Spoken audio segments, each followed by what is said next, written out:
But you were right, dear. Bill's attitude about paying for air reflects his wrong-headedness in general. So I've discovered. We sat in Old Dome and discussed many things. Richard, Bill has the socialist disease in its worst form. He thinks the world owes him a living. He told me sincerely, smugly, that of course everyone was entitled to the best possible medical and hospital service. Free, of course, unlimited, of course, and of course the government should pay for it. He couldn't even understand the mathematical impossibility of what he was demanding. But it's not just free air and free therapy. Bill honestly believes that anything he wants must be possible and should be free. She shivered. I couldn't shake his opinion on anything. The road song of the Bandar Log. Excuse me? From a poet a couple of centuries back, Rudyard Kipling. The Bandar Log. Apes, they were, believed that anything was possible just by wishing it so. Yes, that's Bill. In all seriousness, he explains how things should be, then it's up to the government to make it happen. Just pass a law. Richard, he thinks of the government the way a savage thinks of idols. Or, no, I don't know. I don't understand how his mind works. We talked at each other, but we didn't reach each other. He believes his nonsense. Richard, we made a mistake, or I did. We should not have rescued Bill. Wrong, honey girl. No, dear. I thought I could rehabilitate him. I was wrong. That's not how I meant you were wrong. Remember the rats? Oh. Don't sound so miserable. We took Bill with us because each of us was afraid that if we didn't, he would be killed, possibly eaten alive by rats. Gwen, we both knew the hazards of picking up stray kittens. We both understood the concept Chinese obligation. We did it anyhow. I tilted up her chin, kissed her. And we would again this very minute, knowing the price. Oh, I love you. I love you too, in a sweaty, vulgar fashion. Now? I need a bath. We can bathe later. I had just retrieved Gwen's other baggage, temporarily forgotten outside the door, and happily untouched, and we were getting ready to bathe when Gwen bent over the little tree, then picked it up and put it on the shelf table by the dumbwaiter so she could get at it better. Present for you, Richard. Goody. Girls or liquor? Neither, although I understand both are readily available. The desk manager wanted a cut of my fee when I bought Bill a key here. Bill is here? Overnight in the cheapest single. Richard, I didn't know what to do with Bill. I would have told him to find his own doss in Bottom Alley if I hadn't heard something Rabbi Ezra said about rats. Darn it all, there did not used to be rats down there. Luna City is getting to be a slum. I'm afraid you're right. I fed him, too. There was a sloppy Joe up the line. He eats enough for 4. Perhaps you've noticed. I have. Richard, I could not abandon Bill without feeding him and finding him a safe bed. But tomorrow is another story. I told him that I expected him to shape up before breakfast. Bill would lie for a fried egg. He's a sad sack, Gwen, the saddest. I don't think he can lie convincingly. At least I gave him something to think about. He knows that I am angry with him, that I despise his notions, and that the free lunch is about to shut its doors. I hope I have given him a sleepless night. Here, dear. She had been digging into the potting soil under the little maple. For Richard. Better wash them. She handed me 6 cartridges, Skoda 6.5mm longs, or monkey copies. I picked one up, examined it. Wonder Woman, you continue to amaze me. Where? When? How? Praise made her look sunnily happy and about 12. This morning, in Kong. Black market, of course, which simply means finding which counter to look under at Sears. I hid my Miyako under Treeson before I went shopping, then stashed the ammo there in leaving Chia's place. Sweetheart, I did not know what sort of search we might have to stand if things got sticky in Kong. And they did. But Auntie got us loose. Can you cook? I'm an adequate cook. You can shoot, you can wrestle a Raleigh, you can pilot a spacecraft, you can cook. Okay, you're hired. But do you have any other skills? Well, some engineering. I used to be a pretty good lawyer, but I haven't practiced either one lately, she added. And I can spit between my teeth. Super gal. Are you now or have you ever been a member of the human race? Careful how you answer. It will be taken down in writing. I decline to answer on advice of counsel. Let's order dinner before they shut down the kitchen. I thought you wanted a bath. Do. I'm itchy. But if we don't get the order in soon, we'll have to get dressed and go out to Sloppy Joe's. And I don't mind Sloppy Joe, but I do mind having to get dressed. This is the first completely relaxed, quiet time I've had alone with my husband for, ages. In your sweet and golden rule before that silly eviction notice. 3 days. As little as that? Truly? 80 hours. Fairly busy hours, I grant you. The Raffles has a good kitchen, as long as you stick to chef's choice. That night it was meatballs with Swedish pancakes, honey and beer sauce. An odd combination that worked. Tossed fresh salad, oil and wine vinegar, cheese and fresh strawberries, black tea. We enjoyed it, but an old shoe, suitably sautéed, would have been acceptable, so long had it been since we had eaten. It could have been fried skunk, and I would not have noticed.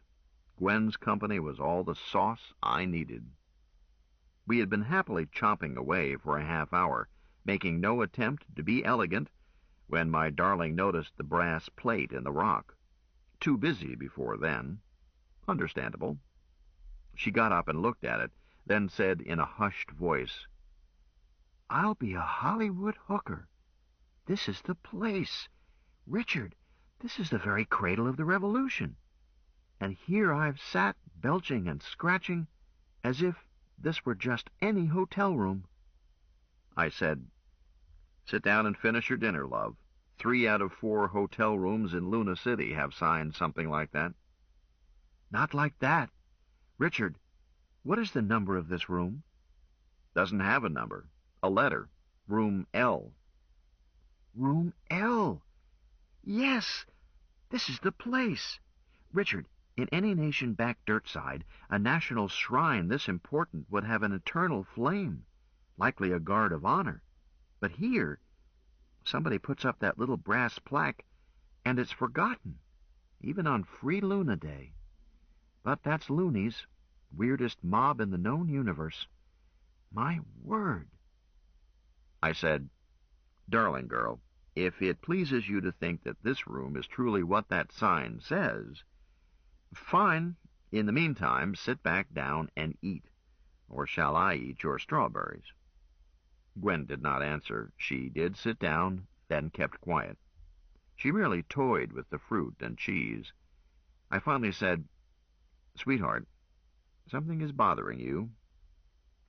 I won't die from it. Glad to hear it. Well, when you feel like talking, I'm all ears. Meanwhile, I'll simply fan you with them. Don't feel hurried.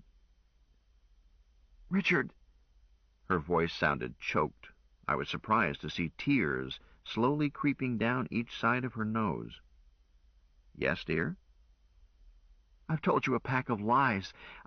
Stop right there. My love, my lusty little love, I have always believed that women should be allowed to lie as much as they need to, and never be taxed with it. Lies can be their only defense against an unfriendly world. I have not quizzed you about your past, have I? No, but... Again, stop. I haven't. You volunteered a few things, but even so, I've shut you up a couple of times when you were about to have an attack of pernicious autobiography. Gwen, I didn't marry you for your money or for your family background or your brains, or even for your talents in bed. Not even for the last? You haven't left me much. Oh, yes, I have. I appreciate your horizontal skills and your enthusiasm, but competent mattress dancers are not uncommon. Take Chia, for example. I conjecture that she is both skilled and eager. Probably twice as skilled as I am, but I'll be damned if she's more eager. You do all right when you get your rest. But don't distract me. You want to know what it is that makes you so special? Yes.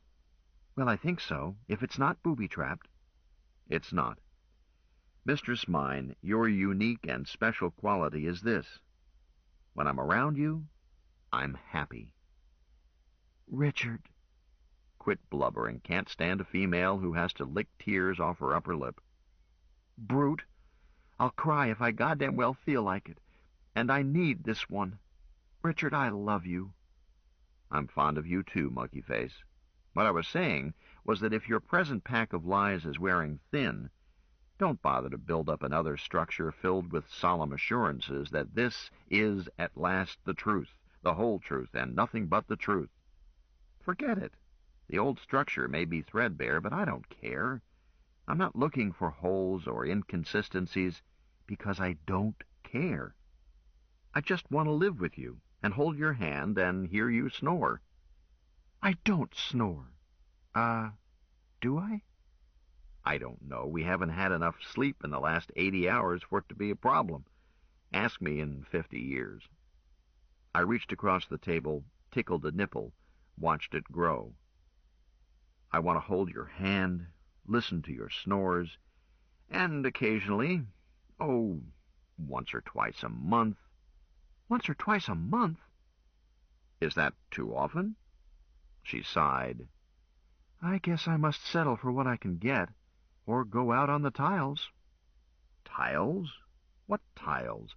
I was saying that once or twice a month we'll go out to dinner, see a show, go to a nightclub, buy you a flower to pin in your hair. Oh, oftener, I guess, if you insist, but too much nightlife does interfere with writing. I intend to support you, my love, despite those bags of gold you have squirreled away. I added, some problem, dear? Null program? Why the expression? Richard Collin, you are beyond doubt the most infuriating man I have ever married, or even slept with. Did you let them sleep? Oh, you mother! I shouldn't have saved you from Gretchen once or twice a month. You set me up for that, then sprang the trap. Madam, I don't know what you are talking about. You do so? You think I'm a sweaty little nymphomaniac. You're not too little.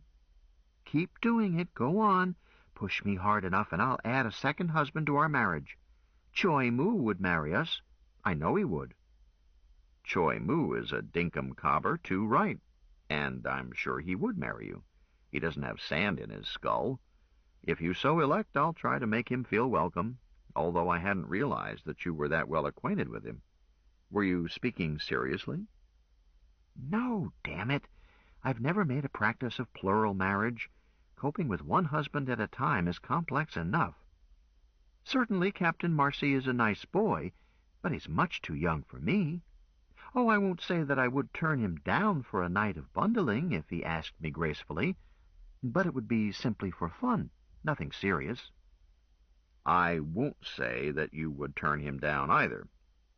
Well, let me know ahead of time, if convenient, so I can gracefully fail to notice. Or stand jigger. Even hand out towels. Ladies' option. Richard, you're entirely too agreeable. You want me to be jealous? But this is Luna, and I'm a loony. Only by adoption, but nevertheless a loony. Never a groundhog banging his head against a rock wall. I paused to kiss her hand. My lovely mistress, you are indeed small and not massy, but your heart is big. Like the loaves and fishes, you are a rich plenitude for as many husbands and lovers as you choose. I am happy to be the first, if I am first, among equals. Is this a dagger which I see before me? No, an icicle. Really? Let's grab it before it melts. We did, but just barely. I was tired. Afterwards I said, Gwen, why are you frowning? Did I do so poorly? No, love, but I still have those lies on my mind. And this time, please, don't change the subject. I know that the inscription on that brass plate over there is correct, because I knew 3 of those 4, knew them well. I was adopted by 2 of them. Beloved, I am a founding father of Luna Free State. I said nothing because sometimes there is nothing one can say. Shortly, Gwen wiggled and said almost angrily, Don't look at me that way. I know what you're thinking. 2076 is quite a while back. So it is.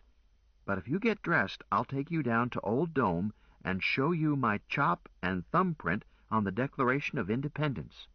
You might not believe that it's my chop, but I can't fake a thumbprint. Shall we go look? No.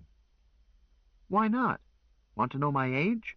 I was born Christmas Day 2063, so I was 12 and a half when I signed the Declaration. That nails down how old I am. Sweetheart, when I decided to become a native loony or a reasonable facsimile, I studied the history of Luna to help me get away with it. There is no Gwendolyn among the signers. Wait a second, not saying you lied, saying you must have had another name then. Yes, of course. Hazel. Hazel Meade Davis. Hazel, later married to the Stone Gang, leader of the Children's Auxiliaries. Hazel was a redhead. Yes. Now I can stop taking some pesky pills and let my hair go back to its natural color. Unless you prefer it this shade. Hair color isn't important, but Hazel, why did you marry me? She sighed. For love, dear, and that is true. To help you when you were in trouble, and that is true too. Because it was inevitable, and that is true also. For it is written in history books, in another time and place, that Hazel Stone returned to Luna and married Richard Ames, a.k.a. Colin Campbell, and this couple rescued Adam Saline, chairman of the Revolutionary Committee. Already written, eh? Predestined? Not quite, my beloved. In other history books, it is written that we failed and died trying.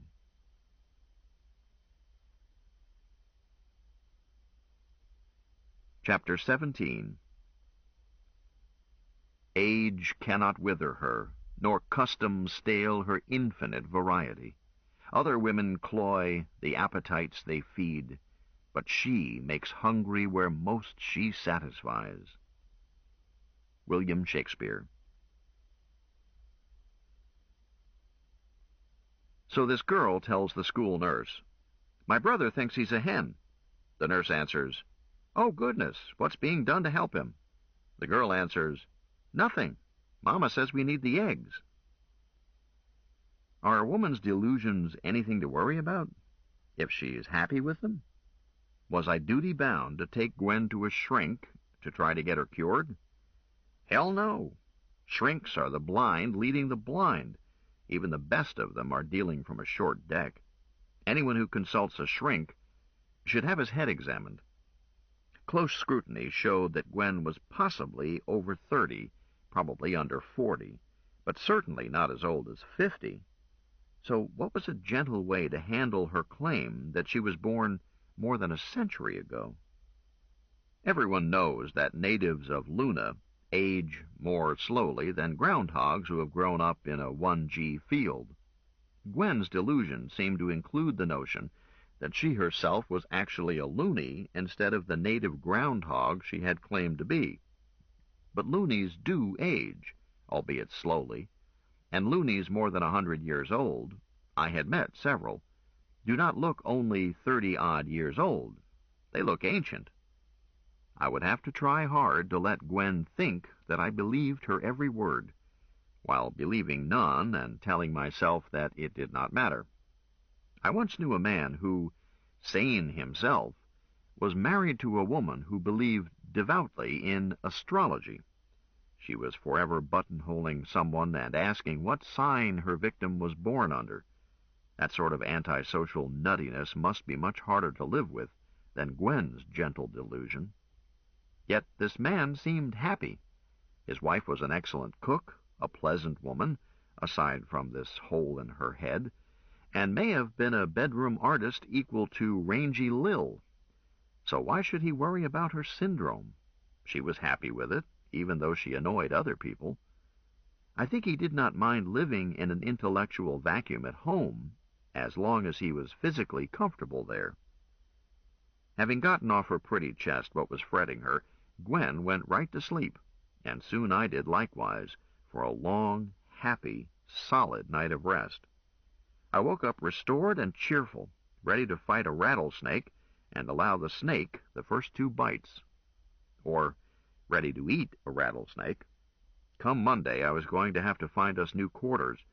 I'm usually willing to go out for other meals, but breakfast should be available before one has to face the world.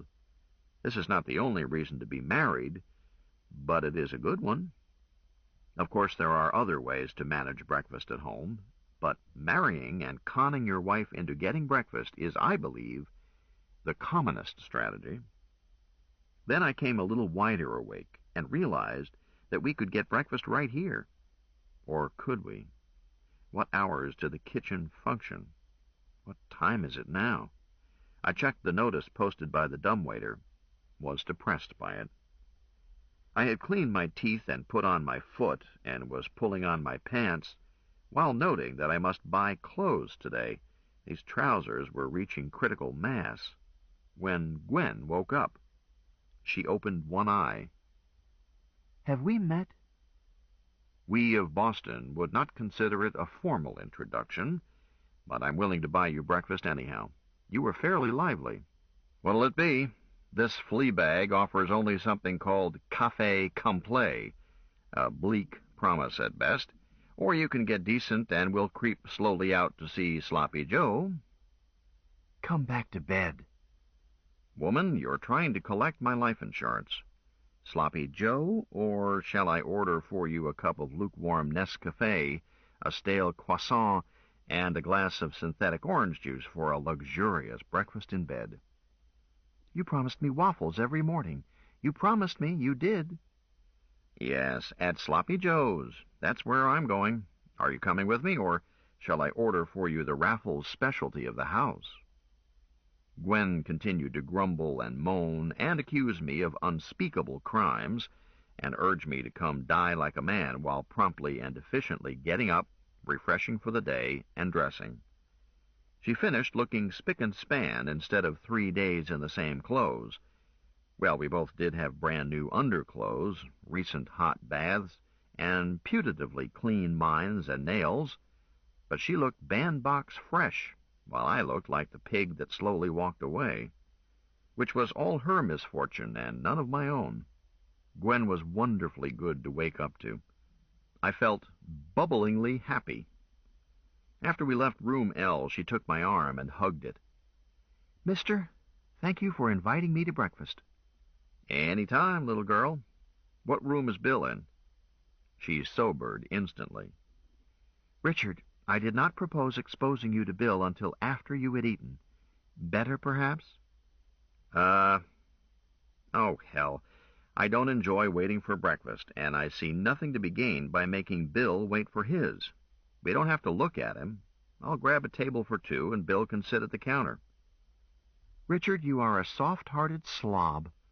I love you. Don't call me a soft-hearted slob, you soft-hearted slob. Who lavished spending money on him? I did, and it was a mistake, and I got it back from him, and it won't happen again. You got some of it back from him. Got back what he had left, and quit rubbing my nose in it, please. I was an idiot, Richard. Too right. So let's forget it. This is his room? Bill was not in his room. An inquiry at the desk confirmed what knocking had shown to be likely. Bill had gone out a half-hour earlier. I think Gwen was relieved. I know I was. Our problem child had become a major pain in the Khyber. I had to remind myself that he had saved Auntie to see anything good about him. A few minutes later, we entered the local Sloppy Joe. I was looking around for a free table for two when Gwen squeezed my arm. I looked up, then looked where she was looking. Bill was at the cashier's station, paying a check. He was doing so with a 25-crown note. We waited. When he turned around, he saw us and looked ready to run. But there was nowhere to run except past us. We got him outside without a scene. In the corridor, Gwen looked at him, her face cold with disgust. "Bill, where did you get that money?" He looked at her, looked away. "It's mine." "Oh, nonsense. You left Golden Rule without a farthing. Any money you have you got from me. You lied to me last night. You held out on me." Bill looked doggedly stubborn, said nothing. So I said, "Bill, go back to your room. After we've had breakfast, we'll see you there, and we'll have the truth out of you." He looked at me with barely restrained fury. "Senator, this ain't none of your pigeon." "We'll see. Go back to the Raffles. Come, Gwen." "But I want Bill to return my money, now." "After breakfast. This time, let's do it my way. Are you coming?" Gwen shut up, and we went back into the restaurant. I saw to it that we did not discuss Bill. Some subjects curdle the gastric juices. About 30 minutes later, I said, "Another waffle, dear?" "No, thank you, Richard. I've had enough. They're not as good as yours." "That's 'cause I'm a natural-born genius.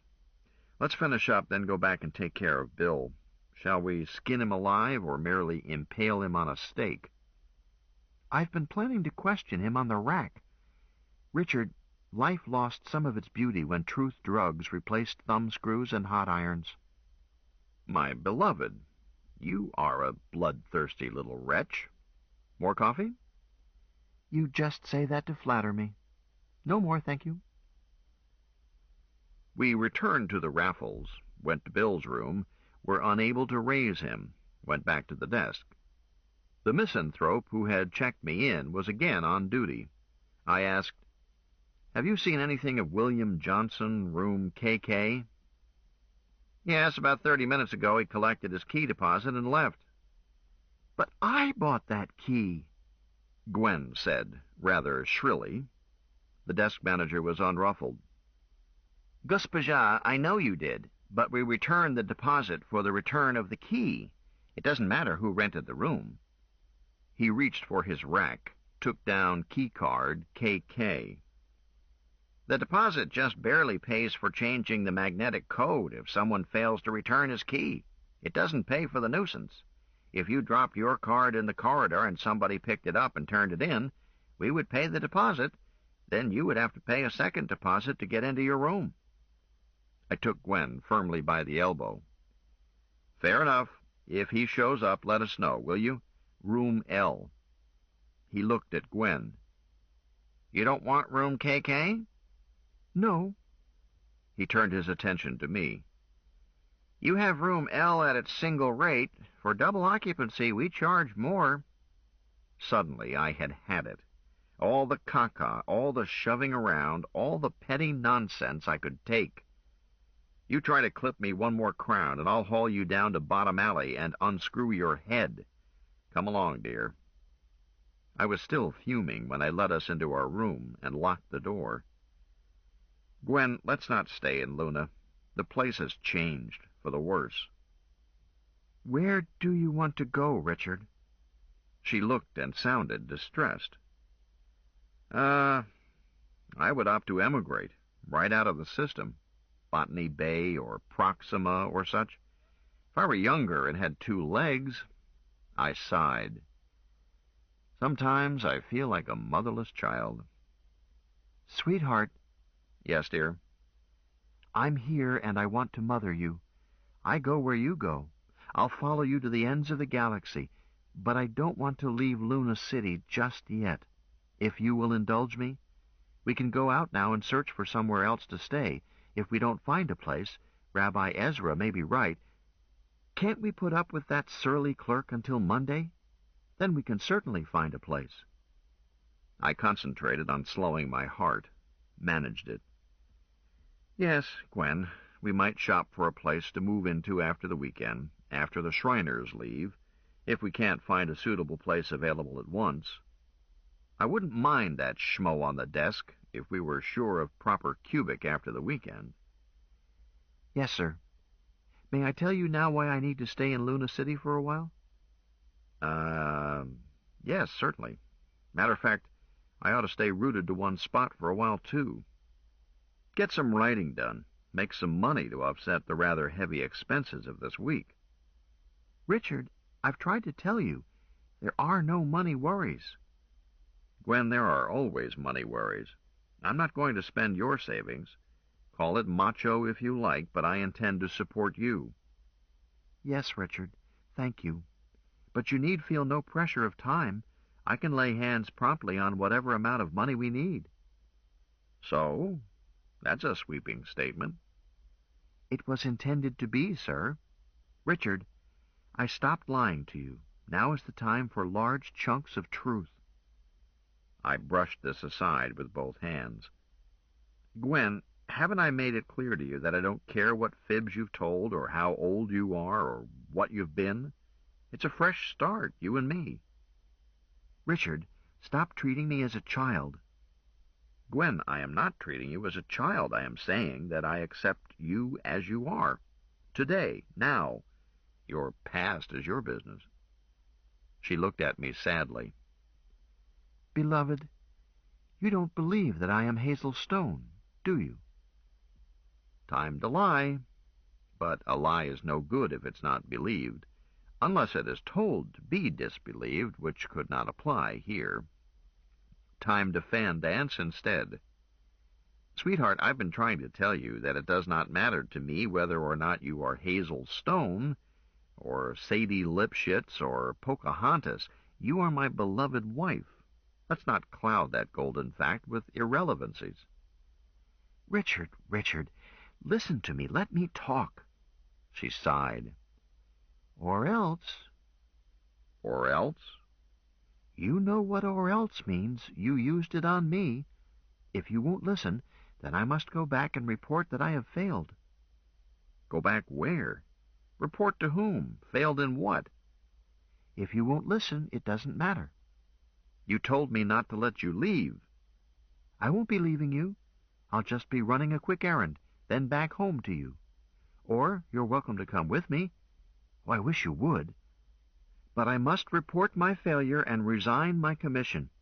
Then I'll be free to go with you to the ends of the universe. But I must resign, not simply desert. You are a soldier, you understand that. You are a soldier? Not exactly an agent. Agent provocateuse? Close. She smiled wryly. Agent amoureuse, perhaps. Although I wasn't told to fall in love with you, just to marry you. But I did fall in love with you, Richard, and it may have ruined me as an agent. Will you come with me while I report back? Please? I was getting more confused by the minute. Gwen, I'm getting more confused by the minute. Then why not let me explain? Gwen, it can't be explained. You claim that you're Hazel Stone. I am? Damn it, I can count. Hazel Stone, if she is still alive, is well over a century old. That's right. I'm well over 100. She smiled. I robbed the cradle, dear one. Oh, for God's sake. Look, dear, I've spent the last 5 nights in bed with you. You're an exceptionally lively old bag. She grinned at me. Thank you, dear. I owe it all to Lydia Pinkham's vegetable compound. You do, eh? A patent nostrum took the calcium out of your joints and put it back into your bones and ironed out the wrinkles in your face and restored your youthful hormonal balance and unclogged your arteries? Order me a barrel of it. I'm slowing down. Mrs. Pinkham had expert help, dearest. Richard, If you would only let me prove to you who I am by my thumbprint on the Declaration of Independence, your mind would then be open to the truth, strange though it is. I wish I could offer you identification by retinal patterns, but my retinas had not been photographed then. But there is that thumbprint, and there is blood typing, too. I began to feel panicky. What would Gwen do if her delusion pattern was toppled? Then I remembered something. Gretchen mentioned Hazel Stone. So she did. Gretchen is my great-great-granddaughter, Richard. I married Slim Lemke of the Stone Gang on my 14th birthday, and had my first child by him at Terra's fall equinox of 2078. A boy. I named him Roger for my father. In 2080, I had my first daughter. Hold it. Your eldest daughter was a student at Percival Lowell when I commanded the rescue operation. So you said. Part of that pack of lies, Richard. I did indeed have a descendant there, a granddaughter on the faculty. So I truly am grateful, but I had to edit the details to fit my apparent age.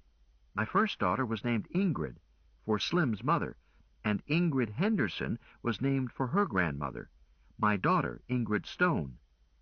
Richard, you could not guess at the time how difficult it was for me at Dry Bones Pressure to meet for the first time 5 of my very own and not be able to acknowledge them. But I can't be Grandmother Hazel when I'm being Gwen Novak. So I didn't admit it, and that was not the first time this has happened to me. I've had lots of children, 44 years from menarche to menopause, and I gave birth to 16 by 4 husbands and 3 passing strangers, and took the Stone name back after my 4th husband died, because I moved in with my son, Roger Stone. I raised 4 of the kids Roger had by his second wife. She is a medical doctor and needed a resident grandmother. I got 3 of them married off, all but the baby, who is now chief surgeon at Ceres General, and may never get married as he is handsome and quite self-centered, and believes the old saw about why keep a cow. Then I started taking the vegetable compound, and here I am, fertile again and ready to raise another family. She smiled and patted her belly. Let's go back to bed. God damn it, wench, that won't solve anything. No, but it's a swell way to pass the time, and sometimes it puts a stop to recurrent bleeding, which reminds me, if Gretchen ever shows up, I won't interfere a second time. I just did not fancy having my great-great-granddaughter crowding in on my honeymoon, a honeymoon already crowded by too many people and too much excitement. Gretchen is just a child. You think so? She is physically as mature as I was at 14, when I married and got pregnant at once. Virgin at marriage, Richard. Happens oftener here than anywhere else. Mama Mimi was strict, and Mama Wyo was charged with keeping an eye on me, and I wasn't inclined to stray anyhow, as the Davis family was socially as high as you could be in Luna City in those days, and I appreciated having been adopted by them. Beloved, I'm not going to tell you another word about me until you check my chop and print on the Declaration. I can feel your disbelief, and it humiliates me. What do you do when your wife persists? Marriage is the greatest human art, when it works. Sweetheart, I don't want to humiliate you, but I'm not competent to match thumbprints. But there is more than one way to cook a wolf. The second wife of your son, Roger. Is she still alive? Very much so, Dr. Edith Stone. Then there is probably a record right here in Luna City of her marriage to your son. And is he the Roger Stone who was once mayor? Yes, from 2122 to 2130. But he is not available. He left here in 2148. Where is he now? Several light years away. Edith and Roger out-migrated to Fiddler's Green. None of that branch of my family is around any longer. It won't work, dear. You're looking for someone who can identify me as Hazel Stone, aren't you? Well, yes, I thought Dr. Edith Stone would be an expert and unbiased witness. She still can be. How?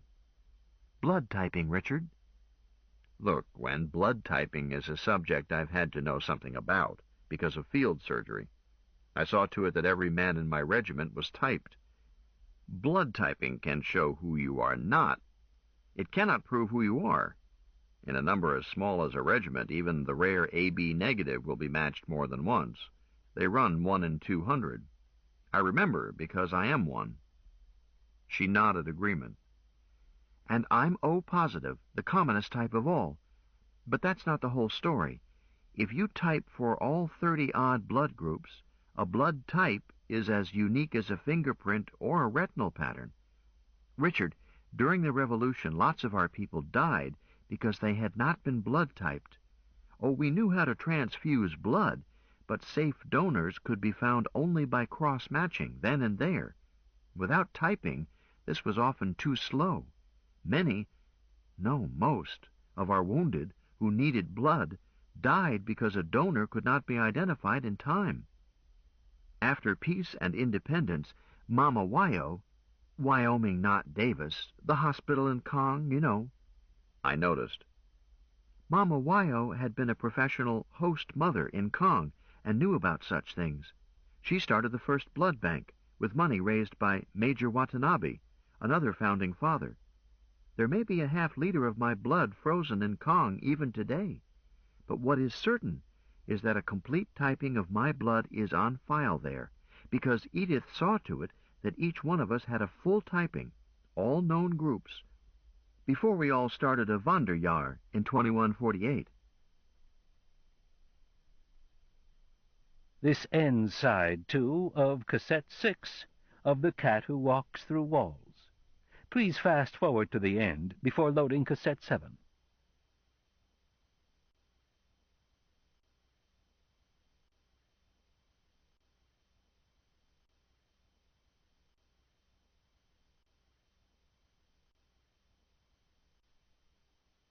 The Cat Who Walks Through Walls, cassette 7.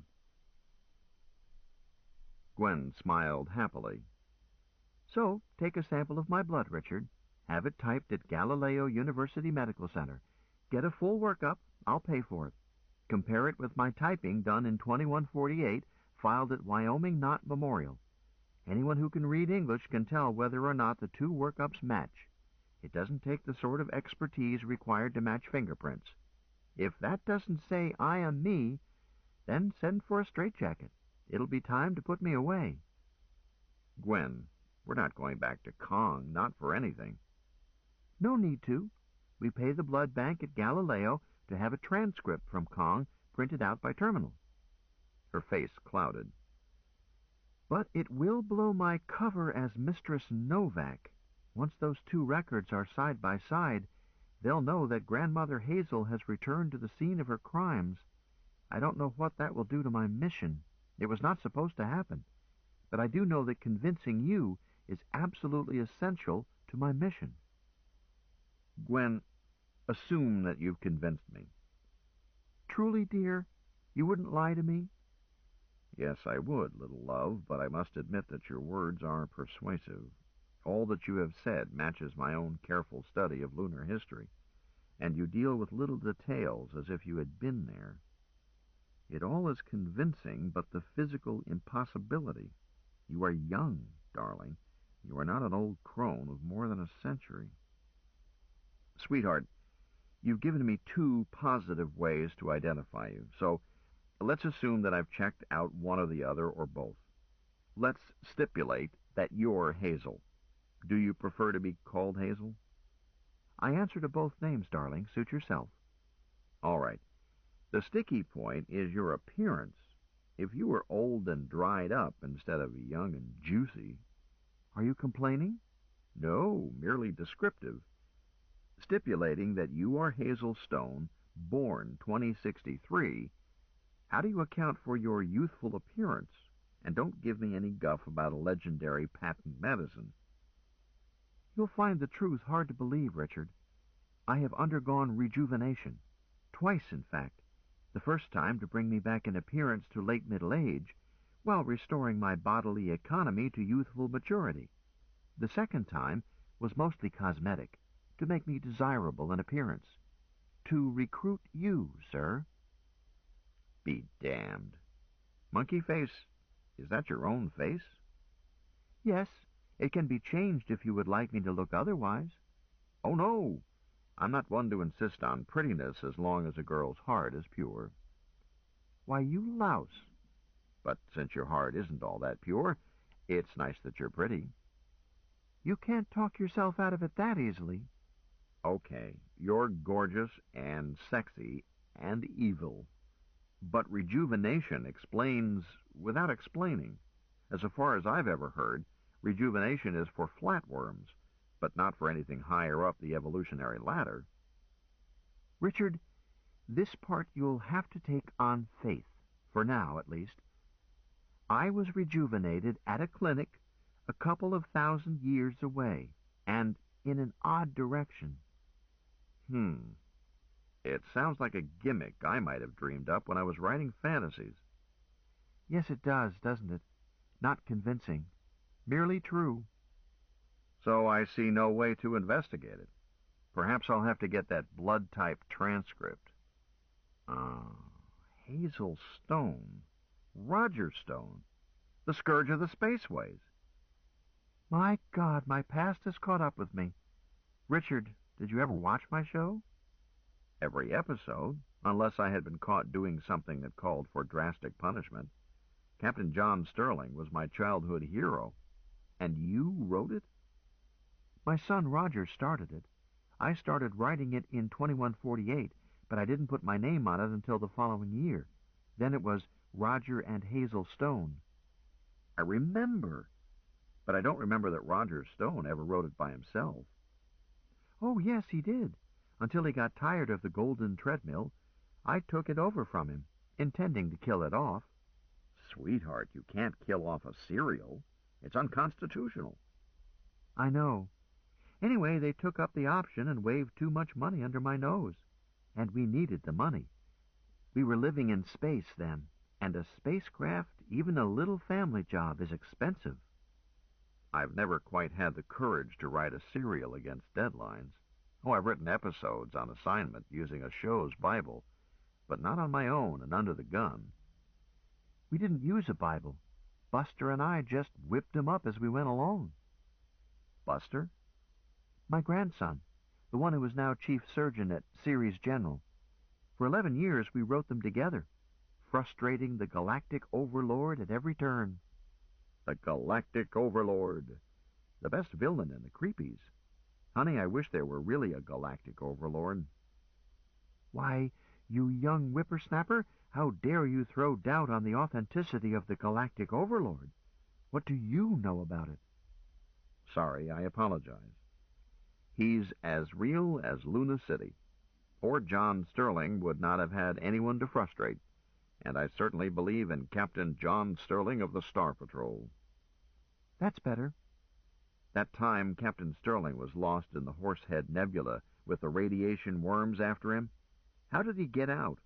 That was one of the times I was being punished and not allowed to watch. As I recall, mind you, this was some years back, I seem to recall that he jury-rigged his Doppler radar to fry them with polarized beams. No, that was what he used on the space entities. Richard, are you sure? I don't think he encountered the space entities until after he escaped from the Horsehead Nebula, when he had to make a temporary truce with the galactic overlord to save the galaxy. I thought about it. How old was I at the time? What year in school? Hon, I do believe you're right.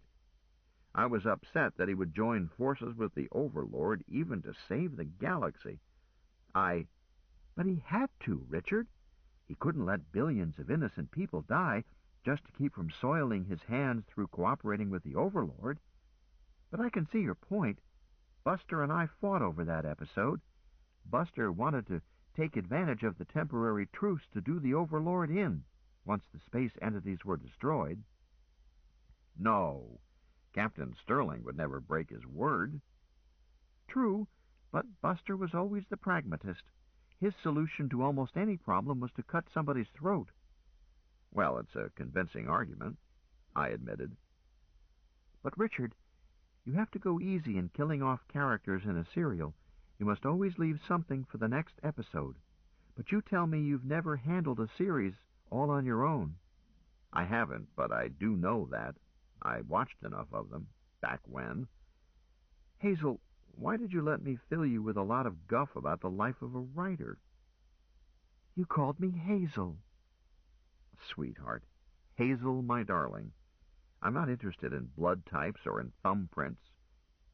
You are undeniably the author of history's greatest creepy, the scourge of the spaceways.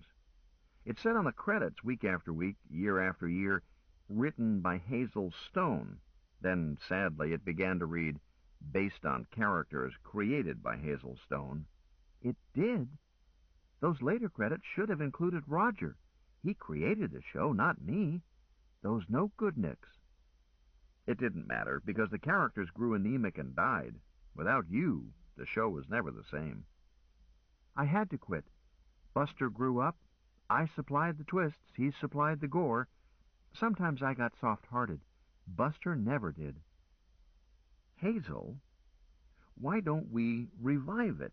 We'll plot it together. You write it. I'll do the cooking and housekeeping. I stopped and looked at her. What in the world are you crying about? I'll cry if I want to. You call me Hazel. You believe me. I have to believe you. Anybody could trick me about blood types or thumbprints, but not about commercial fiction. Not this old hack writer. You're the real McCoy, my love, the authentic scourge of the spaceways. But you're still my sweaty little nymphomaniac. I find I don't mind that you are a couple of centuries old. I am not either 2 centuries old. I won't be for years and years. But you're still my sweaty little nymphomaniac? If you'll let me. I grinned at her. Do I have any say in the matter? Get your clothes off and let's do some plotting. Plotting? All the best writing is done with the gonads, Hazel, my lusty bride. Didn't you know that? Battle stations. Here comes the Galactic Overlord. Oh, Richard.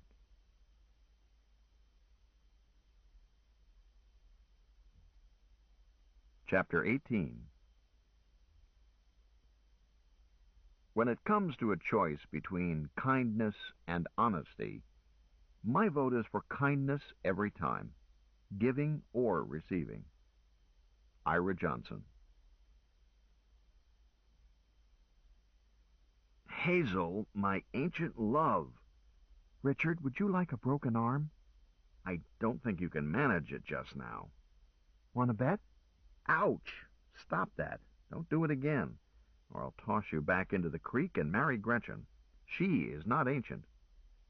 Keep right on teasing me. My third husband was a tease.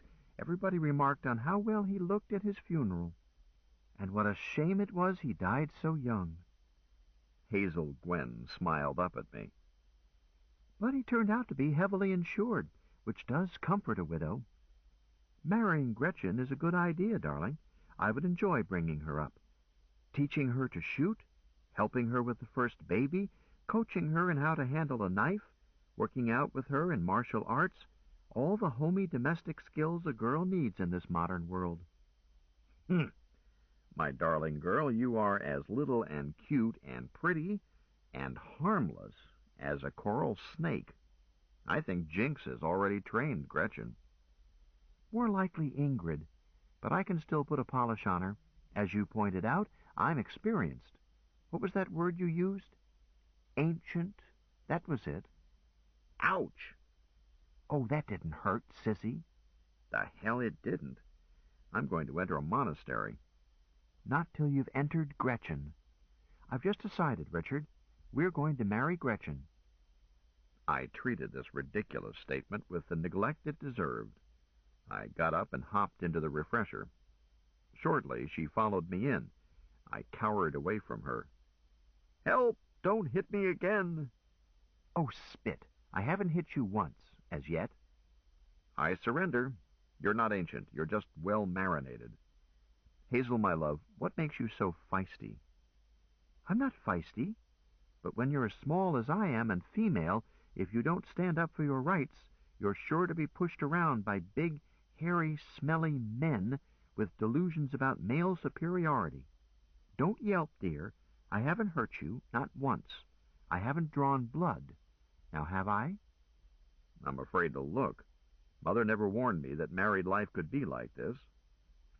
Sweetheart, you were about to tell me why you had to recruit me and for what purpose when we got distracted. She was slow in answering. Richard, you had trouble believing that I am more than twice your age. You convinced me. I don't understand it, but I've had to accept it. You're going to find other things, I must tell you, much harder to accept. Much. Then I probably won't accept them. Hazel, Gwen, honey, I'm a hard case. I don't believe in table tapping, astrology, virgin birth. Virgin birth isn't difficult. I mean in the theological sense. I'm not talking about genetics laboratories. Virgin birth, numerology, a literal hell, magic, witchcraft, and campaign promises. You tell me something that runs contrary to horse sense, I'll be at least as hard to sell as I was about your ancient years. You'll need the galactic overlord as a confirming witness. Okay. Slip this one on for size. From one standpoint, I'm even more ancient than you suspect. More than 2 centuries. Hold it. You won't be 200 until Christmas Day 2263. A good many years yet, as you pointed out. True. I didn't tell you about these extra years even though I lived through them, because I lived them at right angles. I answered, Dear, the soundtrack suddenly went silent. But Richard, that one's easy to believe. Where did I drop my pants? Through most of the solar system, according to your memoirs. That ain't the half of it, mister. Both inside and outside the system, and even outside this universe. And, brother, have I been transgressed against. I mean, where did I drop them today? At the foot of the bed, I think. Hon, why do you bother to wear panties when you take them off so frequently? Because only sluts run around without drawers, and I'll thank you to keep a civil tongue in your head. I didn't say a word. I could hear what you were thinking. And I don't believe in telepathy either. You don't, eh? My grandson, Dr. Lowell Stone, a.k.a. Buster, used to cheat at chess by reading my mind. Thank God he lost the ability when he was about 10. Noted, I answered, as hearsay concerning a highly improbable event from a reporter whose veracity has not been established. Reliability of alleged datum is therefore not higher than C5 by military intelligence scaling. You'll pay for that. Scale it yourself, I told her. You've served in military intelligence. CIA, wasn't it? Who says? You says, through several unfinished remarks. It was not the CIA, and I've never been in McLean in my life, and I was fully disguised while I was there, and it wasn't me. It was the Galactic Overlord. And I'm Captain John Sterling. Gwen Hazel looked wide-eyed. Gee, Captain, can I have your autograph? Better give me 2. I can trade 2 of yours for one of Rosie the Robot. Richard, will we be going near the main post office? Have to. I've got to set up a mail drop for Father Schultz. Why, dear? If we can swing past Macy's, I'll get Naomi's clothes and wig packed. Then I'll mail them. They've been grinding on my conscience. On your what? On the bookkeeping system I use in place of one. Richard, you remind me more and more of my 3rd husband. He was a fine figure of a man, just as you are. He took great care of himself and died in perfect health. What did he die of? Of a Tuesday, as I remember. Or was it a Wednesday? Anyway, I was not there. I was a long way off, curled up with a good buck. We never did learn what did him in. Apparently, He fainted in his bath, and his head went under water. What are you mumbling, Richard? Charlotte who? Nothing at all. Hazel, I do not carry life insurance. Then we must be extra careful to keep you alive. Stop taking baths. If I do, in 3 or 4 weeks, you'll regret it. Oh, I'll stop too. It will balance out. Richard, will we have time today to go out to the authority complex? Perhaps. Why? To find Adam Celine. Is he buried there? That is something I must try to find out. Richard, is your believer in good shape? It's overstrained. Several years at right angles indeed. Want to buy a space warp? Thank you. I have one, in my purse. Those extra years are just a matter of geometry, my husband. If you are wedded to the conventional picture of space-time with just one time axis, then of course you find it hard to understand. But there are at least 3 time axes, just as there are at least 3 space axes. And I live those extra years on other axes. All clear? Utterly clear, my love. As self-evident as transcendentalism. I knew you would understand. The case of Adam Celine is more difficult. When I was 12, I heard him speak many times. He was the inspiring leader who held our revolution together. Then he was killed, or so it was reported. It was not until years later that Mama Wyo told me, as deepest secret, that Adam was not a man, not a human being at all, another sort of entity. I most carefully said nothing. Gwen Hazel said, Well, don't you have anything to say? Oh, sure, not human. An alien. Green skin and 1 meter high, and its flying saucer landed in Mare Crisium just outside Looney City. Where was the galactic overlord? You can't upset me talking that way, Richard, because I know just how such an impossible story affects one. I had the same sort of doubts when Mama Wyo told me, except that I had to believe her because Mama Wyo would never lie to me. But Adam was not an alien, Richard. He was a child of mankind, but not a human child. Adam Celine was a computer, or a complex of programs in a computer, but it was a self-programming computer, so it comes to the same thing. Well, sir? I took my time answering.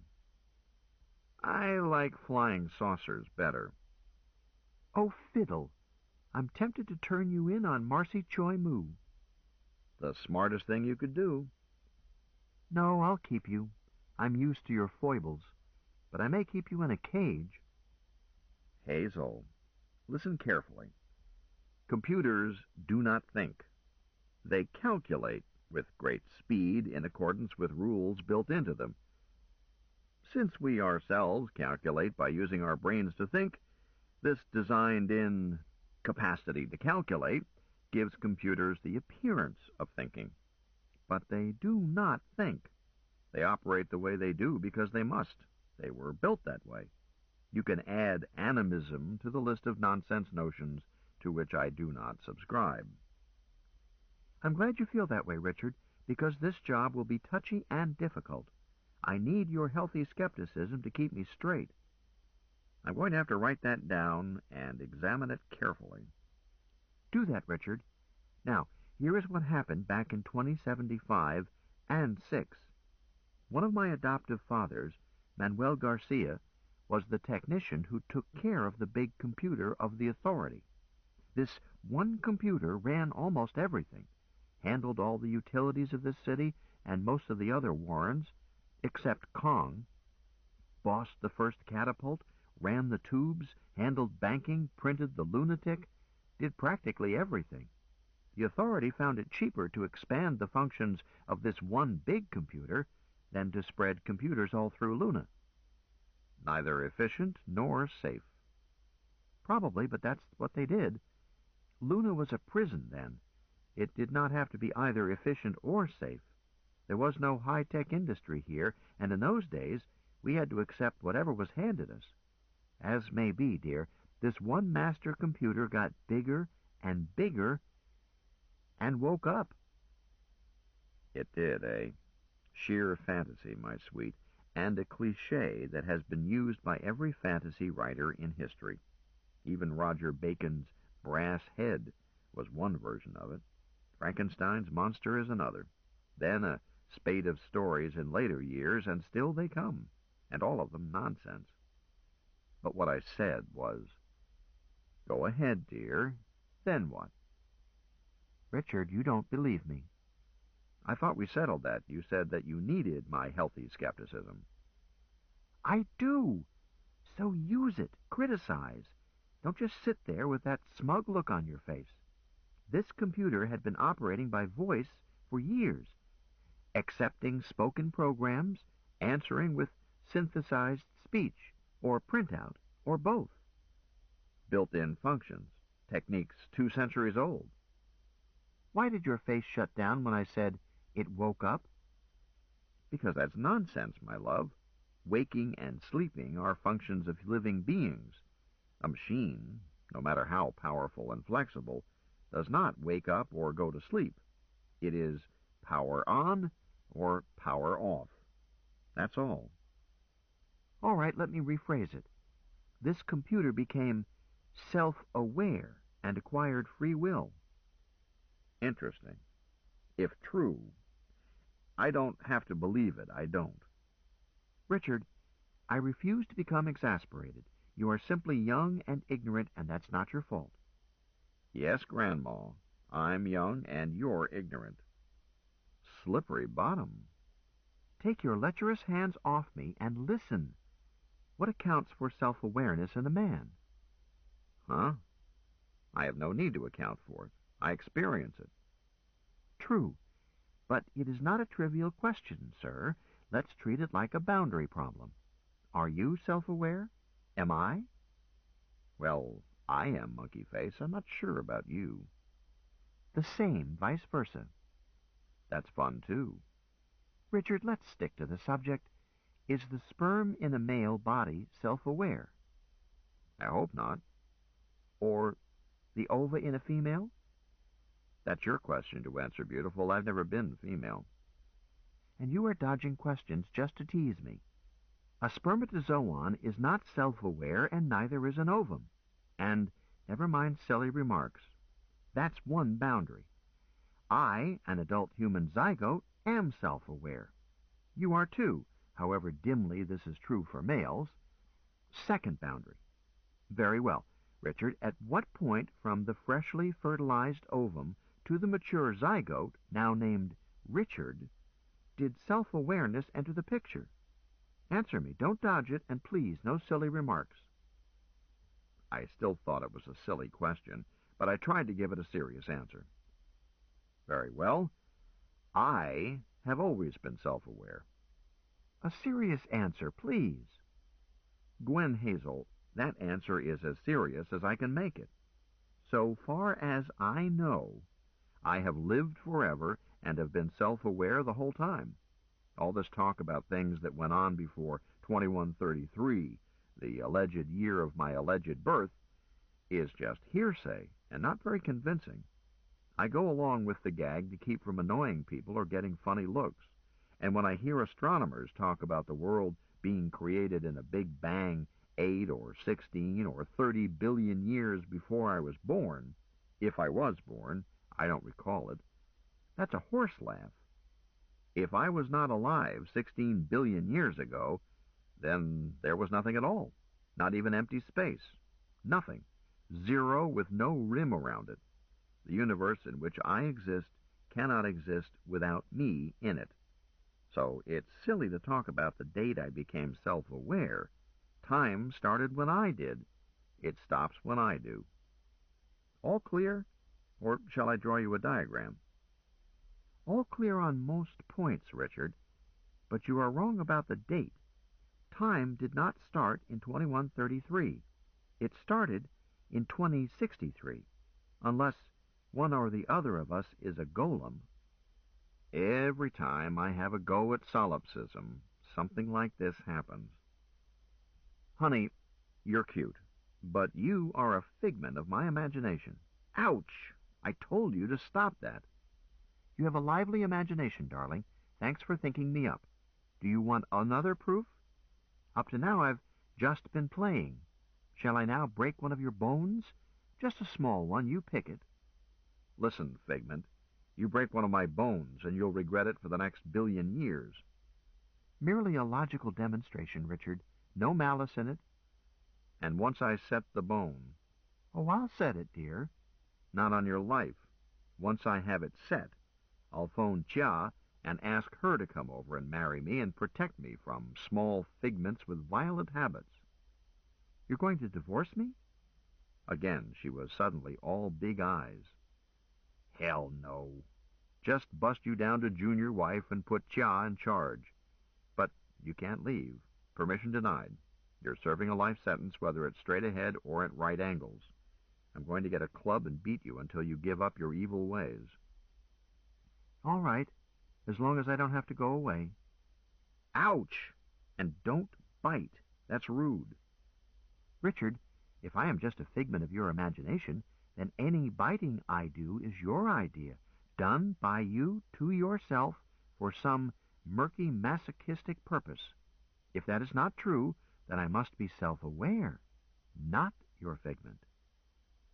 Either or logic never proves anything. But you're a delightful figment, dear. I'm glad I thought of you. Thank you, sir. Sweetheart, here is a key question. If you will answer it seriously, I'll stop biting. Forever? Don't strain yourself, Figment. If you have a serious question, I'll try to give it a serious answer. Yes, sir. What accounts for self-awareness in a man? And what is there about this condition or process or whatever that makes awareness impossible for a machine, specifically for a computer, in particular, the giant computer that administered this planet in 2076, the Holmes 4? I resisted the temptation to give a flip answer. Self-awareness? I know that one school of psychologists insists that awareness, if it exists, is present just as a passenger, no effect on behavior. This sort of nonsense should be lumped with transubstantiation. If true, it can't be proved. I am aware of my own self-awareness, and that is as far as any honest solipsist should go. Gwen Hazel, I don't know. Good, we're making progress. We are? Yes, Richard. The hardest part about gaining any new idea is sweeping out the false idea occupying that niche. As long as that niche is occupied, evidence and proof and logical demonstration get nowhere. But once that niche is emptied of the wrong idea that has been filling it, once you can honestly say, I don't know, then it becomes possible to get at the truth. Hon, you are not only the cutest little figment I've ever imagined, you are also the smartest. Knock it off, Buster. Listen to this theory, and think of it as a working hypothesis, not as a God-given truth. It was dreamed up by my adoptive father, Papa Manny, to account for the observed fact that this computer had come to life. Maybe it explains something, maybe it doesn't. Mama Wyo said that Papa Manny was never sure. Now, attend me. A fertilized human ovum divides, and divides again, and again, and again, and again, and again. Somewhere along there, I don't know where, this collection of millions of living cells becomes aware of itself and the world around it. She went on. A fertilized egg is not aware, but a baby is. After Papa Manny discovered that his computer was self-aware, he noted that this computer, which had been expanded outrageously as more jobs were assigned to it, had reached a point of complication where it had more interconnections in it than has a human brain. Papa Manny made a great theoretical leap. When the number of interconnections in a computer becomes of the same close order as the number of interconnections in a human brain, that computer can wake up and become aware of itself. and probably will. He wasn't sure that it always happened, but he became convinced that it could happen, and for that reason, the high number of interconnections. Richard, Papa Manny never went any farther with it. He was not a theoretical scientist.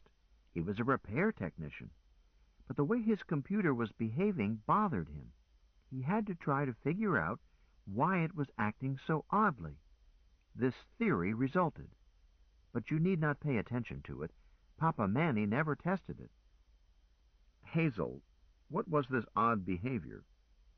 Oh, Mama Wyo told me that the first thing Manuel noticed was that Mike, the computer I mean, Mike had acquired a sense of humor. Oh, no. Oh, yes. Mama Wyo told me that to Mike, or Michelle, or Adam Celine, he used all three names, he was a trinity, to Mike, the entire lunar revolution, in which thousands died here and hundreds of thousands died on Earth, was a joke. It was just one great big practical joke, thought up by a computer with super genius brain power and a childish sense of humor. Hazel grimaced, then grinned. Just a great big, overgrown, lovable kid who should have been kicked. You make it sound like a pleasure, kicking him. Do I? Perhaps I should not. After all, a computer could not possibly do right or wrong, or experience good or evil in the human sense. It would have no background for it. No rearing, if you please. Mama Wyo told me that Mike's human behavior was by imitation. He had endless role models. He read everything, including fiction. But his only real emotion, all his own, was deep loneliness and a great longing for companionship. That's what our revolution was to Mike. Companionship, play, a game that won him attention from Prof and Wyo, and especially Manny. Richard, if a machine can have emotions, that computer loved my Papa Manny. Well, sir? I was tempted to say nonsense or something even less polite. Hazel, you are demanding bald truth from me, and it will hurt your feelings. It sounds like fiction to me. If not your fiction, then that of your foster mother, Wyoming Knott. I added, Sweetheart, are we going out to attend to our chores, or are we going to spend all day talking about a theory on which neither of us has any evidence? I'm dressed and ready to go, dear. Just one little bit more and I'll shut up. You find this story unbelievable. Yes, I do. I said it as flatly as possible. What part of it is unbelievable? All of it. Truly? Or is the sticking point the idea that a computer can be self-aware? If you accept that, does the rest of it become easier to swallow? I tried to be honest. If that nonsense did not make me gag, would the rest be acceptable? Oh, certainly. Like the gold spectacles of Joseph Smith, like the tablets handed down to Moses from the Mount, like the redshift to the Big Bang, except the postulate, and the rest goes down smoothly. Hazel Gwen, if we assume a self-aware computer with emotions and free will, I would not boggle at anything else, from ghosts to little green men. What was it the Red Queen did? Believe 7 impossible things before breakfast? The White Queen. No, the Red Queen. Are you sure, Richard? It was just before... Forget it. Talking chessmen are even harder to swallow than a prankster computer. Sweetheart, the only evidence you offer is a story told you by your foster mother in her old age. That's all. Senile, maybe? No, sir. Dying, but not senile. Cancer, from exposure to a solar storm when she was quite young, so she thought. As may be, it was not senility. She told me this when she knew she was to die, because she thought the story should not be lost completely. You see the weakness of the story, dear? One deathbed story, no other data? Not quite, Richard. Eh? My adoptive father, Manuel Davis, confirms all of it, and then some. But You always spoke of him in the past tense. I think you did. And he would be, how old? Older than you are. He was born in 2040, so he would be a century and a half old now. Not impossible for a loony, but he's both older and younger than that, for the same reasons I am. Richard, if you talked to Manuel Davis and he confirmed what I've told you, would you believe him? I grinned at her. You might force me to bring to the issue the stalwart common sense of ignorance and prejudice. Go along with you. Put on your foot, dear, please. I want to take you out and get you at least one more outfit before we move. Your trousers have spots on the stains. I'm not being a good wife. Yes, ma'am. Right away, ma'am. Where is your Papa Manny now? You won't believe this. If it doesn't involve right-angled time or lonely computers, I'll believe it. I haven't checked lately, I think Papa Manny is with your Uncle Jock in Iowa. I stopped with my foot in my hand. You're right. I don't believe it.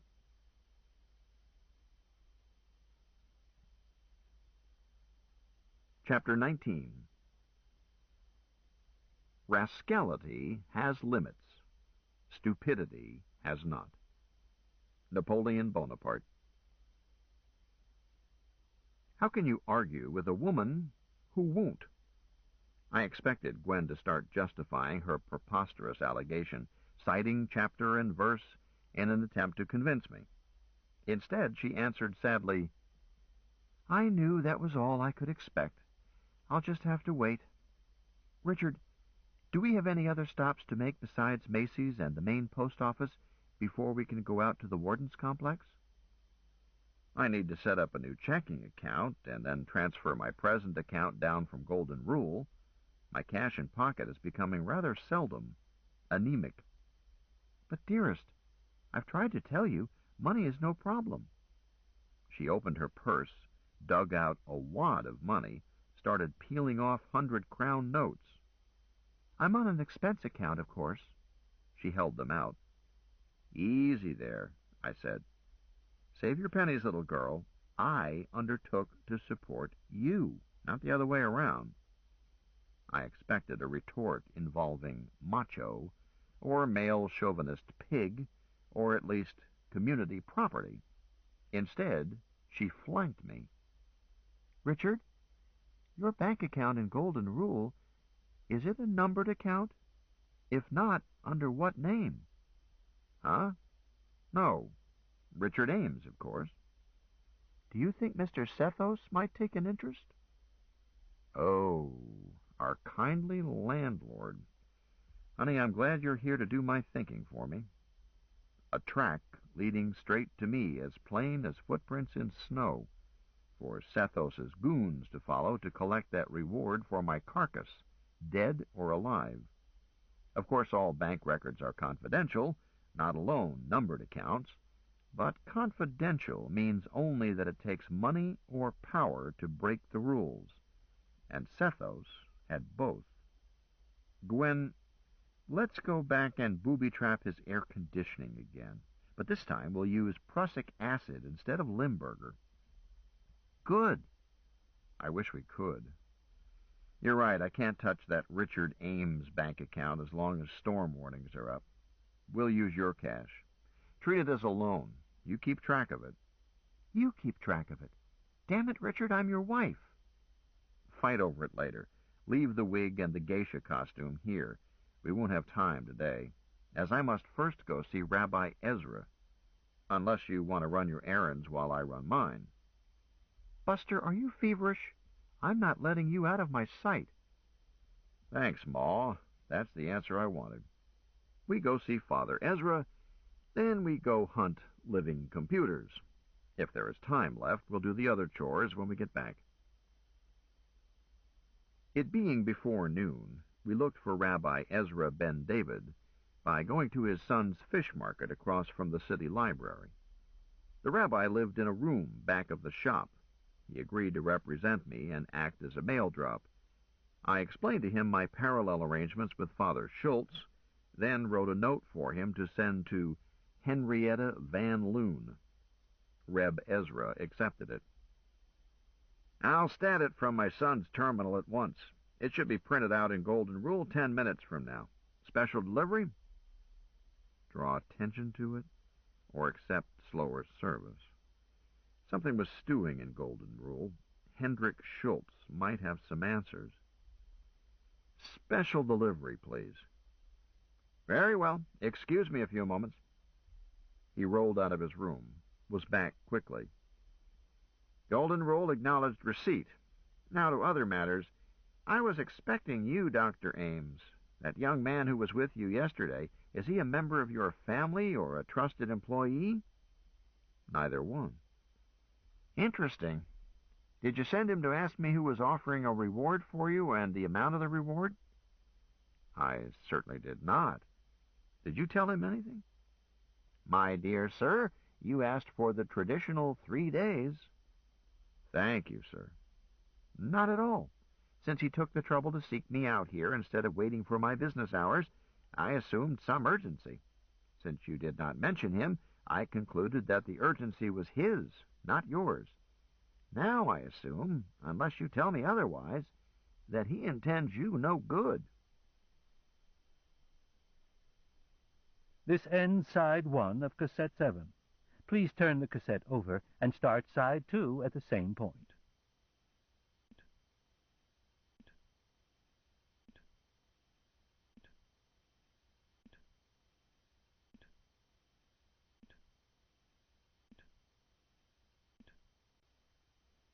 I gave the rabbi a condensed version of our relations with Bill. He nodded. "You know Mark Twain's remarks on such matters?" "I think not." "He said that if you pick up a stray dog, feed it, and take care of it, it will not bite you. This, in his opinion, is the principal difference between a man and a dog. I don't agree fully with Twain, but he had a point." I asked him to name a retainer, paid it without dickering, plus something for luck. The authority complex, officially the Administration Center, a name found only in print, is west of Luna City, halfway across Mare Crisium. We were there by noon.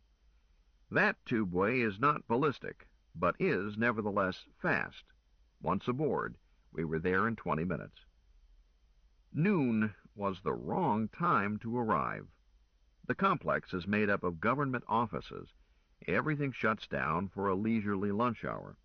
Lunch seemed a good idea to me, too. Breakfast was in the remote past. There were several lunchrooms in the tunnels of the complex, with every chair filled with the broad beams of civil servants or occupied by tourists with red fezzes. Queues waited outside Sloppy Joe and Mom's Diner and Antoine's Number 2. "Hazel, I see vending machines ahead. Can I interest you in a warm Coke and a cold sandwich?" "No, sir, you cannot. There's a public terminal just beyond the food dispensers. I'll make some calls while you eat." "I'm not that hungry." "What calls?" "Chia and Ingrid. I want to be sure Gretchen got home safely. She could have been waylaid just as we were. I should have called last night." "Only to soothe your own worry. Either Gretchen was home day before yesterday evening, or it's too late and she's dead." "Richard."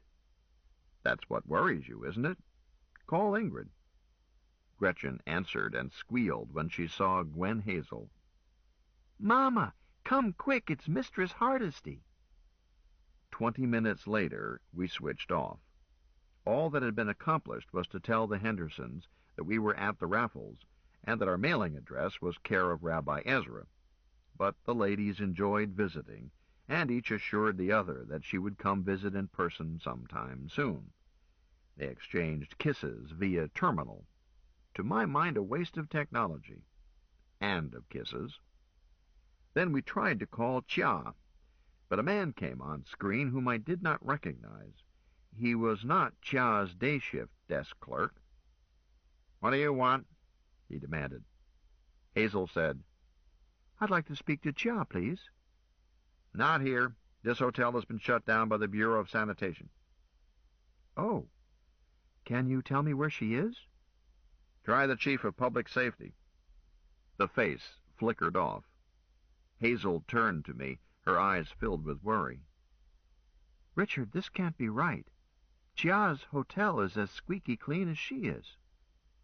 I see a pattern, I said grimly. And so do you. Let me try. I moved in, queried for code, called the office of the top cop, HKL. An elderly desk sergeant answered. I said, Gaspaja, I'm trying to reach a citizen named Deng Chia. I was told... Yeah, I booked her, she answered. But she made bail an hour ago. Not here. Ah, so. Thank you, ma'am. Can you tell me where I might reach her? Haven't the slightest. Sorry. Thank you. I switched off. Oh, dear. Leprosy, sweetheart. We've got it. Anyone who touches us catches it. Damn. Richard, I'm stating the simple truth. In my childhood, when this was a penal colony, there was more freedom under the warden than there is now with self-government. Maybe you exaggerate, but I suspect Chia would agree with you. I chewed my lip and frowned. You know who else has caught our leprosy? Choi Moo. You think so? 7-2. No bet. Call him. Query showed him to be a private subscriber, so I called his home. I heard a recording, sans picture. Marcy Choi Moo speaking. Can't say when I'll be home, but I will call in soon for messages. At the gong, please record. A gong sounded. I thought furiously, then said, Captain Midnight speaking. We are booked into the old Raffles. A mutual friend needs help. Please call me at the Raffles. If I am not there, please leave message telling when and where I can reach you. I switched off again. Dear, you didn't give him Rabbi Ezra's code.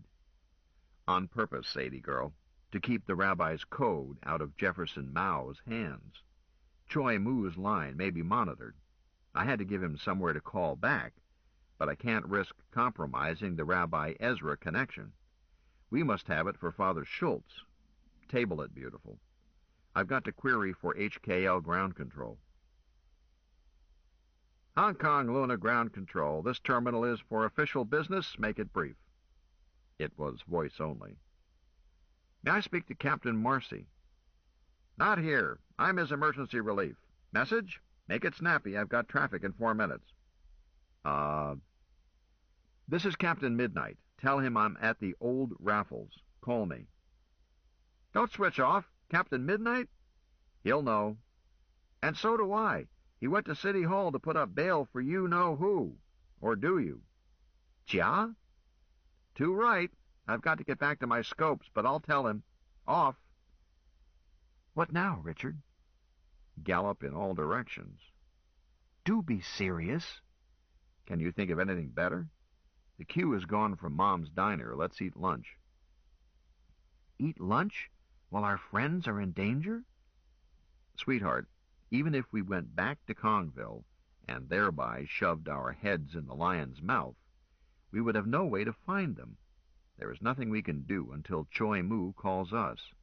That might be 5 minutes from now or 5 hours. One thing I learned in combat, never skip a chance to eat, sleep, or pee. Another chance may be a long time coming. I recommend Mom's cherry pie with ice cream. Hazel ordered the same, but by the time I was chasing my last bite with a spoon, she had merely toyed with hers.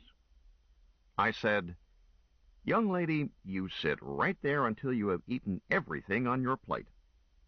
Richard, I can't. I don't like to beat you in public. So don't. So I won't. Instead, I will sit right here until you have eaten that all up, even if it means that I must sleep in this chair tonight. Hazel expressed obscenely unfavorable opinions of me, of Jefferson Mao, and of cherry pie. then ate the cherry pie. By 1320, we were at the door of the computer area in the complex. There, a youngster at a wicket sold us 2 tickets for £2.40, told us that the next tour would start in a few minutes, and led us into an enclosure, a waiting lounge with benches and opportunities to gamble against machines. 10 or a dozen tourists were waiting. Most of the males wore fezzes. When at last we started, an hour later, there were 19 or 20 of us, herded by a uniformed guide, or guard. He wore a cop's shield. We made a long circuit on foot of that enormous complex, a dull and endless trip. At each pause, our guide gave us a memorized spiel, perhaps not too well memorized, as I could spot errors, even though I am not a communications control engineer. But I did not jump on these slips. Instead, I made a nuisance of myself, in accordance with earlier coaching by my fellow conspirator. At one stop, our guide explained that engineering control was decentralized all over Luna, both geographically and by functions: air, sewage, communications, fresh water, transportation, etc., but was monitored from here by the technicians you see at those consoles. I interrupted him. "My good man, I think you must be new on this job. The Encyclopedia Britannica explains clearly how one giant computer handles everything on the moon. That's what we've come to see, not backs of necks of junior clerks sitting at monitors. So let's see it. The giant computer, the Holmes 4. The guide let his professional smile slip and looked at me with the natural contempt of a loony for an earthworm. "You've been misinformed. True, it used to be that way, but you're over 50 years out of date. Today we are modernized and decentralized." "Young man, are you trying to contradict the Britannica?" "I'm telling you the simple truth. Now, let's move on and—" "What became of that giant computer, since it's no longer used, or so you say?" "Huh? Look behind you. See that door? It's behind that door." "Come, then let's see it. That's what I paid to see." "Not on your bloody drum and fife. It's an historical antique, a symbol of our great history. You want to look at it, you go to the Chancellor of Galileo U and show your credentials.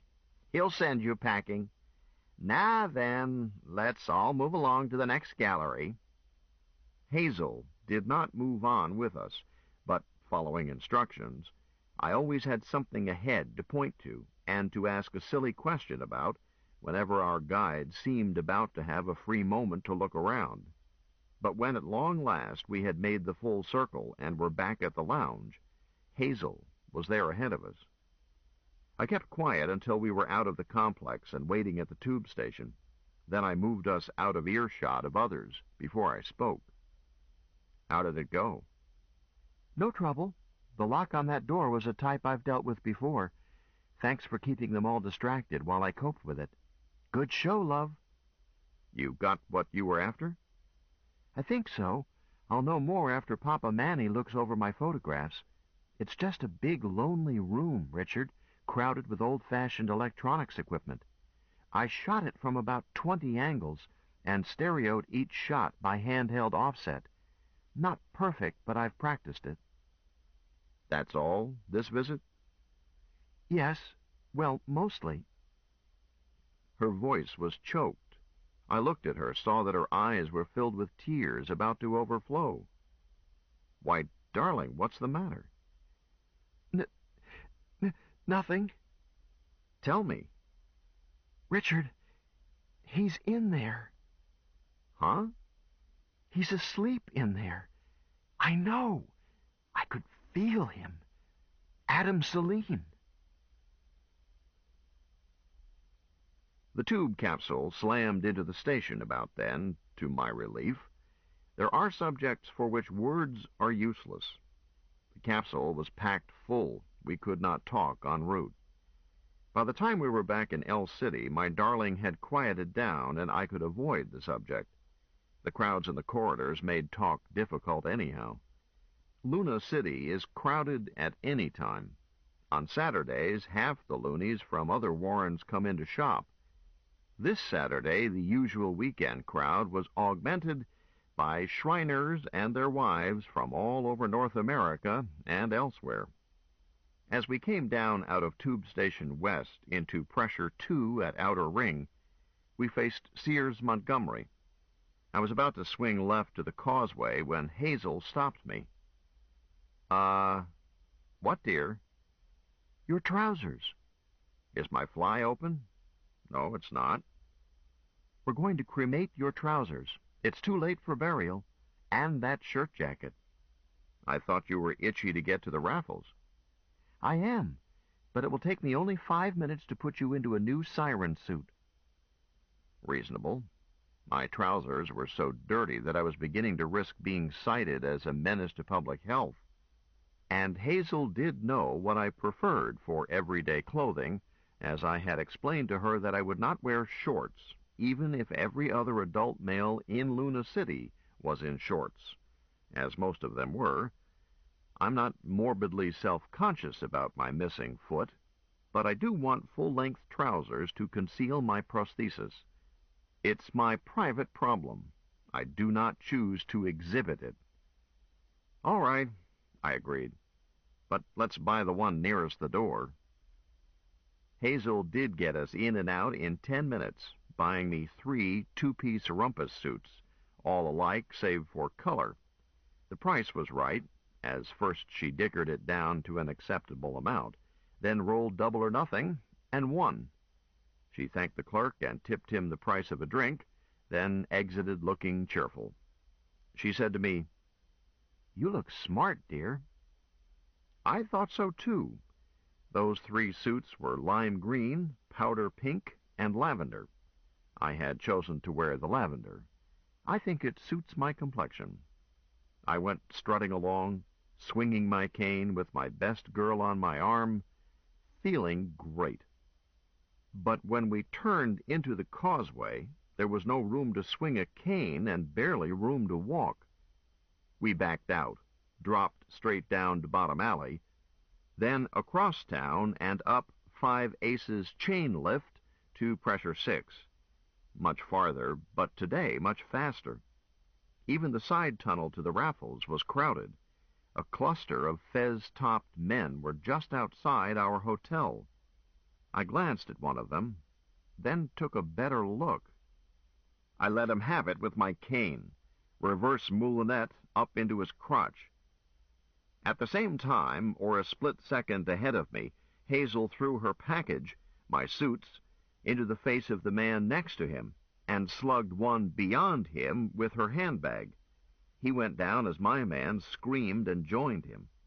As my cane swung back, I took it with both hands horizontally and used the sideways short jabs intended for moving through a rioting crowd, but used the jabs more personally, getting one man in the belly, another in a kidney, and kicking each to quiet him as he went down. Hazel had taken care of the man she had slowed up with the package. I did not see how, but he was down and not moving. A 6th man was about to cool her with a kosh, so I stabbed him in the face with my cane. He grabbed at it. I moved forward with it to keep him from exposing the stiletto, while giving him 3 fingers to his solar plexus, left-handed. I fell on top of him, and was picked up and carried into the raffles at a trot, with my head down and dragging my cane after me. The next few seconds I had to sort out later, perhaps imperfectly. I did not see Gretchen standing at the registration desk, but she was there, having just arrived. I heard Hazel snap, "Gretchen, room L, straight back on the right," as she dumped me on Gretchen. On Luna I weigh 13 kilos, give or take a few grams. Not much load for a country girl used to hard work. But I'm much bigger than Gretchen and twice as big as Hazel. A big, unwieldy bundle. I squawked to be put down. Gretchen paid no attention.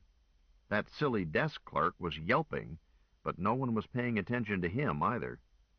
Our door opened as Gretchen reached it, and I heard another familiar voice sing out, "He's hurt!" Then I was face up on my own bed, and Chia was working on me. "I'm not hurt," I told her. "Just shaken up." "Yeah, sure. Hold still while I get your trousers off. Does one of you gentlemen have a knife?" I was about to tell her not to cut my new trousers when I heard a shot. It was my bride, crouching inside the open doorway and peering cautiously out to the left, her head close to the floor.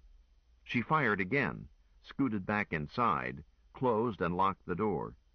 She glanced around and snapped, "Move Richard into the fresher. Pile the bed and everything else against the outer door. They'll be shooting or breaking it down, or both."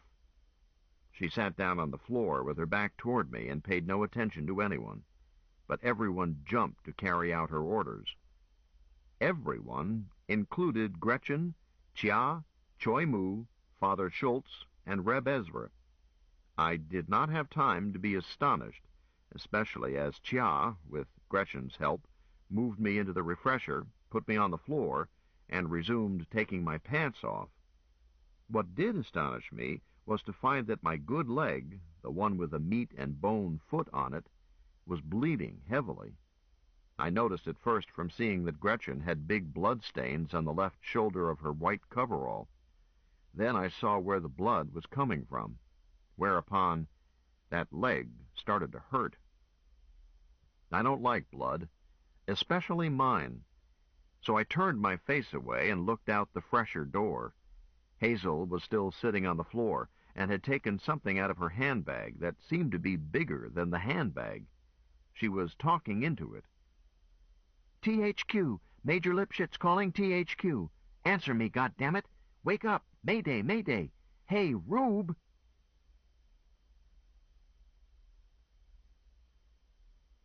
Chapter 20. If anyone doubts my veracity, I can only say that I pity his lack of faith. Baron Munchausen. Chia added, "Gretchen, hand me a clean towel. We'll make do just with a pressure pack until later."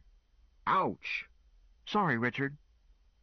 "Mayday, mayday, Hail Mary, I'm up the crick without a paddle. Answer me." "We read you, Major Lipschitz. Report local fix, planet, system, and universe." It was a machine voice with a typical uninflected brassiness that sets my teeth on edge. "Now let's tape it tightly."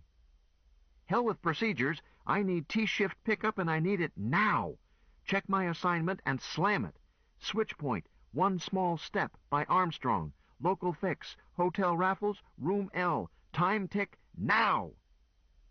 I went on looking out the fresher door to avoid watching the unpleasant things Chia and Gretchen were doing to me. I could hear shouts and people running. Something crashed against the corridor door. Then in the rock wall on my right, a new door dilated. I say door for lack of a precise word. What I saw was a circular locus of silver gray, floor to ceiling, and more. Inside this locus was an ordinary door for a vehicle. What sort of vehicle I could not tell. Its door was all I could see. It swung open. Someone inside called out, "Grandma," as the corridor door crashed in and a man fell into the room. Hazel shot him. A second man was right behind him. She shot him too. I reached for my cane. Beyond Chia, damn it. "Hand me my cane. Hurry." Now, you lie back down." "Give it to me." Hazel had one round left, or maybe none. Either way, it was time I backed her up. I heard more shots. With bitter certainty that nothing was left but to avenge her, I made a long arm, got my stick, and turned. No more fighting. Those last shots had been fired by Rabbi Ezra. Why was I surprised that a wheelchair cripple chose to go armed? Hazel was shouting, "Everybody get aboard! Move it!" And we did. I was confused again, as an endless crowd of young people, male and female, and all of them red-headed, poured out of that vehicle and carried out Hazel's orders. Two of them carried Reb Ezra inside, while a third folded his wheelchair flat and handed it in to a fourth. Choi Moo and Gretchen were hustled in, followed by Father Schultz. Chia was shoved after them when she tried to insist on handling me. Then two redheads, a man and a woman, carried me in. My blood-stained pants were chucked after me. I clung to my cane. I saw only a little of the vehicle. Its door opened into a four-place pilot and passenger compartment of what might be a space plane. Or might not be. The controls were strange, and I was in no position to judge how it worked. I was lugged between seats and shoved through a door behind them into a cargo space and wound up on top of the rabbi's folded wheelchair. Was I going to be treated as cargo? No, I lay there only briefly, then was turned 90 degrees and passed through a larger door, turned another 90 degrees, and placed on a floor. And glad to stay there. For the first time in years, I was experiencing Earth normal weight. Correction. I had felt a few moments of it yesterday in the ballistic tube, a few more in that You-Push-It clunker, Budget Jets 17, and about an hour of it in Old MacDonald's farm 4 days earlier. But this time sudden heaviness caught me by surprise and did not go away. I had lost blood and found it hard to breathe and was dizzy again. I was feeling sorry for myself when I saw Gretchen's face. She looked both scared and wretchedly ill. Chia was saying, "Get your head down, dear. Lie down by Richard. That's best. Richard, can you scrunch over a little? I would like to lie down, too. I don't feel well." So I found myself with a cuddlesome wench on each side of me, and I didn't feel a darn bit like cuddling. I'm supposed to be trained to fight in accelerations up to 2 full gravities, 12 times that of Luna. But that was years ago, and I'd had over 5 years of soft, sedentary living at low gravity. It seemed certain that Chia and Gretchen were just as uninterested in bundling. My beloved arrived, carrying our miniature maple. She placed it on a stand, blew me a kiss, and started sprinkling it. "Chia, let me draw a lukewarm tub for you two born loonies. You both can get into it." Hazel's words caused me to look around. We were in a bathroom, not a refresher appropriate to a 4-seater spaceplane, nothing at all like ours in the Raffles. This room was an antique. Have you ever seen wallpaper decorated with fairies and gnomes? Indeed, have you ever seen wallpaper? How about a giant iron tub on claw feet? Or a water closet with a wooden lid and an overhead tank? The whole room was straight out of a museum of cultural anthropology. Yet everything was bright and new and shiny. I wondered just how much blood I had lost. "Thanks, Gwen, but I don't think I need it. Gretchen, do you want to float in water?" "I don't want to move." "It won't be long," Hazel assured them. "Gay shifted twice to avoid shrapnel, or we would be down now. Richard, how are you feeling?" "I'll make it." "Of course you will, darling. I feel the weight myself from a year in Golden Rule, but not much as I exercised at 1G every day. Dear one, how badly are you wounded?" "I don't know." "Chia?" "Lots of bleeding and some muscle damage, 20 or 25 centimeters and fairly deep. I don't think bone was hit. We put a tight pressure pack on it. If this ship is equipped for it, I want to do a better job and give him a broad-spectrum shot, too." "You've done a fine job. We'll be landing soon, and then there will be professional help and equipment." "All right. I don't feel too lively, I admit. So try to rest." Hazel picked up my blood-soiled trousers. "I'm going to soak these before the stain sets." "Use cold water," Gretchen blurted, then turned pink and added shyly, "So Mama says." Ingrid is right, dear. Hazel ran water into the hand basin. Richard, I'm forced to admit that I lost your new clothes during that fuss. Clothes we can buy. I thought I was going to lose you. Good, Richard. Here's your wallet and some this and that. Pocket plunder. Better let me have it. I crowded it all into a breast pocket. Where's Choi Moo? I did see him. Or did I? He's in the other fresher, with Father Schultz and Father Ezra. Huh? Are you telling me that a four-seater has 2 refreshers? It is a 4-place job, isn't it? It is, and it does, and wait till you see the rose gardens and the swimming lounge. I started to make a retort, but chopped it off. I had not figured out any formula by which to tell when my bride was jesting or was telling literal but unbelievable truth. I was saved from a silly discussion by one of the redheads coming in. Female, young, muscled, freckled, cat-like, wholesome, sultry. Aunt Hazel, we're grounded. Thank you, Lore. I'm Laz. Cass wants to know who stays here, who comes along, and how long till lift. Gay wants to know whether or not we'll be bombed, and can she park one shift over? The bombing makes her nervous. Something is wrong here. Gay should not be asking directly, should she? I don't think she trusts Cass's judgment. She may have reason. Who's commanding? I am. Oh. I'll let you know who goes, who stays, after I talk to my papa and Uncle Jock. A few minutes, I think. You can let Gay park in a dead zone if you wish, but please have her stay on my frequency triple. We may be in a hurry. Right now I want to move my husband. But first I must ask another of our passengers to lend me his wheelchair. Hazel turned to leave. I called out, "I don't need a wheelchair." But she didn't hear me. Apparently. 2 of the redheads lifted me out of the craft and placed me in Ezra's wheelchair, with its back support lowered and front support lifted. One of them spread a king-size bath towel over my lap and legs. I said, "Thanks, Laz."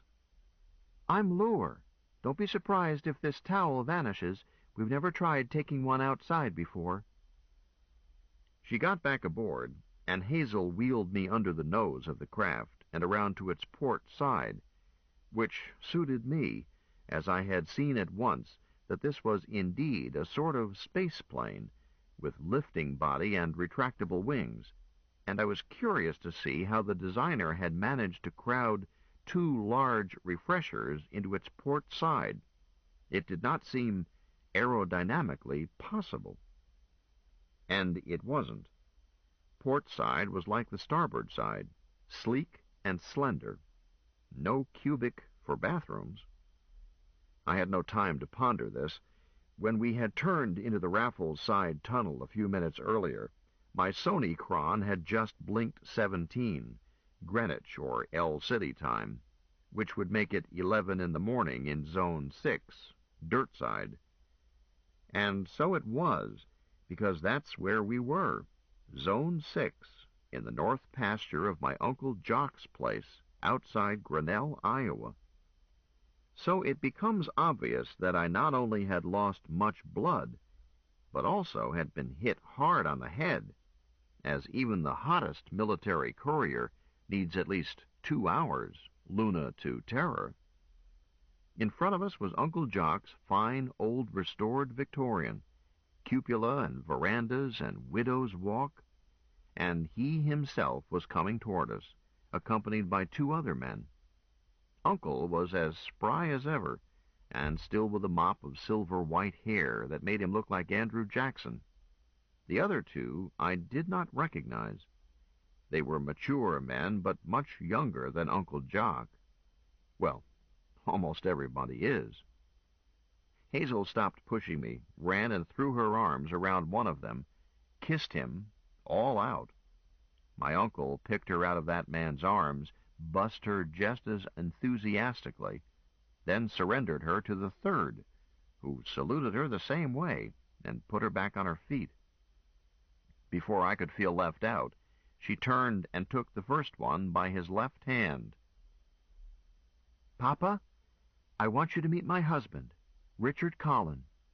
Richard, this is my Papa Manny, Manuel Garcia O'Kelly Davis." "Welcome to family, Colonel." He offered me his right hand. "Thank you, sir." Hazel turned to the third man. "And Richard, this is Dr. Hubert," Uncle Jock interrupted. "Leif, slap skin with my nephew, Colonel Colin Campbell. Welcome home, Dickie. What are you doing in that baby carriage?" "Just lazy, I guess. Where's Aunt Sissy?" "Locked up, of course. Knew you were coming. But what have you been doing? Looks like you failed to duck. Sadie, you have to expect that from Dickie. He's always been slow, hard to toilet train, and never did learn patty cake." I was selecting a sufficiently insulting answer to this canard. I learned long ago the way to treat our family scandal, when the ground shook, followed immediately by crump. Not nuclear, just high explosive, but disquieting just the same. H.E. is not a toy, and is not a better way to become dead. There isn't one. Uncle said, "Don't pee your pants, Dickie. They're not shooting at us. Leif, will you examine him here or inside?" Dr. Hubert said, "Let me see your pupils, Colonel." So I looked at him as he looked at me. When Hazel stopped pushing the wheelchair, the space plane was then on my left. But when that H.E. detonation took place, the space plane was abruptly elsewhere. Gone.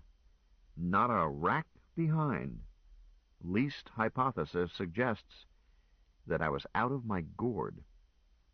Nobody else seemed to notice it. So I pretended not to and looked at my physician, and wondered where I had seen him lately. "No concussion, I think. What's the natural log of pi?" If I had all my marbles, would I be here? Look, Doc, no guessing games, please. I'm tired.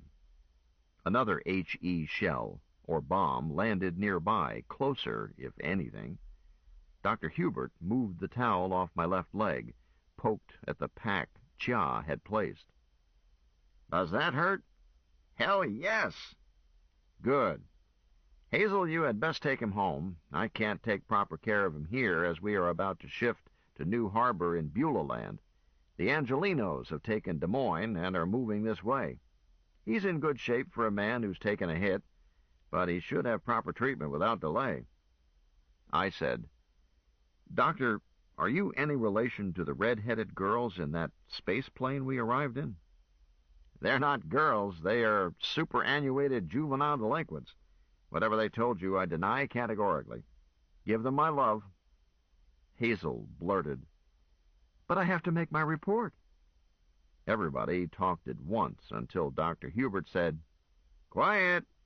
Hazel goes with her husband and sees him settled in, stays as long as she finds necessary, then reports to New Harbor, but with time tick established now. Objection?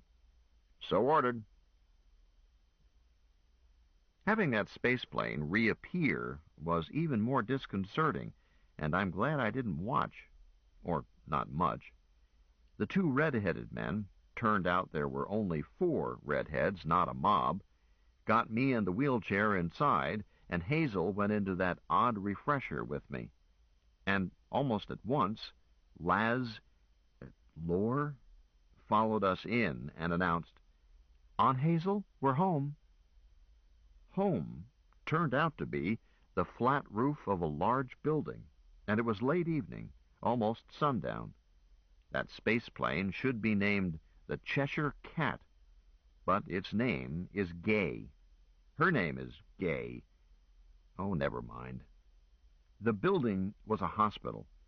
In checking into a hospital, you first wait an hour and 40 minutes while they process the paperwork. Then they undress you and put you on a gurney under a thin blanket with your bare feet sticking out into a cold draft and make you wait outside the X-ray lab. Then they demand a urine sample in a plastic duck while a young lady waits for it, staring at the ceiling and looking bored. Right? Now, these people didn't know page 1 about the regulation way to run a hospital. Our able-bodied comrades, the ones suffering from nothing but high acceleration, were already on their way in glorified golf carts when I was again lifted out and placed in another golf cart. Gurney, wheelchair, floating couch. Rabbi Ezra was there in his wheelchair. Hazel was with us and carrying Treeson and a Sears-labeled package containing Naomi's costume. The space plane had vanished. I had barely had time to tell Laz, Lore, that Dr. Hubert sent his love. She had sniffed, "If he thinks sweet talk will get him out of the doghouse, he had better think again." But her nipples crinkled up, so I assumed that she was pleased. 4 of us were left on the roof, we 3 and 1 member of the hospital staff, a little dark woman who seemed to combine the best of Mother Eve and Mother Mary without flaunting any of it. Hazel dropped the package on me, handed the bonsai to Reb Ezra, and threw her arms around her. "Tammy! Arisul mtemqua!" The motherly creature kissed Hazel. "Rexy, Rexy, so very long." They broke from the clinch, and Hazel said, "Tammy, this is my beloved, Richard." This got me kissed on the mouth. Tammy put that bundle aside to do it properly. A man kissed by Tammy stays kissed for hours, even if he is wounded, even if she makes it brief. "And this is our dear friend, the Reverend Rabbi Ezra Ben David." He did not get the treatment I got. Tammy curtsied deeply, then kissed his hand, so I showed a clear profit. Tammy, Tamara, said, "Inside I must get you both, that quickly may we repair Richard. But both each my cherished guests will here be through time not short. Hazel, such room as you with Jubal shared, nay?" "Tammy, that's a fine idea, 'cause I'm going to have to be away sometimes. Gentlemen, will you room together while you are patients here?" I was about to say, "Yeah, sure," but when Reb Ezra said, "There's some mix-up. Mistress Gwendolen, please explain to this dear lady that I am not a patient, not a candidate for hospitalization. Perfect health, not a sniffle, not even a hangnail." Tamara looked surprised and, no, not troubled, but deeply concerned. She stepped close to him, gently touched his left stump. "Are we not your legs to back on put?" Reb Ezra stopped smiling. "I'm sure you mean well, but I can't wear prosthetics, truly." Tamara broke into that other language, speaking to Hazel. She listened, then said, "Father Ezra, Tamara is speaking of real legs, flesh and blood. They can do it. 3 ways they can do it." Reb Ezra took a deep breath, sighed it out, then looked at Tamara. "Daughter, if you can put my legs back on, go ahead, please." Then added something. Hebrew, I think. This ends side 2 of cassette 7 of The Cat Who Walks Through Walls. Please fast forward to the end before loading cassette 8. 8. 8. 8. 8. 8. 8. 8. 8. The Cat Who Walks Through Walls, cassette 8. Book 3. The Light at the End of the Tunnel. Chapter 21. God created woman to tame Man. Voltaire. I woke up slowly, letting my soul fit itself gently back into my body. I kept my eyes closed while I spliced onto my memory and reviewed who I was and where I was and what had happened. Oh, yes, I had married Gwen Novak. Most unexpectedly, but what a delightful idea. And then Hey, that wasn't yesterday. Yesterday you had a busy day. Started in Luna City, bounced to Grinnell. How? Never mind how for the nonce. Accept it. Then you bounced to... What had Gwen called it? Hey, wait. Gwen's real name is Hazel. Or is it? Worry about that later. Hazel called it Third Earth, Tellus Tertius. Tammy called it something else. Tammy? Oh, sure, Tamara. Everybody knows Tamara. Tammy would not let them work on my wounded leg while I was awake. How in hell did I pick up that wound? Am I getting clumsy in my old age? Or was it spotting Bill's face among those fake Shriners? It's not professional to let any surprise slow you down. If your own grandmother shows up in the scrum, shoot her and move on. How did you know they were not Shriners? That's easy. Shriners are middle-aged and paunchy. These studs were young and tough, combat-ready. Yes, but that's a rationalization, one you just now thought of. So? Nevertheless, it's true, but you didn't reason it out yesterday. Hell no, of course not. At the moment of truth, you don't have time to think. You look at a bloke, something about him shouts, "Enemy," and you jump to do unto him before he does unto you. If you use scrum time routing impressions around inside your skull, sorting by type and weighing by logic, you're dead. Instead, you move. Yesterday, you didn't move fast enough. But we picked the right partner for a fight, didn't we? A quick little coral snake named Hazel. And any scrum we come out of still with a body temperature of 37 can't be counted an utter defeat. Quit trying to kid yourself. You got how many? 2? And she got the rest. And she had to make pickup on you. Or you would be stone cold dead this minute. Maybe I am. Let's check. I opened my eyes. This room certainly looks like heaven. But that proves you are not dead, because heaven is not your destination. Besides, everybody says that when you die, first you go through a long tunnel with a light at the far end, and there your beloved waits for you. And that did not happen to you. No tunnel, no light at the end of the tunnel, and sadly, no Hazel. So, I am not dead, and this can't be heaven, and I don't think it's a hospital either. No hospital was ever this beautiful or smelled so good. And where is the regulation racket found in all hospital corridors? All I hear are bird songs and a string trio off somewhere in the distance. Hey, there's Treeson. So Hazel must be close around. Where are you, honey girl? I need help. Find my foot and hand it to me, will you, please? I can't risk hopping in this gravity. I'm out of practice. And, well, damn it, I need to pee. Something abraxly. My back teeth are floating. I see that you are now awake. It was a gentle voice back of my right ear. I twisted my head to look just as she came around to where I could see her more easily. A young woman, comely, slender, small of bust, long brown hair. She smiled as I caught her eye.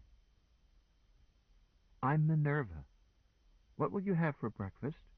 Hazel told me that waffles would please you, but you can have anything you like. Anything?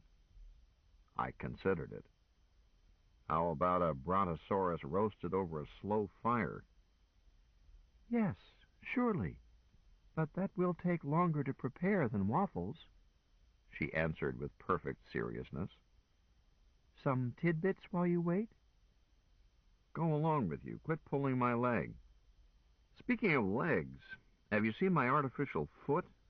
Before I eat breakfast, I must visit the refresher, and I must have my cork foot to do that. This gravity, you know. Minerva told me bluntly what to do about it. This bed has a built-in refresher, and you can't use the usual refresher anyhow. You are under spinal block from the waist down. But our arrangements are efficient, truly. So go ahead, whatever you need to do. I can't. Truly, I could not. When they cut off my foot, the hospital corpsman had a hell of a time with me. Finally, they equipped me with a catheter and honey tube until I was able to get as far as the Jakes on crutches. You will find that you can, and that it will be all right. I couldn't stir either leg, neither the short one nor the long one. Mistress Minerva, may I have an ordinary hospital-type bed urinal? She looked troubled. If you wish, but it will not be useful. Then her troubled look changed to a thoughtful one. I will go find one, but it will take me some time, at least 10 minutes, not a moment less. And I am going to seal your door while I am gone so that no one will disturb you. She added, 10 minutes. and headed for a blank wall. It snapped out of her way, and she was gone. I immediately flipped off the sheet to see what they had done to my one good leg. The sheet would not flip, so I snuck up on it. It was too smart for me, so I tried to outwit it. After all, a sheet can't be smarter than a man. Can it be? Yes, it can. Finally, I said to myself, look, chum, we are getting nowhere.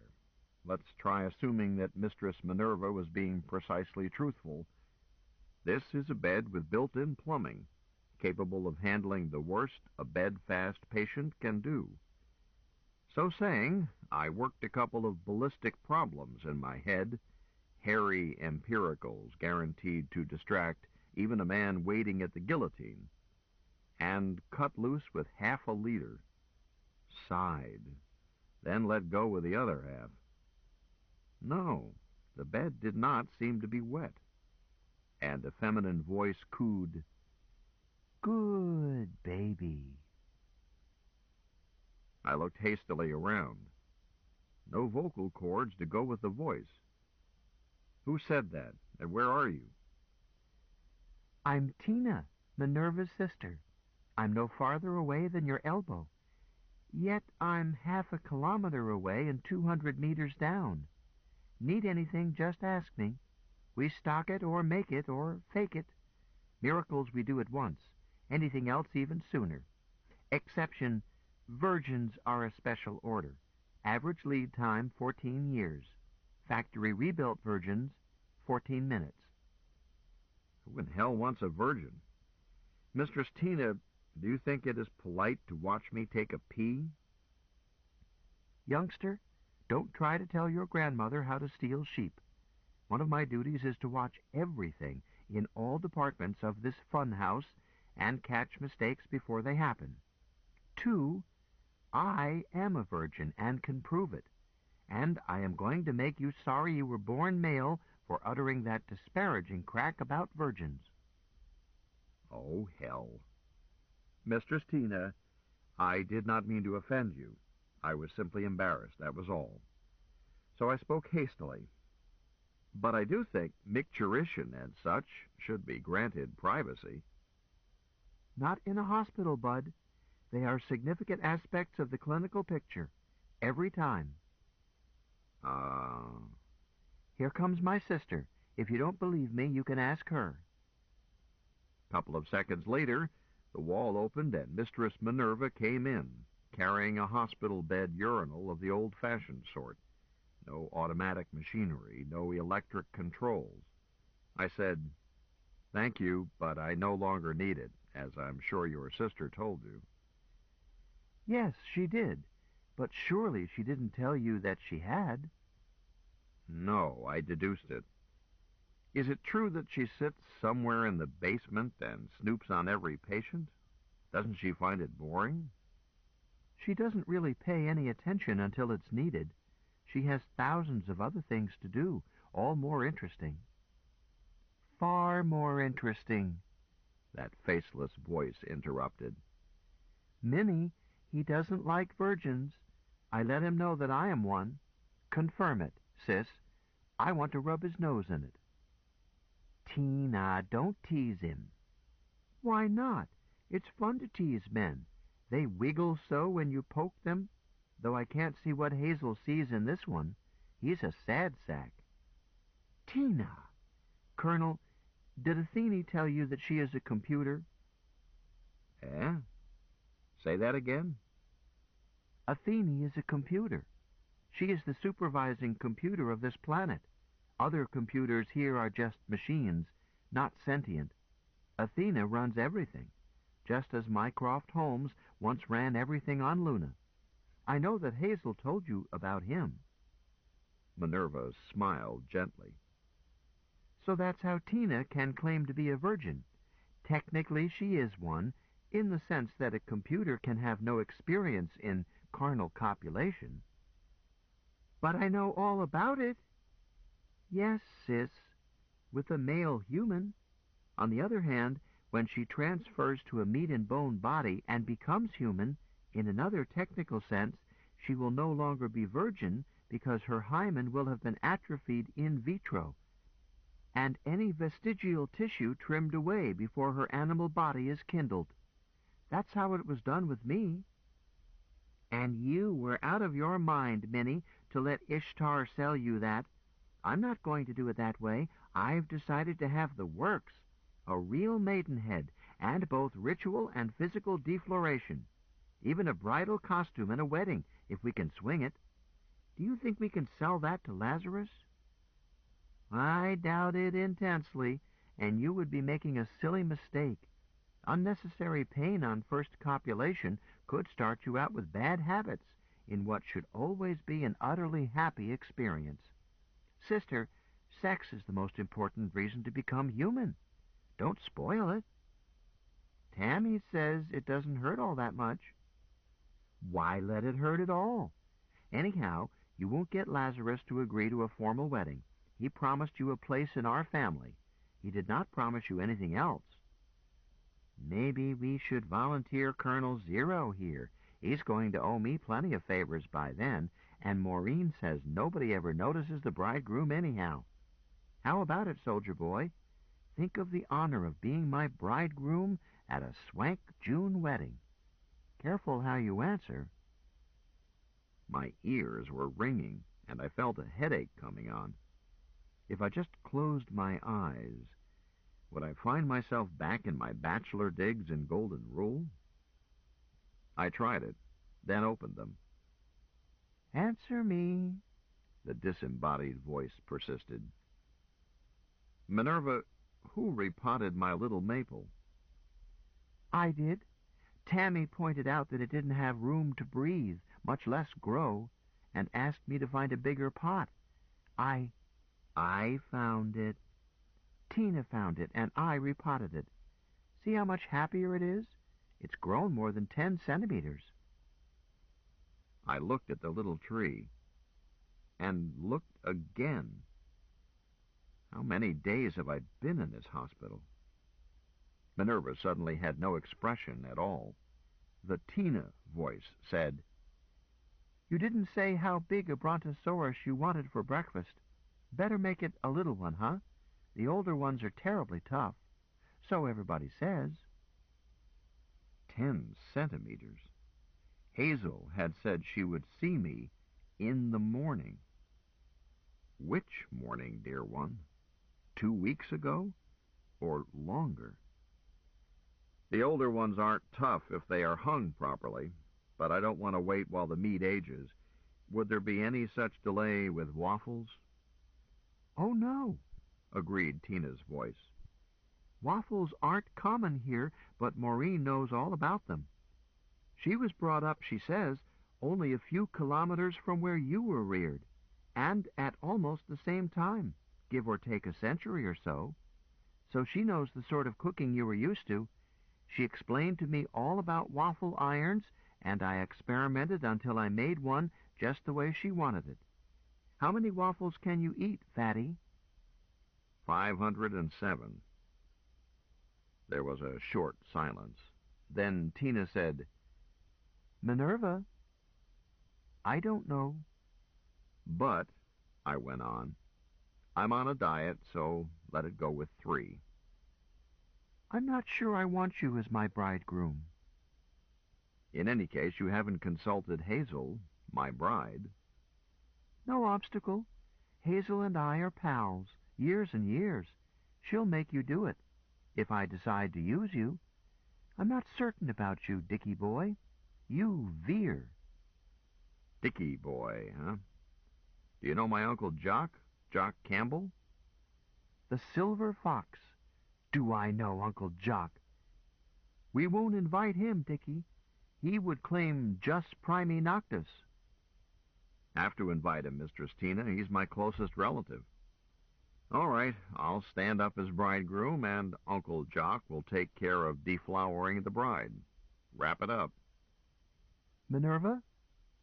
Colonel Richard, I do not think that Athene should do this. I have known Dr. Jock Campbell for many years, and he has known me. If Athena insists on this silly thing, I do not think she should give herself first to Dr. Campbell. A year or two later, when she knows...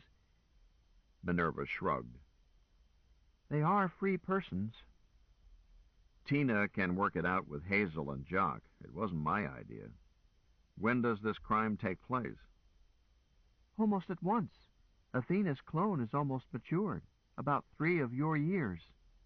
Oh, I thought we were talking about next week. I'll stop worrying. The horse might learn to sing. What horse? A nightmare. Now, about those waffles. Mistress Minerva, will you join me in waffles? I can't stand to have you standing there salivating and swallowing and starving while I wallow in waffles. I have already broken fast today. Too bad. But that was some hours ago, and I would like to experience waffles. Both Hazel and Maureen speak well of them. Thank you. I accept. You didn't invite me. But, Tina, my prospective child bride, if you do as you threaten to, my table will be yours. To invite you to share it would be a tautologically redundant plethora of excess surplusage, repetitious and almost insulting. Did Maureen say how waffles should be served? With drawn butter and maple syrup and plenty of crisp bacon, accompanied by fruit juice and coffee. The juice should be ice cold. The rest should be hot. 3 minutes, lover boy. I was about to answer when that insubstantial wall again opened, and Rabbi Ezra walked in. Walked in. He was using crutch canes, but he was on 2 legs. He grinned at me and waved a crutch cane. "Dr. Ames, good to see you awake." "Good to see you, Reb Ezra. Mistress Tina, please make that order 3 of everything." I already did, and lox and bagels and strawberry jam. It was a jolly meal, despite all the questions on my mind. The food was grand, and I was hungry. Minerva and Ezra and Tina were good company. I was chasing syrup with the last bite of my first waffle before I said, "Reb Ezra, have you seen Hazel this morning? My wife, I had expected her to be here." He seemed to hesitate. Tina answered, She'll be here later, Dickie. She can't hang around waiting for you to wake up. She has other things to do. And other men. Tina, quit trying to get my goat, or I won't marry you, even if Hazel and Jock both agree. Want to bet? You jilt me, you cad, and I'll run you right off this planet. You won't get another bite to eat, doors won't open for you, refreshers will scald you, dogs will bite you, and you will itch. Sister. Aw, Minnie. Minerva went on to me. Don't let my sister fret you, Colonel. She teases because she wants company and attention. But she is an ethical computer, utterly reliable. I'm sure she is, Minerva, but she can't expect to tease me and threaten me and still expect me to stand up in front of a judge or a priest or somebody and promise to love, honor, and obey her. I'm not sure I want to obey her anyhow. The computer voice answered, You won't have to promise to obey, Dickie boy. I'll train you later. Just simple things. Heel, fetch, sit up, lie down, roll over, play dead. I don't expect anything complex out of a man, aside from stud duties, that is. But on that score, your reputation has preceded you. What do you mean by that? I threw my serviette down. That tears it. The wedding is off. Friend Richard. Yes, Reb. Don't let Tina worry you. She has propositioned me and you and Father Hendrick and Choi Moo and no doubt many others. Her ambition is to make Cleopatra look like a piker. And Ninon de l'Enclos, and Rangy Lil, and Marie Antoinette, and Rahab, and Battleship Kate, and Messalina, and you name her. I'm going to be the champion nymphomaniac of the multiverse, beautiful as sin, and utterly irresistible. Men will fight duels over me, and kill themselves on my doorstep, and write odes to my little finger. Women will swoon at my voice. Every man, woman, and child will worship me from afar, and I'll love as many of them up close as I can fit into my schedule. So, you don't want to be my bridegroom, eh? What a filthy, wicked, evil, stinking, utterly selfish thing to say. Angry mobs will tear you to bits and drink your blood. Mistress Tina, that is not polite table talk. We are eating. You started it. I tried to review the bidding. Had I started it? No, indeed. Reb Ezra said to me in a prison whisper, Give it up. You can't win. I know. Mistress Tina, I'm sorry I started it. I should not have done so. It was naughty of me. Oh, that's all right. The computer sounded warmly pleased. And you don't have to call me Mistress Tina. Hardly anyone uses titles around here. If you called Minerva Dr. Long, she would look around to see who was standing behind her. All right, Tina. And please, call me Richard. Mistress Minerva, you have a doctor's degree? Medical doctor? One of my degrees is in therapy, yes, but my sister is right. Titles are not often used here. Mistress one never hears, other than as a term of affection to a woman you have gifted with your carnal love.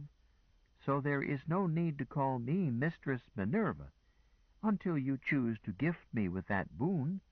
When you do, if you do. Right across the plate. I almost failed to lay a bat on it. Minerva seemed so modest, meek, and mild that she took me by surprise. Tina gave me time in which to regroup. Minnie, don't try to hustle him right out from under me. He's mine. Better ask Hazel. Better yet, ask him. Dickie boy, tell her. What can I tell her, Tina? You haven't settled it with Hazel and my Uncle Jock. But in the meantime, I contrived to bow to Minerva as well as one can from bed and handicapped by a spinal block. Dear lady, your words do me great honor. But as you know, I am at present physically immobilized, unable to share in such delights.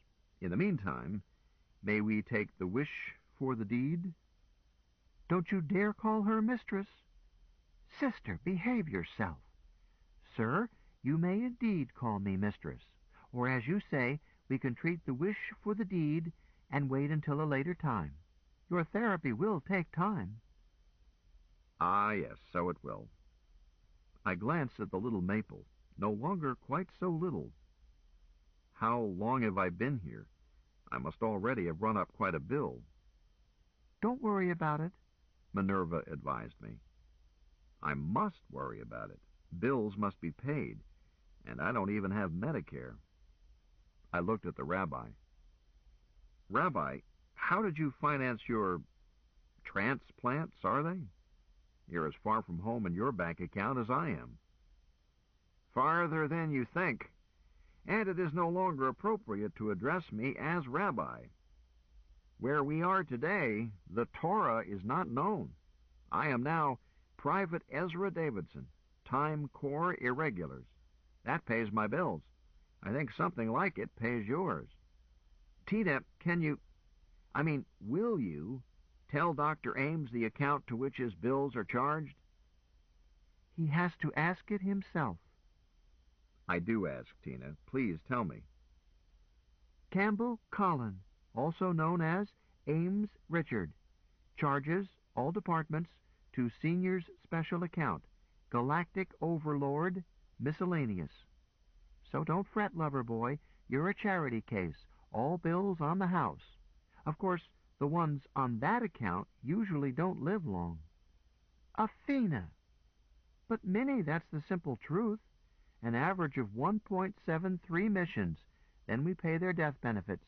Unless he's ordered to some featherbed job at THQ.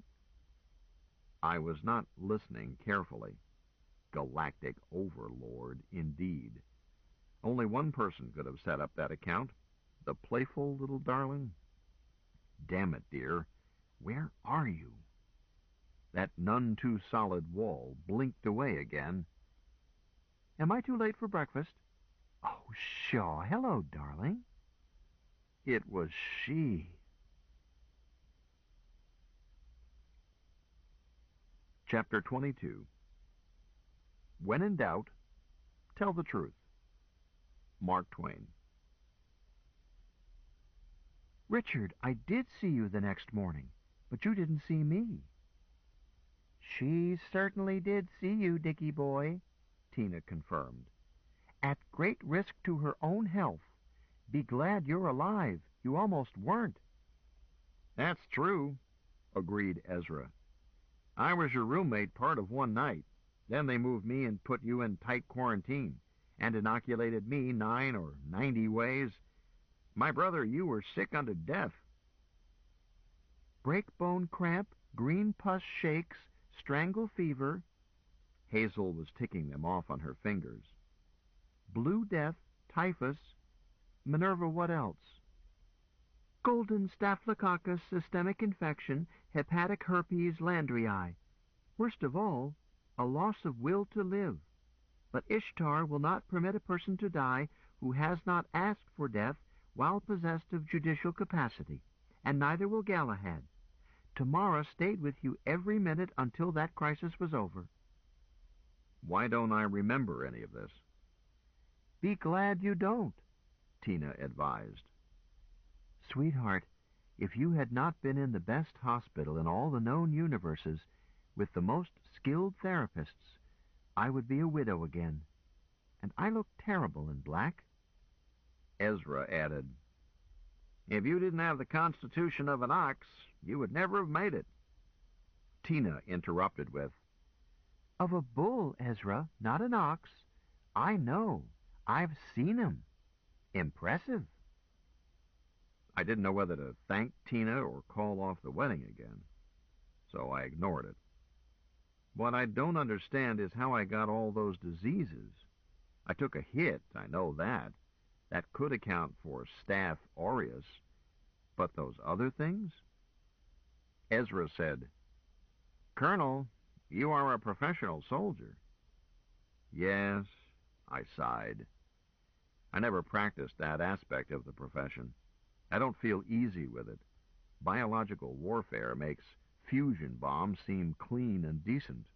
Even chemical warfare looks humane compared with bioweapons. Very well, that knife. Was it a knife? Was prepared nastily. Yes, agreed Ezra. Somebody wanted you dead and was willing to kill all of Luna City as long as you died. That's crazy. I'm not that important.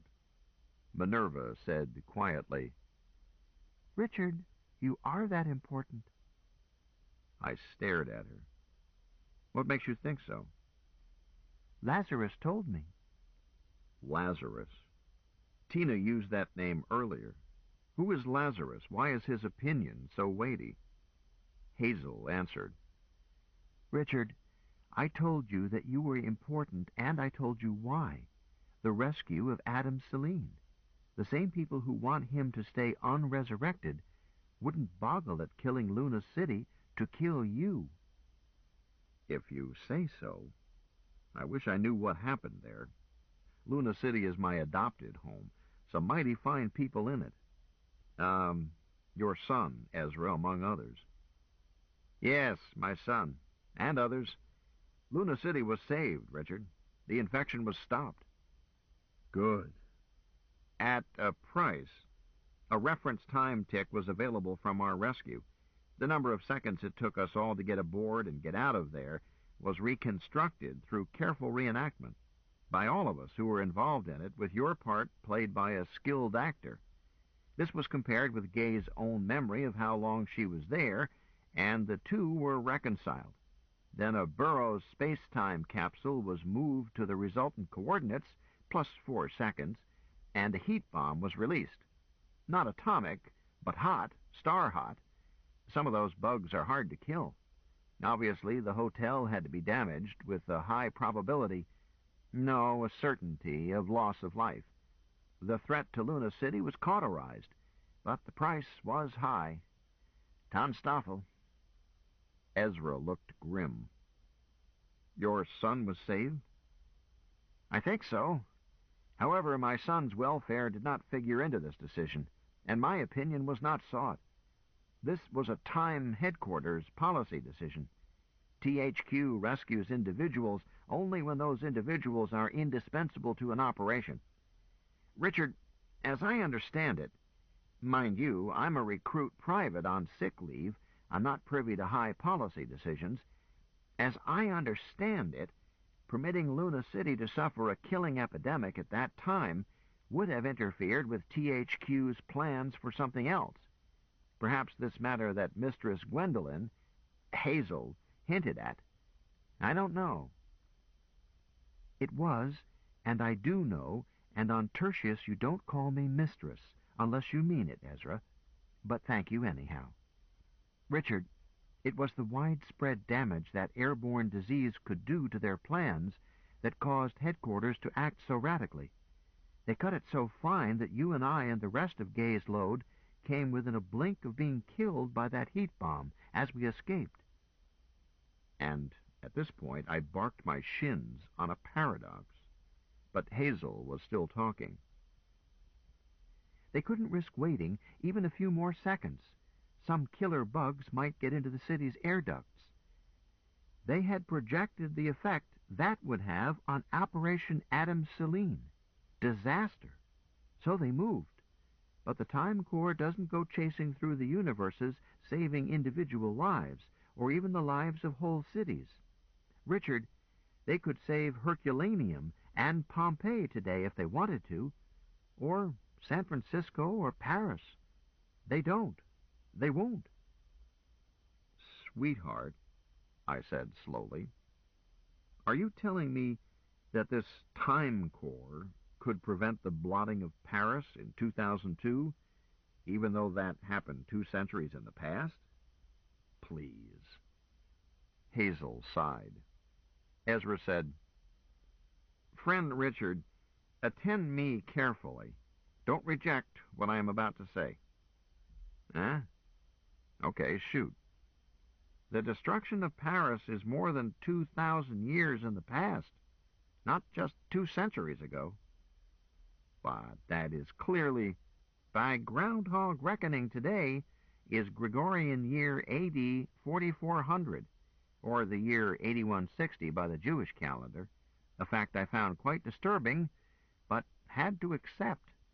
Besides that, here and now, we are over 7,000 light years from Earth. Both Hazel and Minerva were looking soberly at me, apparently awaiting my reaction. I started to speak, then reviewed my thoughts. At last I said, I have only one more question. Tina? No, you can't have any more waffles. Not waffles, dear. My question is this. May I have another cup of coffee? This time with cream, please? Here, catch. My request appeared on my lap table. Hazel blurted, Richard, it's true, all of it. I sipped the fresh coffee. Thank you, Tina. It's just right. Hazel, my love, I didn't argue. It would be silly of me to argue something I don't understand. So let's move to a simpler subject. Despite these terrible diseases you tell me I had, I feel brisk enough to leap out of bed and lash the serfs. Minerva, can you tell me how much longer I must have this paralysis? You are my physician, are you not? No, Richard, I am not. Sister is in charge of your happiness, Tina interrupted. That's more important. Athena is more or less right. I'm always right. But she sometimes phrases things oddly. Tamara is chief of morale for both Ira Johnson Hospital and the Howard Clinic. And Tamara was here when you needed her most. She held you in her arms. But she has many assistants because Director General Ishtar considers morale, well, happiness, central to both therapy and rejuvenation. So I help, and so does Maureen and Maggie, whom you have not yet met. There are others who pitch in when we have too many with happiness problems, Libby and Dee Dee, and even Laz and Lore, who are superb at it when they are needed, not surprising as they are sisters of Lazarus and daughters of Maureen. And there's Hilda, of course. Hold it, please. I'm getting confused by names of people I've never met. This hospital has a staff that dishes out happiness. I understand that much. All of these angels of happiness are women, right? How else? Tina demanded scornfully. Where do you expect to find happiness? Now, Tina, Minerva said reprovingly. Richard, we female operatives take care of the morale of males, and Tamara has skilled male operatives on watch or on call for female clients and patients. Opposite polarity isn't absolutely essential to morale nursing, but it makes it much easier. We don't need as many male morale operatives to take care of our female patients, since women are less likely to be ill. Rejuvenation clients are about evenly divided, male and female, but women almost never become depressed while being made young again. Hear, hear, Hazel put in. Just makes me horny. She patted my hand, then added a private signal I ignored, others being present. While males usually suffer at least one crisis of spirit during rejuvenation. But you asked about your spinal block. Tina? I've called him. Just a moment, said Hazel. Ezra, have you shown Richard your new legs? Not yet. Will you, please? Do you mind? I'm delighted to show them off. Ezra stood up, moved back from the table, turned around, lifted his canes, and stood without assistance. I had not stared at his legs as he entered the room. I don't like to be stared at. Then, when he sat down at the reflection table that had followed him in, I could not see his legs. In the one glimpse I had had of his legs, I had gathered an impression that he was wearing walking shorts with calf-length brown stockings that matched his shorts, bony white knees showing between stockings and shorts. Now he scuffed off shoes, stood on bare feet, and I revised my notions abruptly. Those brown stockings were brown skin of legs and feet that had been grafted onto his stumps. He explained at length. 3 ways. A new limb or a new anything can be budded. That's a lengthy job and requires great skill, I'm told. Or an organ or limb can be grafted from one's own clone, which is kept here in stasis and with an intentionally undeveloped brain. They tell me that way is as easy as putting a patch on a pair of pants. No possibility of rejection. But I have no clone here, or not yet, so they found me something in the spare parts inventory. The meat market. Yes, Tina. Lots and lots of body parts on hand. Inventory computerized. By me? Yes, Tina. For heterologous grafts, Tina selects spare parts for closest tissue match. Matching blood, of course, but matching in other ways, too. And matching in size, but that's the easiest part. Tina checks everything and digs out a spare part that your own body will mistake for its own. Or almost. Ezra, the computer said. You can wear those legs for 10 years at least. I really did a job on you. By then your clone will be available, if you need it. You did indeed, and thank you, Tina. My benefactor's name is Azrael and Kruma. Richard, we are twins, aside from the irrelevant matter of melanin. Ezra grinned. I said, doesn't he miss his feet? Ezra suddenly sobered. He's dead, Richard. Dead from the commonest cause of death here. Accident. Mountain climbing. Landed on his head and crushed his skull. Even Ishtar's skill could not have saved him. And she certainly would have tried her best. Dr. Nkrumah was a surgeon on her staff. But these are not the feet Dr. Nkrumah wore. These are from his clone. That he never needed. Richard? Yes, dear, I wanted to ask Ezra. Richard, I did something without consulting you. So? Am I going to have to beat you again? You may decide to. I wanted you to see Ezra's legs because without your permission, I had them put a new foot on you. She looked scared. This ends side 1 of cassette 8. Please turn the cassette over and start side 2 at the same point.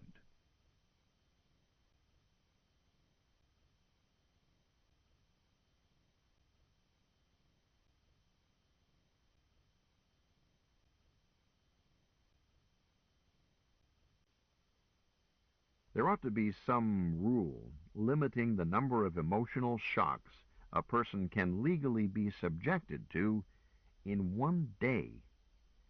I've had all the standard military training for slowing heartbeat and lowering blood pressure and so forth in a crunch, but usually the crunch won't wait and the damn drills aren't all that effective anyway. This time, I simply waited while consciously slowing my breathing. Presently, I was able to say, without my voice breaking, on the whole, I don't think that calls for a beating. I tried to wiggle my foot on that side. I've always been able to feel a foot there, even though it has been gone for years. Did you have them put it on front way, too? Huh? What do you mean, Richard? I like to have my feet face forward, not like a Bombay beggar. Was that a wiggle? Minerva, am I allowed to look at what was done? This sheet seems to be fastened down tight. Tina? Just arriving. That unsolid wall blinked out again, and in came the most offensively handsome young man I have ever laid eyes on. and his offense was not reduced by the fact that he showed up in my room starkers, not a stitch. The oaf was not even wearing shoes. He looked around and grinned. "Hi, everybody. Did someone send for me? I was sunbathing." "You were asleep during working hours." "Tina, I can sleep and sunbathe at the same time. Howdy, Colonel. Good to see you awake. You've given us quite a workout. There was a time when we thought we might have to throw you back and try again." "Dr. Galahad," said Minerva, "is your physician." "Not exactly," he amended, as he advanced toward me, with a squeeze for Ezra's shoulder, a pinch for Minerva's rump, and a kiss en passant for my bride. "I drew the short straw, that's all. So I'm the one picked to take the blame. I deal with all complaints. But I must warn you, no use trying to sue me, or us. We own the judge. Now," he paused with his hands just above my sheet, "do you want privacy for this?" I hesitated. Yes, I did want privacy. Ezra sensed it and started to struggle to his feet, having sat down again. "I'll see you later, friend Richard." "No, don't go. You showed me yours. Now I'll show you mine, and we can compare them, and you can advise me, as I don't know anything about grafts. And Hazel stays, of course. Minerva has seen it before, have you not?" "Yes, Richard, I have." "So stick around. Catch me if I faint.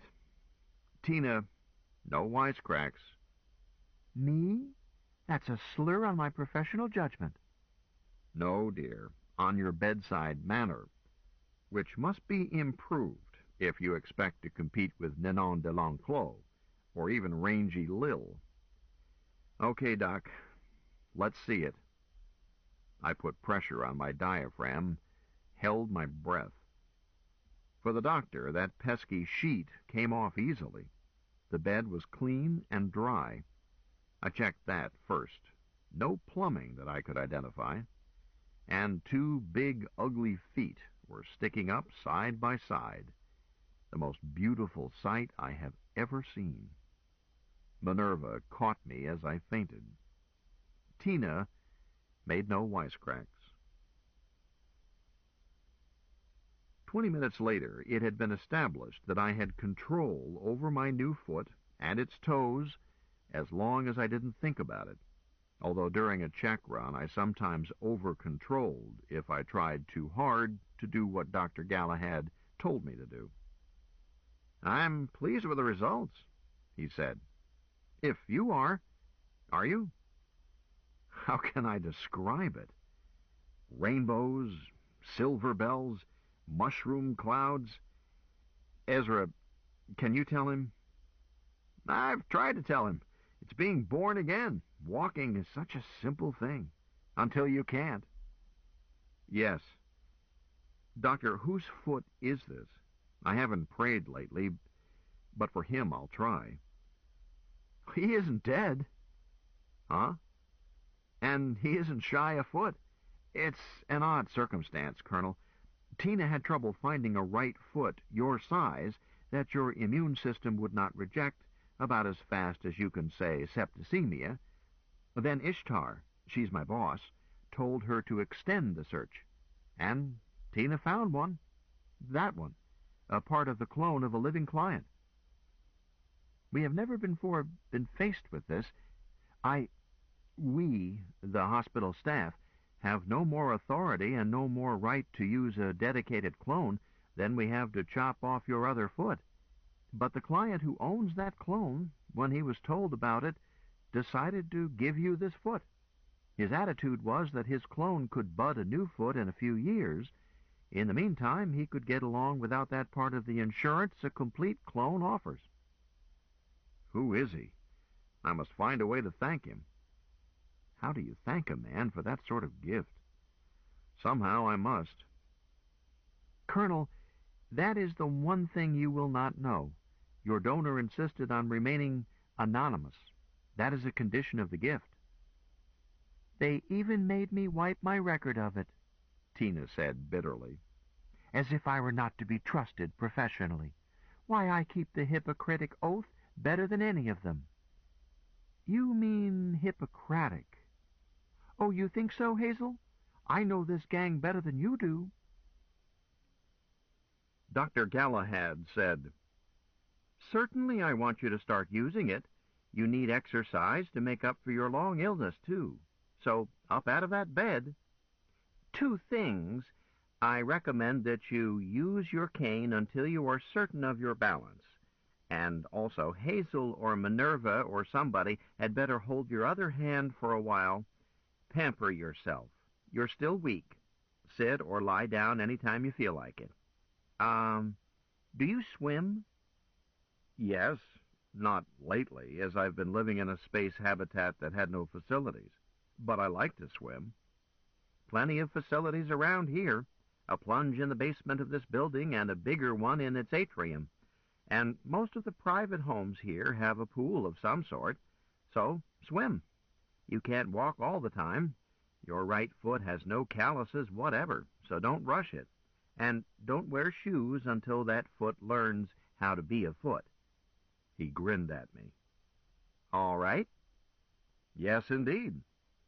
He patted my shoulder, then leaned down and kissed me, just when I was beginning to like the klutz. I didn't have time to dodge it. I felt extremely annoyed and tried not to show it. From what Hazel and others had said, this too pretty pansy boy had saved my life, again and again. I was in no position to resent a Berkeley bus from him. Damn it. He did not seem to notice my reluctance.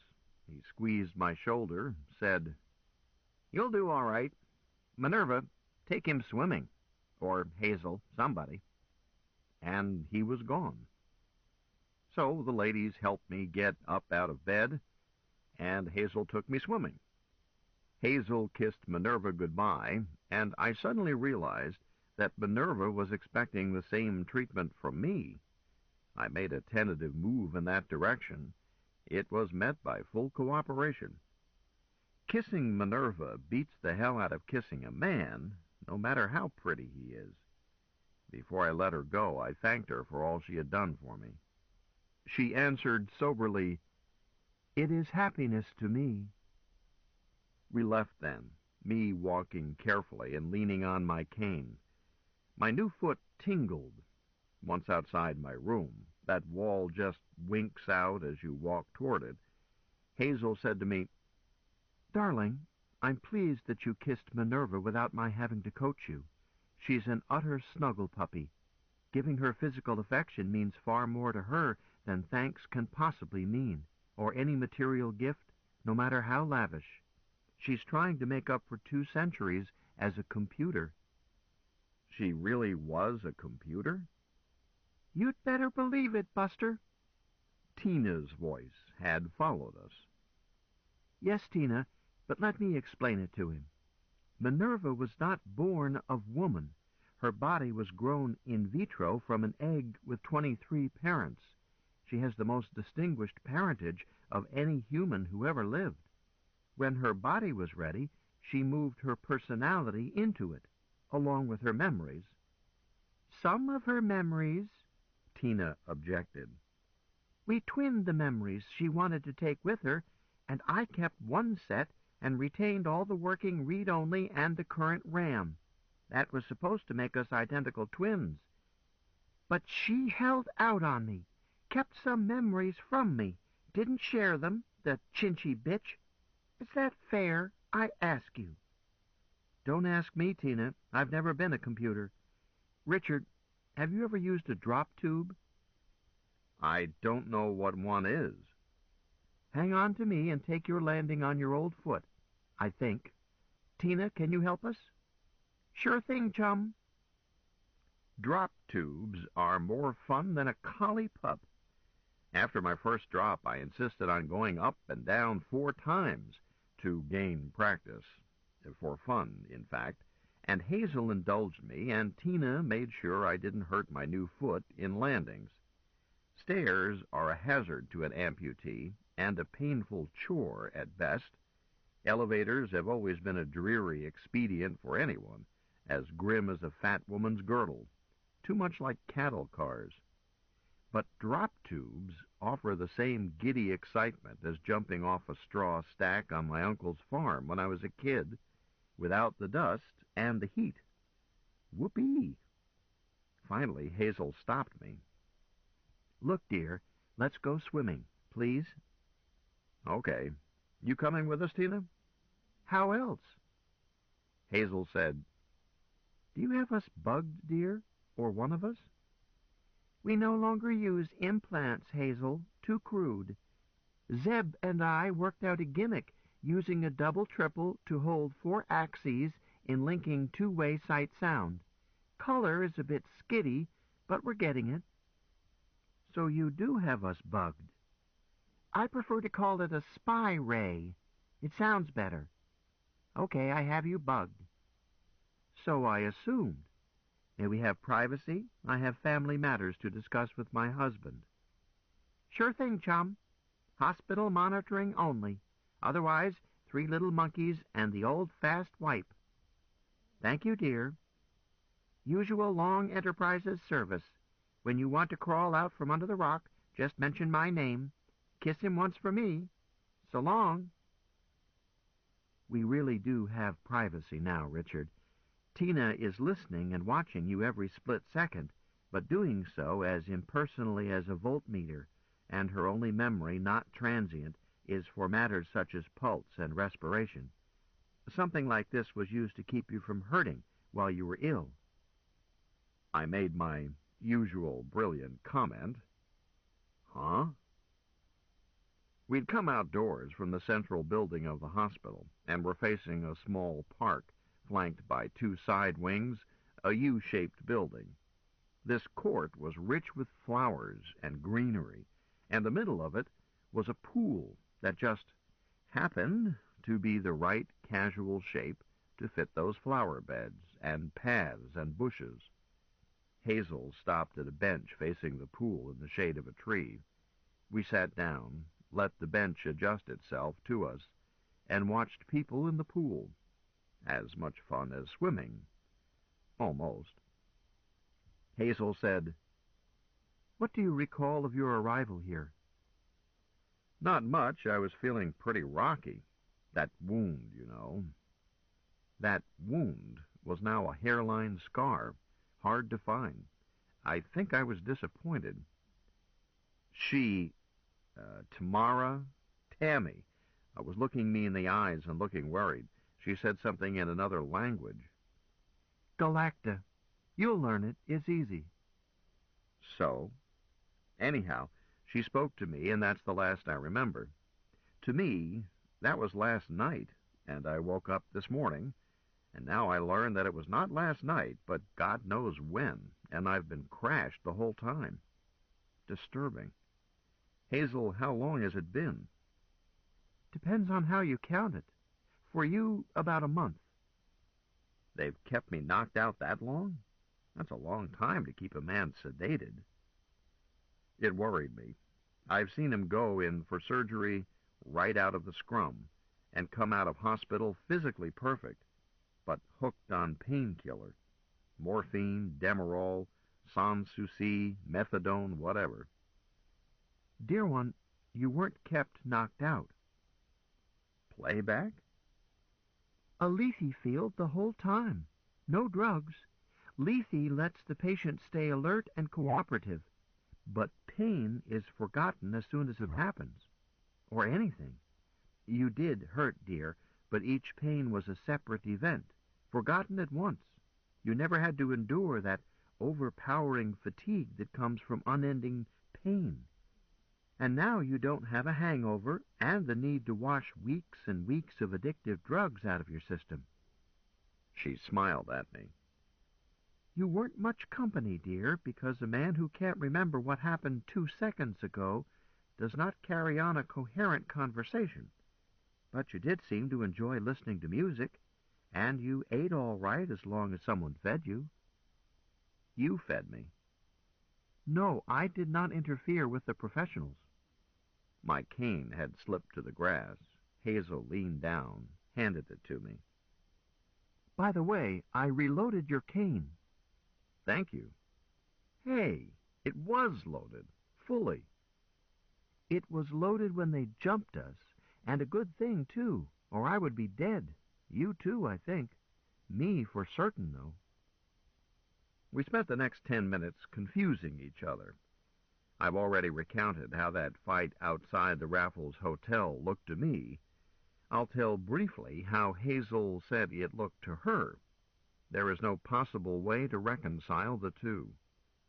She says that she did not use her handbag as a weapon.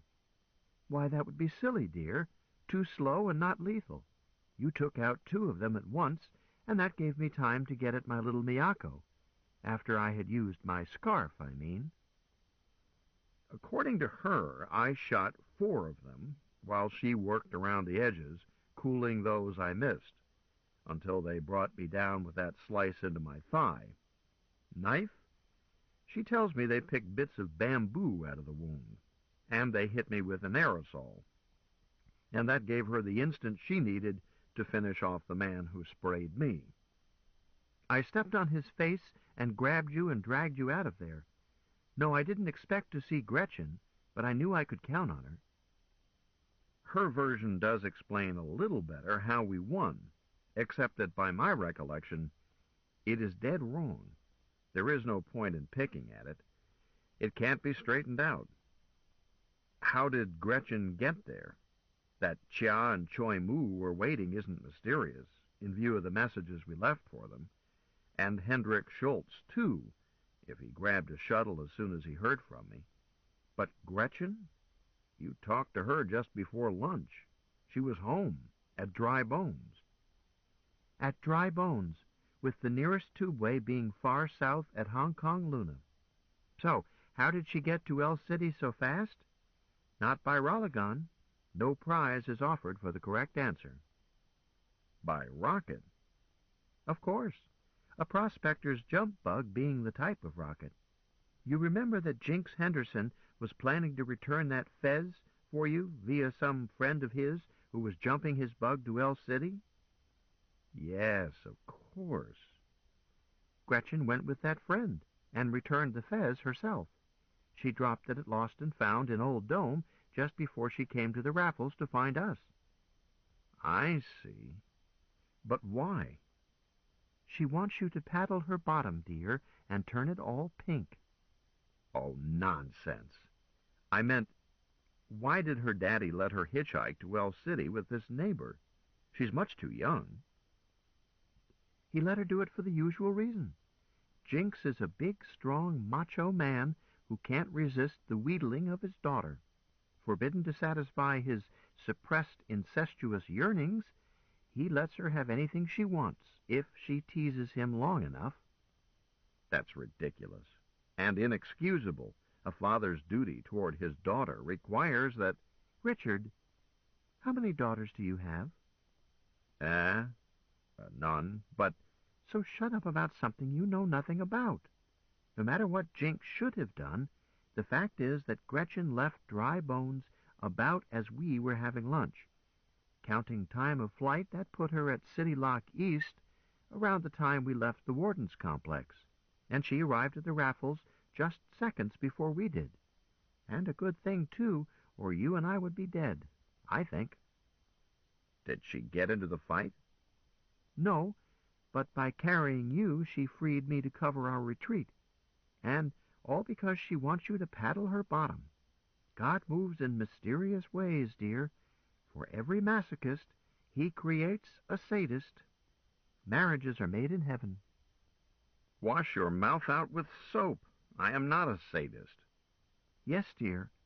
I may have some details wrong, but not the broad picture. Gretchen has proposed formally to me, asking your hand in marriage. What? That's right. She thought about it, and she has discussed it with Ingrid. She wants me to allow her to join our family, instead of starting a new line or group of her own. I found nothing surprising about it. I know how charming you are. My God, What did you say to her? I told her that it had my approval, but that you were ill. So, wait. And now you can answer her yourself, for there she is, across the pool.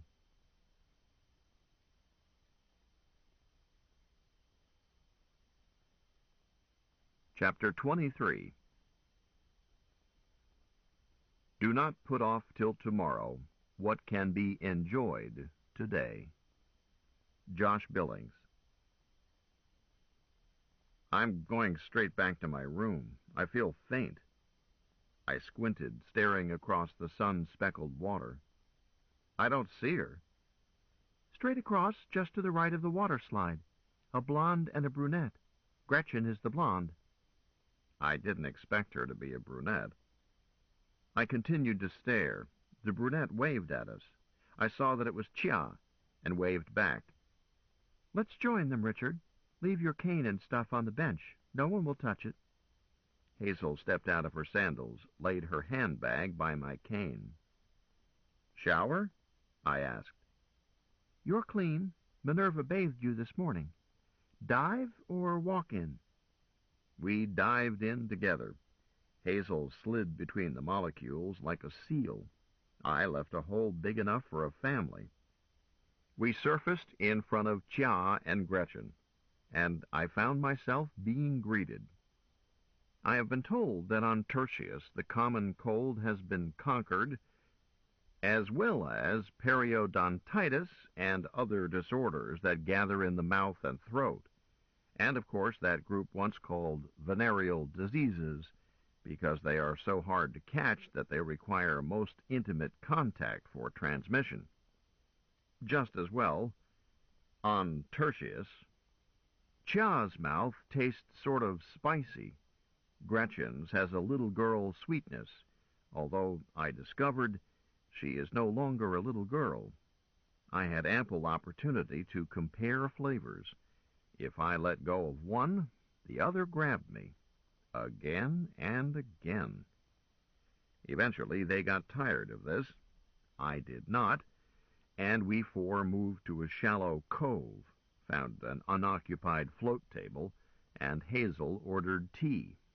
Tea with calories, little cakes and sandwiches and sweet orange fruits, somewhat like seedless grapes, and I opened the attack. Gretchen, when I first met you less than a week ago, you were, as I recall, going on 13. So how dare you be 5 centimeters taller, 5 kilos heavier, and at least 5 years older? Careful how you answer, as anything you say will be taken down by Tina and held against you at another time and place. Did someone mention my name? Hi, Gretchen. Welcome home. Hi, Tina. It's great to be back. I squeezed Chia. You too. You look 5 years younger, and you've got to explain it.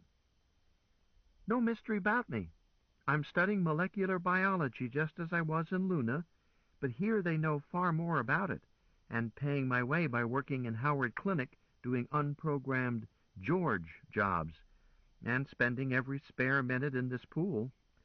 Richard, I've learned to swim. Why, back in Looney Side, I didn't know anyone who knew how to swim. And sunshine, and fresh air. In Kongville, I sat indoors breathing canned air under artificial light and dickered with dudes over bundling bins. She took a deep breath, raising her bust past the danger point, and sighed it out. I've come alive. No wonder I look younger. All right, you're excused, but don't let it happen again. Gretchen? Grandma Hazel, is he teasing? He talks just like Lazarus. He's teasing, love. Tell him what you've been doing and why you are older. Well, the morning we got here, I asked Grandma Hazel for advice. No need to call me Grandma, dear. But that's what Cass and Paul call you, and I'm 2 generations junior to them. They require me to call them Uncle. I'll make them say Uncle. Pay no attention to Castor and Pollux, Gretchen. They're a bad influence. All right, but I think they're kind of nice. But teases. Mr. Richard? And no need to call me mister. Yes, sir. Hazel was busy. You were so terribly ill. So she turned me over to Maureen, who assigned me to Dee Dee, who got me started on Galacta and gave me some history to read and taught me basic six-axes, space-time theory, and the literary paradox. Conceptual metaphysics. Slow down. You lost me. Hazel said, Later, Richard. Gretchen said, Well, the essential idea is that Tertius and Luna, our Luna, I mean, are not on the same timeline. They are at 90 degrees. So I decided I wanted to stay here. Easy enough if you are healthy. Most of this planet is still wilderness. Immigrants are welcome. But there was the matter of Mama and Papa. They would think I was dead. So Cass and Paul took me back to Luna, our Luna, not the Luna on this timeline, and Dee Dee went with me. Back to Dry Bones, that is, early on the afternoon of July 5th, less than an hour after I left in Cyrus Thorne's jump bug. Startled everybody. It was a good thing I had Dee Dee with me to explain things, although our pea suits convinced Papa as much as anything. Have you seen the sort of pressure suits they have here? Gretchen, I have seen one hospital room and one drop tube and this swimming pool. I don't even know my way to the post office. Yes. Anyhow, pressure suits here are 2,000 years more advanced than those we use in Luna, which isn't surprising, but surely surprised Papa. Eventually, Dee Dee made a deal for me. I could stay on Tertius, but visit back home every year or two if I could find someone to bring me. And Dee Dee promised to help with that. Mama made Papa agree to it.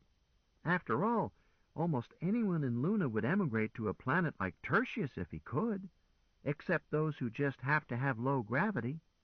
Speaking of that, sir, how do you like your new foot?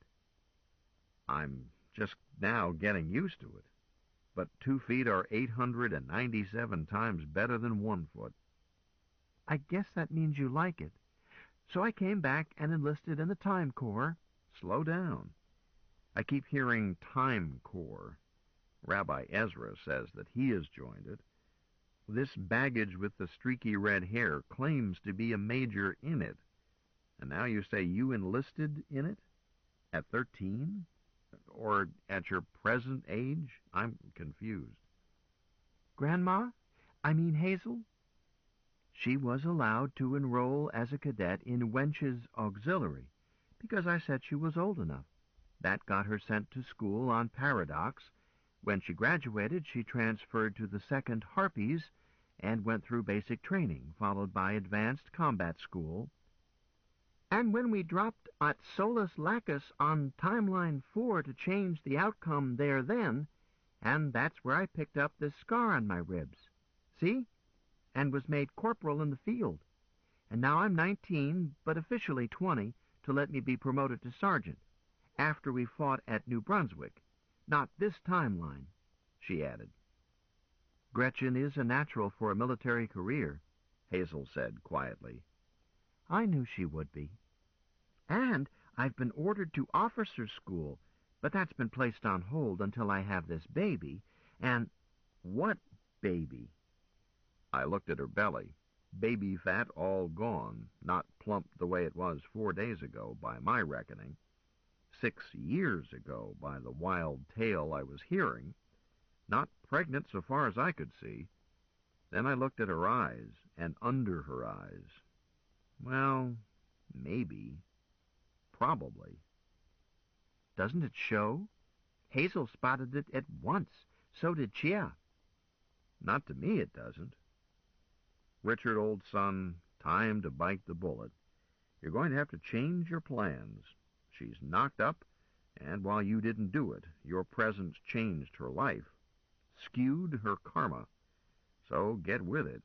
No matter how stiff-lipped and brave a youngster appears to be, when she's going to have a baby, she needs a husband in sight, or she can't be relaxed about it. Can't be happy. A young mother must be happy. Hell, man, you've written this plot for the confession books dozens of times. You know what you have to do. So, do it. I went on. Now look here, Gretchen. You can't get away from me that easily. Last Wednesday night in Lucky Dragon. Well, it was last Wednesday night to me, but you've been gallivanting around strange timelines, and kicking up your heels, apparently. Last Wednesday night, by my calendar, in Dr. Chan's Quiet Dreams, in Lucky Dragon Pressure, you promised to marry me. And if Hazel had stayed asleep, we would have started that baby right then, as we both know. But Hazel woke up and made me get back on her other side. I looked at Hazel. Spoil sport. I went on. But don't think for 1 second that you can get out of marrying me merely by getting yourself knocked up while I'm sick abed. You can't. Tell her, Hazel, she can't get out of it. Can she? No, she can't. Gretchen, you are going to marry Richard. But, Grandma, I didn't promise to marry him. I didn't. Richard says you did. One thing I'm sure of, when I woke up, you two were about to start a baby. Perhaps I should have played possum. Hazel went on. But why the fuss, darling girl? I've already told Richard how you proposed to me for him, and how I agreed, and now he has confirmed it. Why do you refuse Richard now? Gretchen took a grip on herself. That was back when I was 13 years old. At that time, I did not know that you were my great-great-grandmother. I called you Gwen, remember? And I still thought like a loony then, too, a most conservative mob. But here on Tertius, if a woman has a baby but no husband, nobody pays it any mind. Why, in the second Harpies, most of the birds have chicks, but only a few of them are married.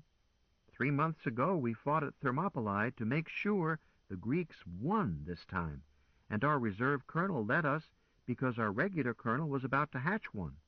That's the way we old pros do things. No itch. We have our own creche on Barrel House, Richard, and we take care of our own. Truly we do. Hazel said stiffly, Gretchen, my great-great-great-granddaughter, will not be raised in a creche. Damn it, daughter, I was raised in a creche. I won't let you do that to this child. If you won't marry us, you must at least let us adopt your baby. No! Hazel set her mouth. Then I must discuss it with Ingrid. No! Ingrid is not my boss, and neither are you. Grandma Hazel, when I left home, I was a child and a virgin and timid and knew nothing of the world. But now I am no longer a child and have not been virgin for years, and I am a combat veteran who cannot be frightened by anything. She looked squarely into my eyes. I will not use a baby to trap Richard into marriage. But, Gretchen, you're not trapping me. I like babies. I want to marry you. You do? Why? She sounded sad. Things were too solemn. We needed some skid. Why do I want to marry you, dear? To paddle your bottom and watch it turn pink. Gretchen's mouth dropped open. Then she grinned and dimpled. That's ridiculous. It is, eh? Possibly having a baby doesn't call for marriage in these parts, but spanking is another matter. If I spank some other man's wife, he might get annoyed, or she might, or both. Chancy, likely to get me talked about, or worse. If I spank a single girl, she might use it to trap me when I don't love her and don't want to marry her, but was simply spanking her pour le sport. Better to marry you. You're used to it. You like it. And you have a solid bottom that can take it. A good thing, too, because I spank hard. Brutal. Oh, pooh. Where did you get this silly notion that I like it? Why are your areolae so crinkled, dear? Hazel, does he really spank hard? I don't know, dear. I would break his arm, and he knows it. See what I'm up against, Gretchen? No innocent little pleasures. I'm underprivileged, unless you marry me. But I... Gretchen suddenly stood up, almost swamping the float table, turned away and swarmed out of the pool, started running south out of the garden court. I stood and watched her until I lost sight of her. I don't think I could have caught her even if I had not been breaking in a new foot. She ran like a frightened ghost. I sat back down and sighed. Well, Ma, I tried. They were too big for me. Another time, dear. She wants to. She'll come around. Chia said, Richard, you left out just one word. Love. What is love, Chia? It's what a woman wants to hear about when she gets married. That still doesn't tell me what it is. Well, I do know a technical definition. Hazel, you know Jubal Harshaw, a member of the seniors family? For years. Any way you mean the word. He has a definition. Yes, I know. A definition of love that I think would let Richard use the word honestly in speaking to Gretchen. Dr. Harshaw says that the word love designates a subjective condition in which the welfare and happiness of another person are essential to one's own happiness. Richard, it seems to me that you exhibited that relationship toward Gretchen. Me? Woman, you're out of your mind. I just want to get her into a helpless situation so that I can paddle her bottom whenever I like and make it turn pink. Hard, brutal. I threw out my chest, tried to look macho, not too convincingly. I was going to have to do something about that paunch. Well, hell, I'd been sick. Yes, Richard. Hazel, I think the tea party is over. Will you two come to my rooms? I haven't seen either of you for too long. And I'll call Choi Moo. I don't think he knows that Richard is now free of the Lethe field. Good deal, I agreed. And is Father Schultz around? Would one of you ladies fetch my cane, please? I think I could walk around there and get it, but I'm not sure I should risk it yet. Hazel said firmly, I'm sure that you should not, and you've walked enough. Tina? Where's the riot? May I have a lazy seat for Richard? Why not 3? 1 is enough. Chop, chop. Richard, stay with it. She's weakening, our knocked-up warrior. Hazel's chin dropped. Oh, I forgot we weren't under privacy. Tina? Don't fret about it. I'm your chum. You know that. Thanks, Tina. We all stood up to leave the pool. Chia stopped me, put her arms around me, looked at me, and said quietly, but loudly enough to include Hazel, Richard, I've seen nobility before, but not often. I'm not pregnant. It's not necessary to marry me. I don't need or want a husband. But you're invited to honeymoon with me any time Hazel can spare you, or better yet, both of you. I think you're a shining knight, and Gretchen knows it. She kissed me emphatically. When my mouth was free, I answered, It's not nobility, Chia. I just have an unusual method of seduction. See how easily you fell for it? Tell her, Hazel. He's noble. See? Chia said triumphantly. And he's scared silly someone will find out. Oh, nonsense. Let me tell about my 4th grade teacher. Later, Richard, after you've had time to polish it. Richard tells excellent bedtime stories. When I'm not paddling, that is. Chia, does your bottom turn pink? It appears that I had had breakfast at some hour past noon. That evening was most pleasant, but my memory of it is spotty. I can't blame it on alcohol. I did not drink all that much. But I learned that the Lethe field has a mild side effect that alcohol can potentiate. Lethe may affect the memory erratically for a while after the patient is no longer under it. Ah, well, Tunstoffel. A few gaps in memory are not the hazard that addiction to a hard drug is. I do recall that we had a good time. Hazel, me, Joy Moo, Chia, Ezra, Father Hendrick, and, after Tina found her for us and Hazel talked to her, Gretchen. All of us who had escaped from the raffles.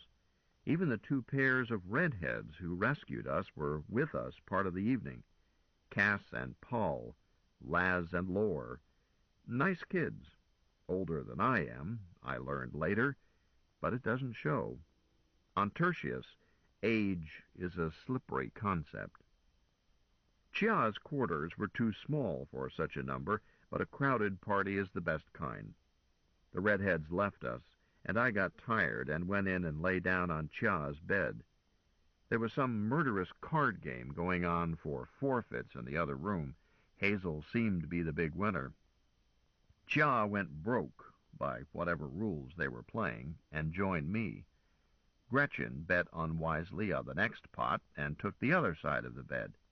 She used my left shoulder as a pillow, Chia having already claimed the right one. From the other room I heard Hazel say, "See you and raise you 1 galaxy." Father Hendrick chuckled. "Sucker! Big bang, my dear girl, for triple forfeits. Pay up." That is the last I remember.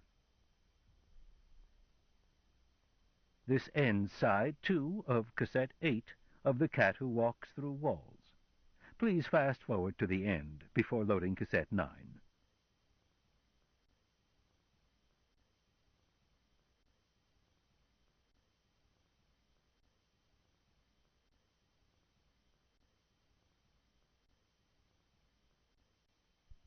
The Cat Who Walks Through Walls, Cassette 9. Something was tickling my chin. Slowly I woke, and slowly I managed to open my eyes, and found myself staring into the bluest eyes I have ever seen. They belonged to a kitten, bright orange in color, but with perhaps some Siamese ancestry. He was standing on my chest, just south of my Adam's apple.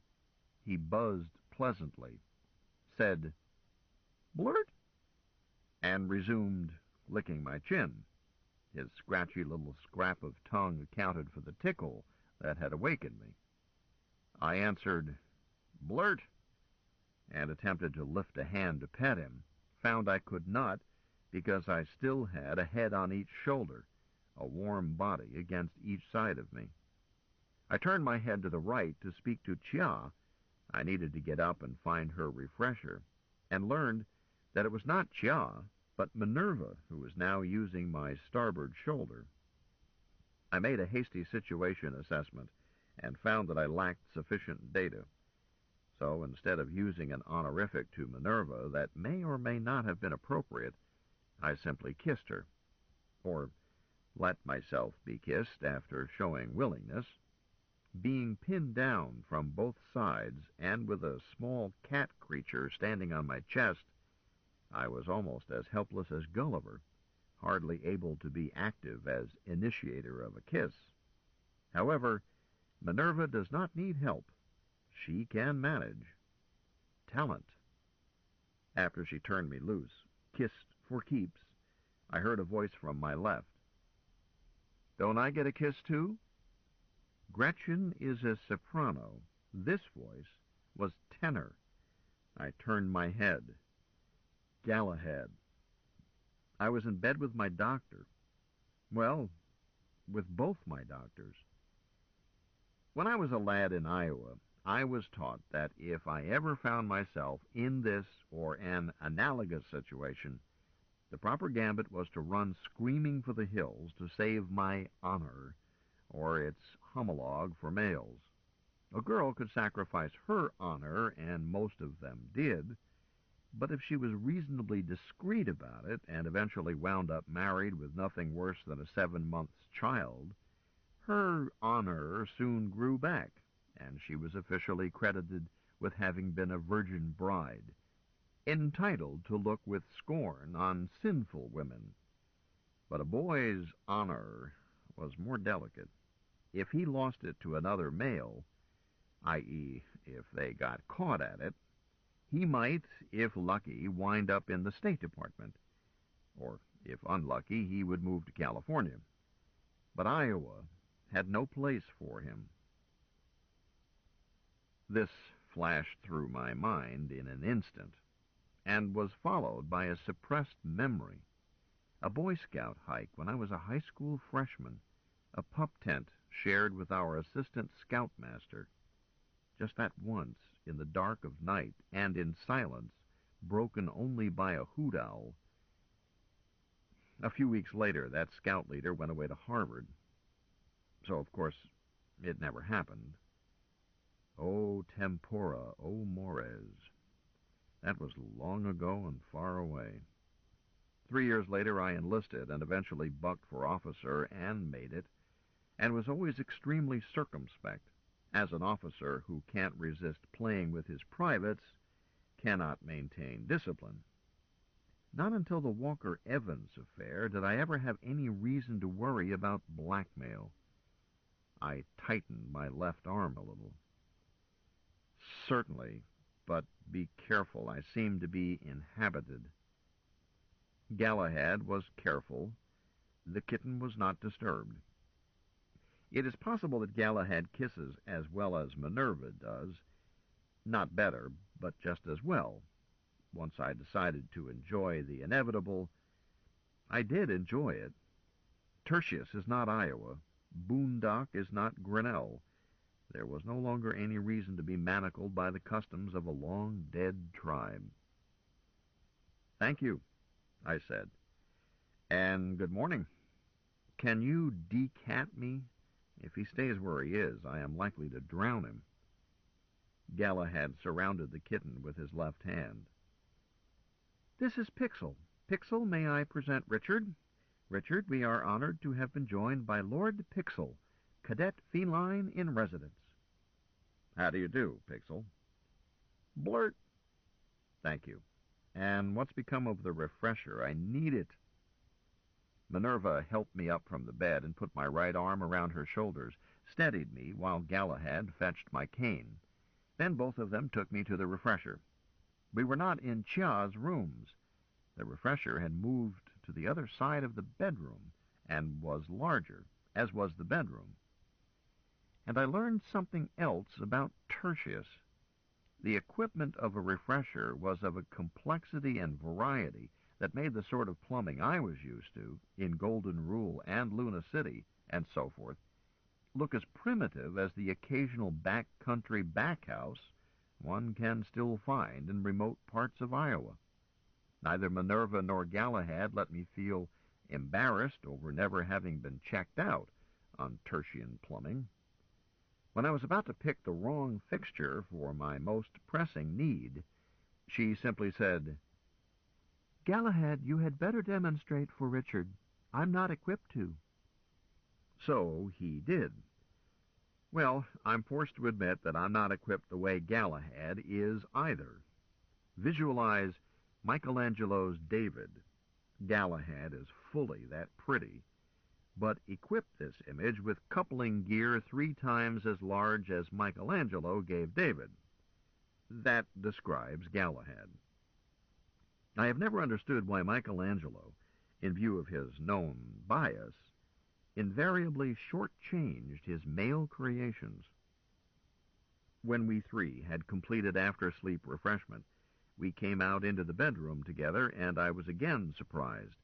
Without yet having worked up my nerve to inquire where we were, how we got there, and what had become of others, especially my necessary one, who, when last heard, was tossing around galaxies in reckless gambling, or gambling, or both. One wall had vanished from that bedroom. The bed had become a couch. The missing wall framed a gorgeous garden, and seated on the couch, playing with the kitten, was a man I had met briefly in Iowa 2,000 years ago. Or so everyone said. I was still unsure about that 2,000-year figure. I was having trouble enough with Gretchen's having aged 5 years, or 6, or something. I stared. Dr. Hubert. Howdy. Dr. Hubert put the kitten aside. Over here. Show me that foot. Damn his arrogance. You must speak to my doctor first. He looked at me abruptly. Goodness, aren't we regulation? Very well.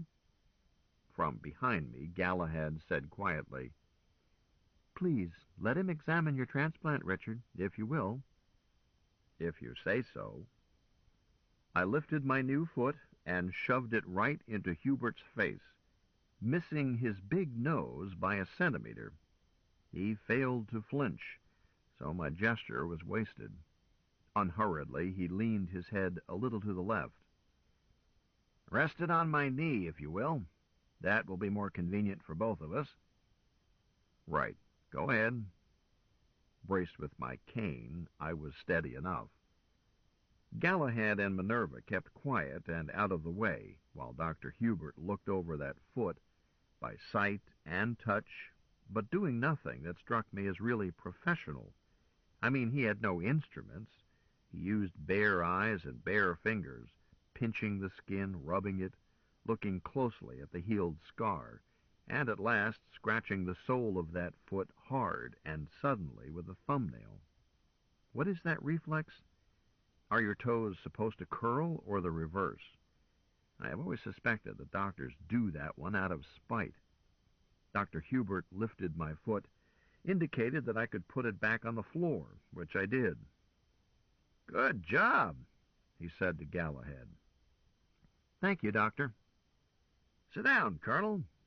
Have you folks had breakfast? I did, but I'm ready for some more.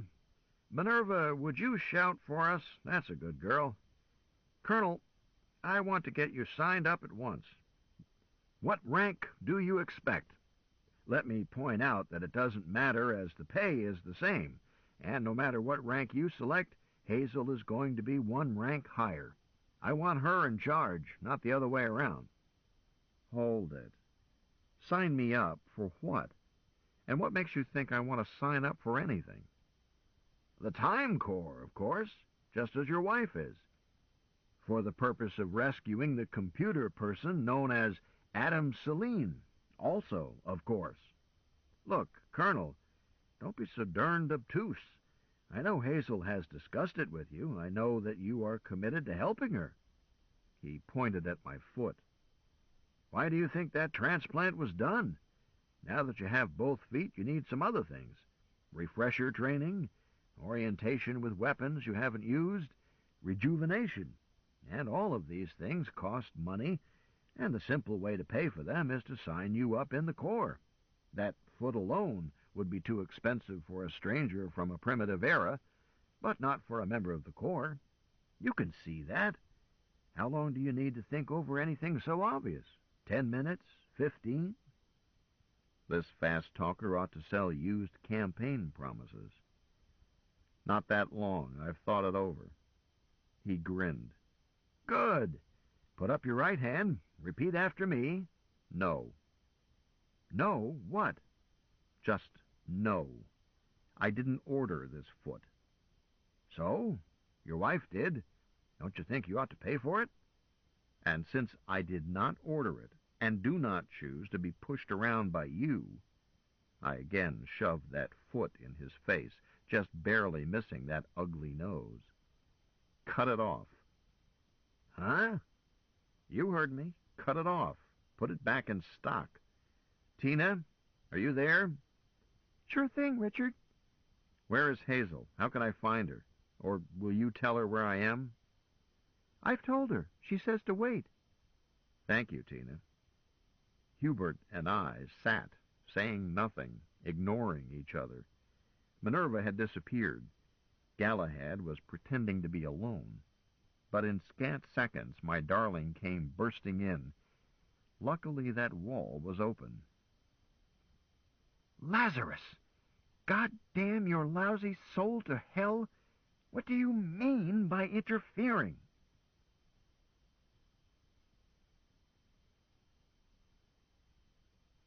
Chapter 24. The optimist proclaims that we live in the best of all possible worlds, and the pessimist fears that this is true. James Branch Cabell. Now, Hazel, my tired ass. Answer me. What are you doing messing around in my bailiwick? I told you to lay off. I warned you. I said that it was a delicate negotiation, but the first minute I turned my back, leaving him safe in the arms of Minerva with Galahad to back her up, I leave to run an errand, and what do I find? You, butting in, thumb-fingered and ham-handed as usual, destroying my careful groundwork. Now, Sadie, bloody, Lazarus, what is this compulsion that makes you lie and cheat? Why can't you be honest most of the time? And where do you get this nasty itch to interfere? Not from Maureen, that's certain. Answer me, goddammit, before I tear off your head and stuff it down your throat. Gwen, I was simply trying to clear the... My darling interrupted with such a blast of colorful and imaginative profanity that I hesitate to try to record it, because I can't do it justice. My memory is not perfect. It was somewhat like Change the Sacred Name of Arkansas, but more lyrical. She did this in a high chant that reminded me of some pagan priestess praying at sacrifice, human sacrifice, with Dr. Hubert the victim. While Hazel was sounding off, 3 women came in through that open wall. More than that number of men looked in, but backed away hastily. I suspect that they did not want to be present while Dr. Hubert was being scalped. The 3 women were all beauties, but not at all alike. One was blonde, as tall as I am, or taller, a Norse goddess, so perfect as to be utterly unlikely. She listened, shook her head sorrowfully, then faded back into the garden and was gone. The next was another redhead, whom I mistook at first for either Laz or Lore. Then I saw that she was not older exactly, but more mature. She was unsmiling. I looked at her again and felt that I had it figured out. She had to be the older sister of Laz and Lore, and Dr. Hubert was father, brother, of all of them, which explained how Dr. Hubert was this Lazarus that I had heard of again and again, but had not seen, except that I had once in Iowa. The third was a little china doll, porcelain china, not Chia-type china, not much over 150 centimeters of her, and perhaps 40 kilos, with the ageless beauty of Queen Nefertiti. My darling paused for breath, and this little elf whispered loudly and clapped. "Great going, Hazel! I'm in your corner." Hubert Lazarus said, "Hilda, don't encourage her." "And why not? You've been caught with your hand in the cookie jar, or Hazel would not be so boiling, that's certain. I know her. I know you. Want to bet?" "I did nothing. I simply tried to implement a previously settled policy that Hazel needed help on." The tiny woman covered her eyes and said, "Dear Lord, forgive him. He's at it again." The redhead said gently, "Woodrow, just what did you do?" "I didn't do anything." "Woodrow?" "I tell you, I did nothing to justify her diatribe. I was having a civilized discussion with Colonel Campbell when—" He broke off. "Well, Woodrow?" "We disagreed." The computer spoke up. "Maureen, do you want to know why they disagreed?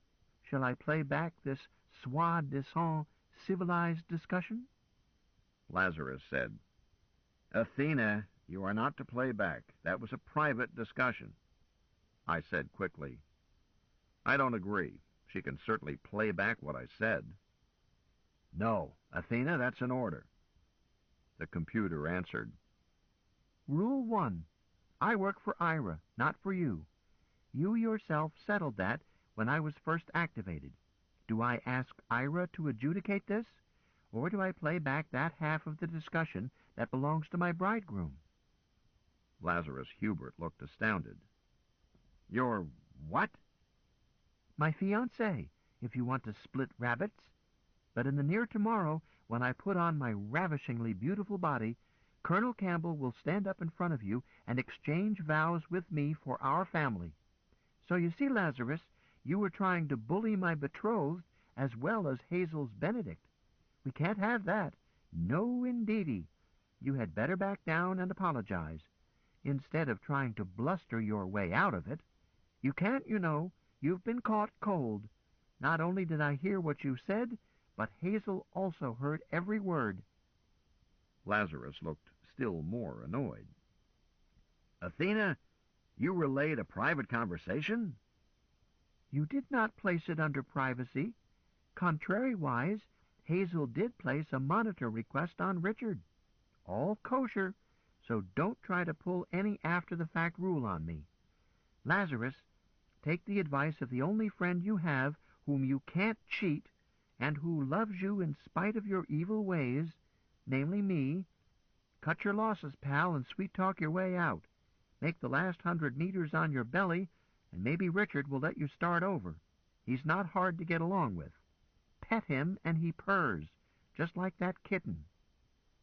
I had Pixel in my lap, petting him, he having climbed my old leg, driving pitons as he went. I lost some blood, but not enough to require transfusion. "Ask Minerva, ask Galahad, ask Gretchen or Cha, ask Laz or Lore, ask anybody."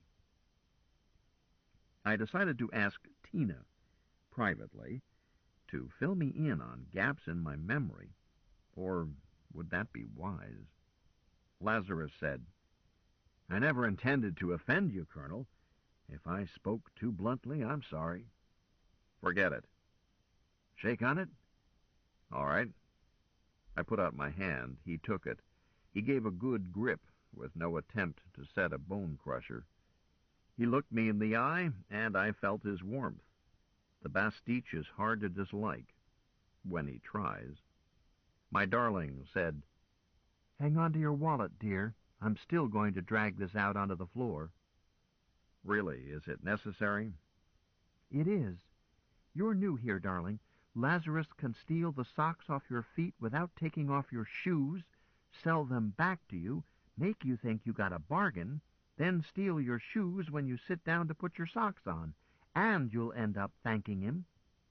Lazarus said, "Now, Hazel." "Shut up. Friends and family, Lazarus tried to coerce Richard into signing up blind for Operation Galactic Overlord by trying to make him feel guilty over that replacement foot. Lazarus implied that Richard was a deadbeat who was trying to run out on his debts." "I didn't mean that." "I told you to shut up. You did mean that. Friends and family, my new husband comes from a culture in which debts are sacred. Their national motto is, there ain't no such thing as a free lunch. Tan Stoffel is embroidered on their flag. In Luna, the Luna of Richard's timeline, not this one, a man might cut your throat, but he would die before he would welch on a debt to you. Lazarus knew this, so he went straight for that most sensitive spot and jabbed it. Lazarus pitted his more than 2,000 years of experience, his widest knowledge of cultures and human behavior, against a man of much less than a century of experience, and that little only in his own solar system and timeline. It was not a fair fight, and Lazarus knew it. Grossly unfair, like pitting that kitten against an old wildcat. I was sitting near Lazarus, having remained seated after that silly foot examination. I had my head down, ostensibly to play with the kitten, but in fact to avoid looking at Lazarus, or at anyone, as I was finding Hazel's insistence on airing everything quite disturbing, embarrassing. In consequence, I was looking down at my own feet, and at his. Did I mention that Lazarus was barefooted? I had paid it no mind, because one thing one becomes used to at once on Tertius is the absence of compelling dress customs. I don't mean absence of dress. Boondock sells more clothes than any groundhog city of similar size, about 1 million people, in part because garments are usually worn once, then recycled.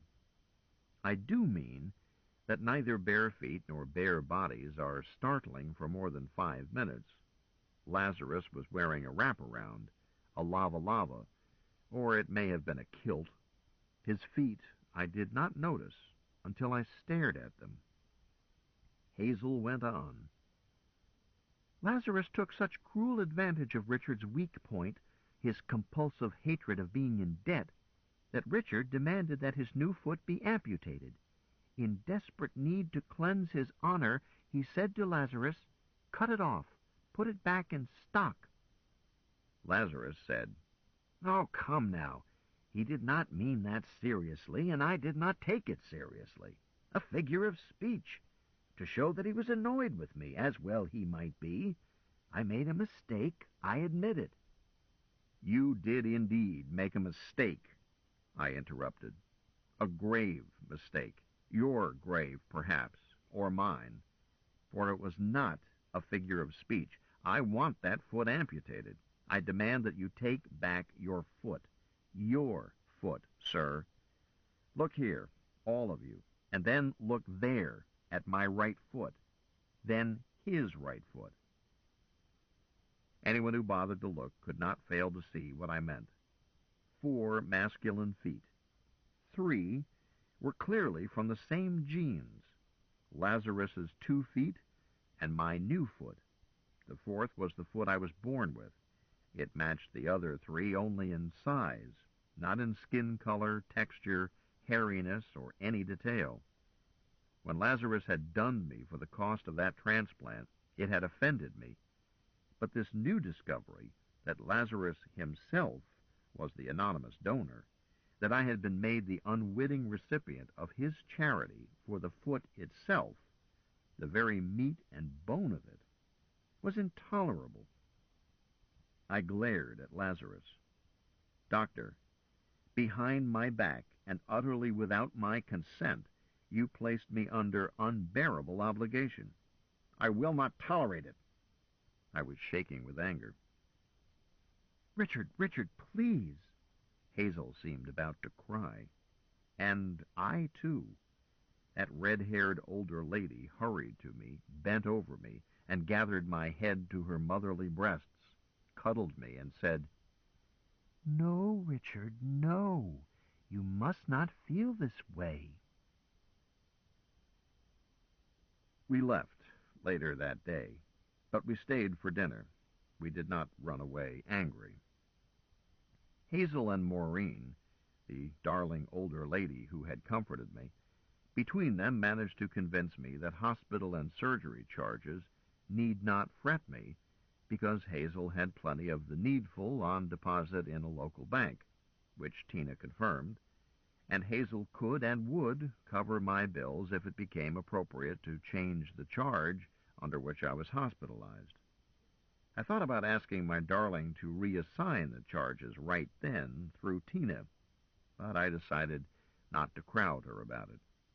Damn it, Tonstoffel is a basic truth, but beggars can't be choosers is true, too, and at that moment I was a beggar, never a good bargaining position. As for the foot itself, by invariant local custom, spare parts, hands and feet and hearts and kidneys, etc., were not bought or sold. There was only a service and handling charge billed with the cost of surgery. Galahad confirmed this. "We do it that way to avoid a black market. I could show you planets where there is indeed a black market, where a matching liver might mean a matching murder. But not here. Lazarus himself set up this rule more than a century ago. We buy and sell everything else, but we don't traffic in human beings or pieces of human beings." Galahad grinned at me. But there is another reason why you should not fret. You had no say in the matter when a team of us hem-stitched that foot to your stump. Everybody knows that. But also everybody knows you can't get rid of it, unless you want to tackle it with your own jackknife, because I won't cut it off. You won't find a surgeon anywhere on Tertius who will. Union rules, you know, and professional courtesy. He added, "But if you do decide to hack it off yourself, do please invite me. I want to watch." He said that with a straight face, and Maureen scolded him for it. I'm not certain that he was joking. Nevertheless, détente involved a major change in Hazel's plans. Lazarus was correct in saying that all he had been trying to do was to implement a previously agreed-upon plan. But it had been further agreed that Hazel, not Lazarus, was to implement the plan. Hazel could have managed it, but Lazarus could not. Lazarus could never sell it to me because I thought the whole thing was ridiculous. On the other hand, if Hazel really wants something from me, I stand about as much chance of holding out as Jinx Henderson has of refusing a request from his daughter Gretchen. But Lazarus couldn't see that. I think Lazarus suffers from a compulsion to be the biggest frog in any pond. He expects to be the bride at every wedding, the corpse at every funeral, while pretending that he has no ambitions, just a barefoot country boy with straw in his hair and manure between his toes. If you think that I am not overly fond of Lazarus Long, I won't argue. That plan was pretty much as Lazarus had described it.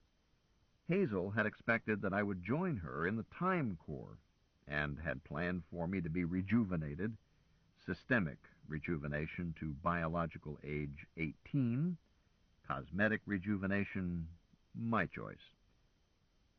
While this was going on, I was to be taught Galacta, study multiverse history, at least for several timelines, and after rejuvenation, again take military training of several sorts until I became a walking angel of death, armed or unarmed. When she judged that I was ready, she planned for us to carry out Task Adam Selene of Operation Galactic Overlord. If we lived through it, we could retire from the Time Corps, live out our days on an ample pension on the planet of our choice, fat and happy. Or we could stay in the Corps together just by my re-enlisting for a hitch of 50 years, then rejuvenation's each hitch, and a chance for us eventually to become time bosses ourselves. That was supposed to be the grand prize. More fun than baby kittens, more exciting than roller coasters, more satisfying than being 17 and in love. Live or die, we would do it together, until at last one of us waited for the other at the end of that tunnel. But this program aborted because Lazarus butted in and tried to twist my arm, my foot, to accept it. My darling had planned a pianissimo approach.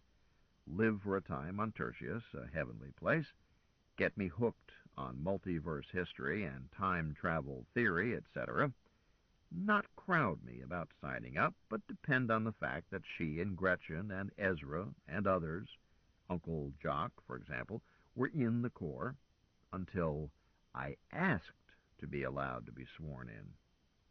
The cost of my new foot would not have bothered me, A, if Hazel had had time to convince me that the cost would be charged off to my increased efficiency in helping her with Adam Selene, and the foot would thereby pay for itself. The simple truth, and Lazarus knew it. B, if Lazarus had not done me about it, used it to pressure me. C, if Lazarus had stayed away from me, as he was supposed to, and thereby had never offered me any chance of spotting that he was my anonymous donor, bare feet or no bare feet. I suppose you could say that none of it would have happened if Hazel had not tried to manipulate me, and had, and did, and would. but a wife's unique right, fixed by tradition, to manipulate her own husband, runs unbroken and invariant, at least back to Eve and the apple. I will not criticize a sacred tradition. Hazel did not give up her intention. She just changed her tactics. She decided to take me to Time headquarters and let the high brass and the technical experts there answer my questions. "Darling man," she said to me, "you know that I want to rescue Adam Celine, and so does Manny, my papa. But his reasons and mine are sentimental, not good enough to ask you to risk your life." "Oh, say not so, mistress mine. For you I'll swim the Hellespont. On a calm day, that is, with an escort boat at my heels, and a 3D contract, commercial rights, residuals." "Be serious, dear. I had not planned to try to persuade you through explaining the greater purpose, the effect on the multiverse, as I don't fully understand it myself. I don't have the math, and I am not a companion of the circle. The circle of Ouroboros that rules on all cosmic changes. But Lazarus bungled things by trying to hustle you. So I feel that you are entitled to know exactly why this rescue is necessary, and why you are being asked to take part in it. We'll go to headquarters and let them try to convince you. I wash my hands of that part of the job. It's up to the companions, the high brass of time manipulation. I told Lazarus so. He is a companion of the circle." "Sweetheart, I am much more likely to listen to you. Lazarus would have trouble selling me 10-crown notes for 2 crowns. "His problem. But he has only one vote in the circle, even though he is senior. Of course, he is always senior, anywhere." That caught my ear. This notion that Lazarus is 2,000 years old? "More than that. Over 2,400. Either way, who says that he is more than 2 millennia old? He looks younger than I do." "He's been rejuvenated several times." "But who claims that he is that old? Forgive me, my love, but you can't testify to it. Even if we credit you with every fortnight you claim, he would still be more than 10 times your age, if he is. Again, who says?" Not me, that's true, but I have never had any reason to doubt it. I think you should talk to Justin Foote." Hazel looked around. We were in that lovely garden court outside the room in which I woke up. Her room, I learned later, or hers when she wanted it. Such things were fluid. Other times, use other customs. We were in that garden with other members of the Long family, and guests and friends and relations, eating tasty tidbits and getting quietly slopped. Hazel picked out a mousy little man, the sort who is always elected treasurer of any organization he belongs to. "Justin, over here, dear. Spare me a moment." He worked his way toward us, stepping over children and dogs, and on arrival bussed my bride in the all-out fashion she always received. He said to her, "Fluttermouse, you've been away too long." "Business, dear. Justin, this is my beloved husband, Richard." "Our house is yours." He kissed me. Well, I was braced for it. It had happened so often. These people kissed as often as early Christians. However, this was an aunt's peck, all protocol and bone dry. "Thank you, sir." "Please be assured that it is not our custom to put pressure on guests. Lazarus is a law unto himself, but he does not act for the rest of us." Justin Foote smiled at me, then turned his attention to my bride. "Hazel, will you permit me to obtain from Athena a copy for the archives of your remarks to Lazarus?" "Whatever for? I chewed him out. It's done with."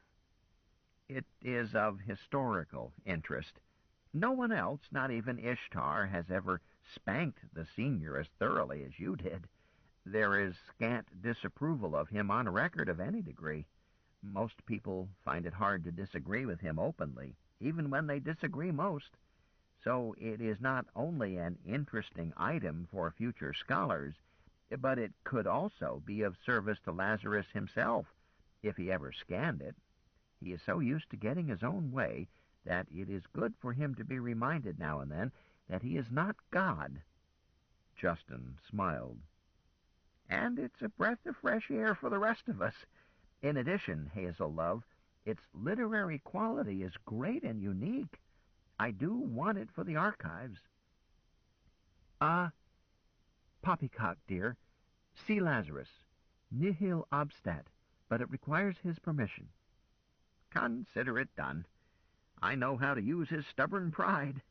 The piglet principle. All I have to do is offer to censor it, keep it out of the archives, with a hint that I wish to spare his feelings. He will then scowl and insist that it be placed in the archives. Unedited, unbowdlerized. Well, okay, if he says yes. May I ask, dear, where you picked up some of the more scabrous of those expressions? You may not. Justin, Richard asked me a question I can't answer. How do we know that the senior is more than 2,000 years old? To me, it's like asking, how do I know that the sun will rise tomorrow? I just know it. No, it's like asking, how do you know that the sun rose long before you were born? The answer is that you don't know. Interesting. He blinked at me. Part of the problem, I am sure, lies in the fact that you come from a universe in which the Howard family's phenomenon never took place. I don't think I've ever heard of it. What is it? It is a code name for people with exceptionally long lives. But I must first lay a foundation. The companions of the circle of Ouroboros designate universes by serial numbers. But a more meaningful way for terrestrials is to ask, who first set foot on Luna? Who in your world? A chap named Neil Armstrong, with Colonel Buzz Aldrin. Exactly. An enterprise of NASA, a government bureau, if I recall correctly. But in this universe, my world and that of Lazarus Long, the first trip to the moon was financed not by a government, but by private enterprise, headed by a financier, one D.D. Harriman. And the first man to set foot on Luna was Leslie Lacroix, an employee of Harriman. In still another universe, it was a military project, and the first flight to Luna was in the USAFS Kilroy Was Here. Another, never mind, in every universe, the birth of space travel is a cusp event, affecting everything that follows. Now, about the senior. In my universe, he was one of the earliest space pilots. I was for many years archivist of the Howard families, and from those archives, I can show that Lazarus Long has been a practicing space pilot for more than 24 centuries. Would you find that convincing? No. Justin Foote nodded. Reasonable. When a rational man hears something asserted that conflicts with all common sense, he will not, and should not, believe it without compelling evidence. You have not been offered compelling evidence. Just hearsay. Respectable hearsay, and in fact true, but nevertheless hearsay. Odd. For me, I have grown up with it. I am the 45th member of the Howard families to bear the name, Justin Foote. The first of my name being a trustee of the families in the early 20th century Gregorian, when Lazarus Long was a baby, and Maureen was a young woman. At this point, the conversation fell to pieces. The notion that the darling lady who had comforted me had a son 24 centuries old, but was herself a mere child of a century and a half, Hell, some days it doesn't pay to get out of bed. A truism in Iowa when I was young, and still true in Tertius over 2,000 years later. If it was, I had been perfectly happy with Minerva on one shoulder and Galahad on the other, and Pixel on my chest, aside from bladder pressure. Maureen reminded me of another discrepancy. Justin, something else frets me. You say that this planet is a long, long way in space and time from my home, over 2,000 years in time and over 7,000 light years in distance. No, I do not say it because I am not an astrophysicist, but that accords with what I have been taught, yes. Yet right here today I hear idiomatic English spoken in the dialect of my time and place. More than that, it is in the tall corn accent of the North American Middle West, harsh as a rusty saw, ugly and unmistakable. Riddle me that. Oh, strange, but no mystery. English is being spoken as a courtesy to you. Me? Yes. Athena could supply you with instantaneous translation both ways, and the party could be in Galacta. But fortunately, through a decision by Ishtar many years back, English was made the working language of the clinic and the hospital. That this could be done derives from circumstances around the senior's last rejuvenation. But the accent and the accent comes from the senior himself, reinforced by his mother's speech, and nailed down by the fact that Athena speaks that accent and idiom, and won't speak English any other way. The same applies to Minerva, since she learned it when she was still a computer. But not all of us speak English with equal ease. You know Tamara? Not as well as I would like to. She is probably the most loving and most lovable person on the planet, but she is no linguist. She learned English when she was past 200. I think she will always speak broken English, even though she speaks it every day. Does that explain the odd fact that a dead language is being spoken at a family dinner party on a planet around a star far distant from old home Terra? Well, it explains it. It does not satisfy me. Justin, I have a feeling that any objection I can raise will be answered, but I won't be convinced. That's reasonable. Why not wait a while? Presently, without pushing it, the facts that you find hard to accept will fall into place. This ends Side 1 of Cassette 9. Please turn the cassette over and start Side 2 at the same point. Point. Point. Point. Point. Point. Point. Point. Point. Point. So we changed the subject. Hazel said, Dear one, I didn't tell you why I had to run an errand, or why I was late. Justin, have you ever been held up at the downstream teleport? Too often. I hope someone builds a competing service soon. I would raise the capital and mount it myself if I weren't so comfortably lazy. Earlier today, I went shopping for Richard. Shoes, dear, but don't wear them until Galahad okays it. And replacements for your suits I lost in the fracas at the raffles. Couldn't match the colors, so I settled for cerise and jade green. Good choices. Yes, they will suit you, I think. I had finished shopping and would have been back here before you woke up, but, Justin, they were queued up at the teleport, so I sighed and waited my turn, and a line jumper, a rancid tourist from Secundus, sneaked in 6 places ahead of me. Why, the scoundrel. Didn't do him a speck of good. The bounder was shot dead. I looked at her. Hazel? Me?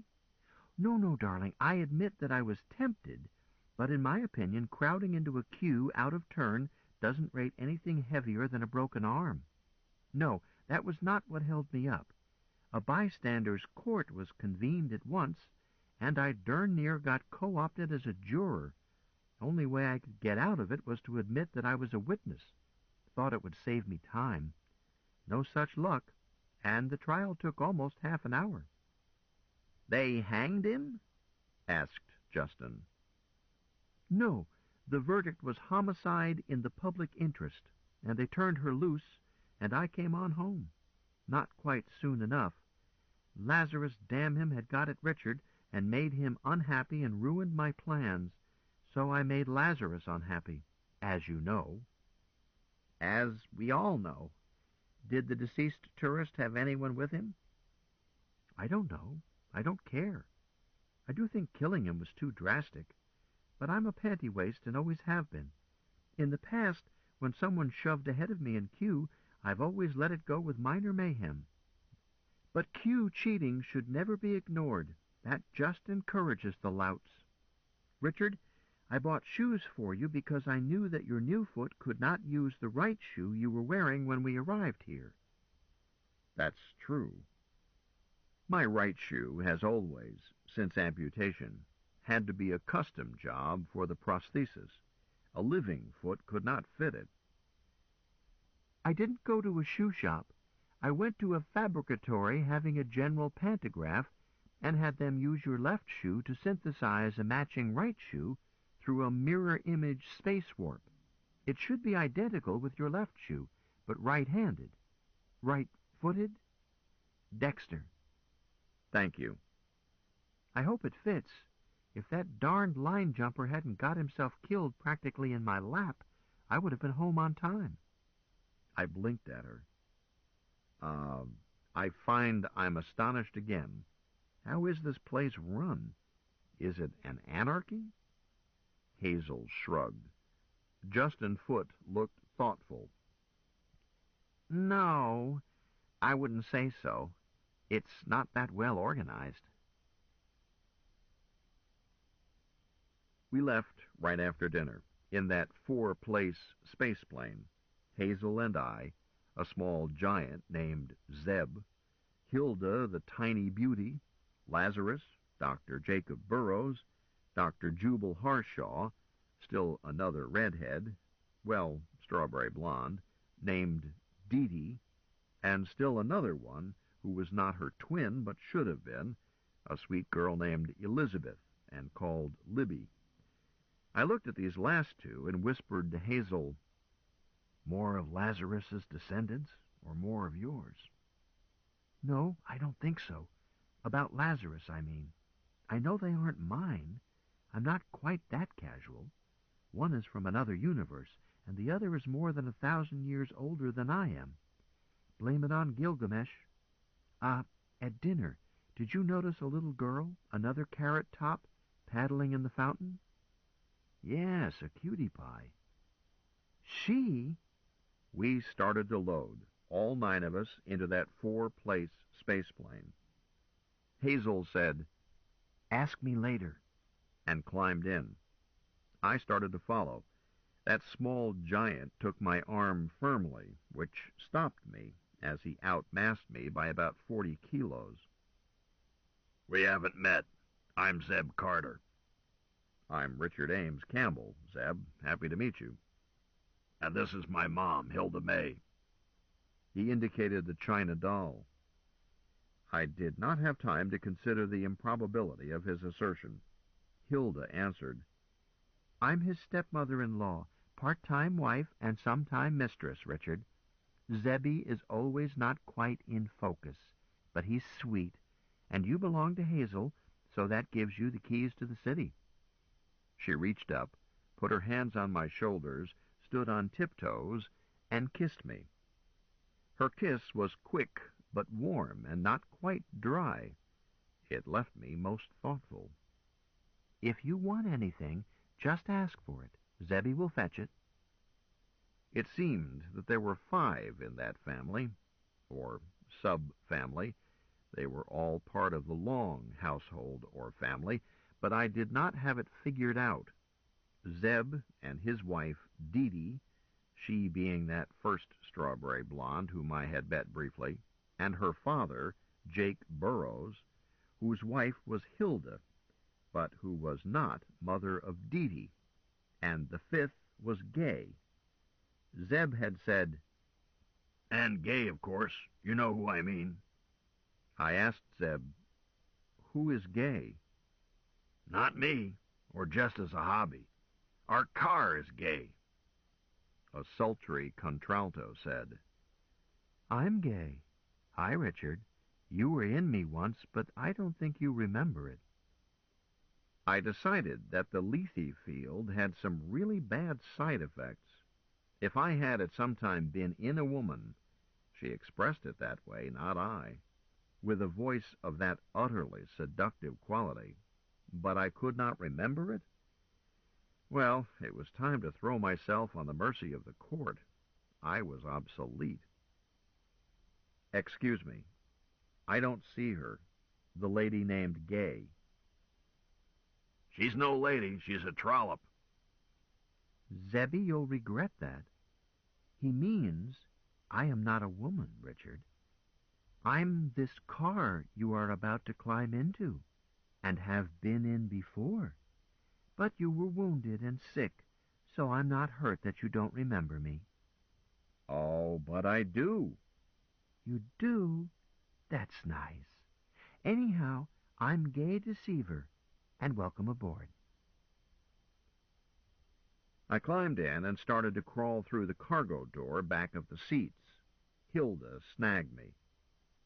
"Don't go back there. Your wife is back there with 2 men. Give the girl a chance." "And with Lib," Dee Dee added. "Don't tease him, Aunt Sharpie. Sit down, Richard." I sat down between them. A privilege, except that I wanted to see that space-warped bathroom, if there was one, if it was not a Lethe dream. Hilda settled against me like a cat and said, "You have received a bad first impression of Lazarus, Richard.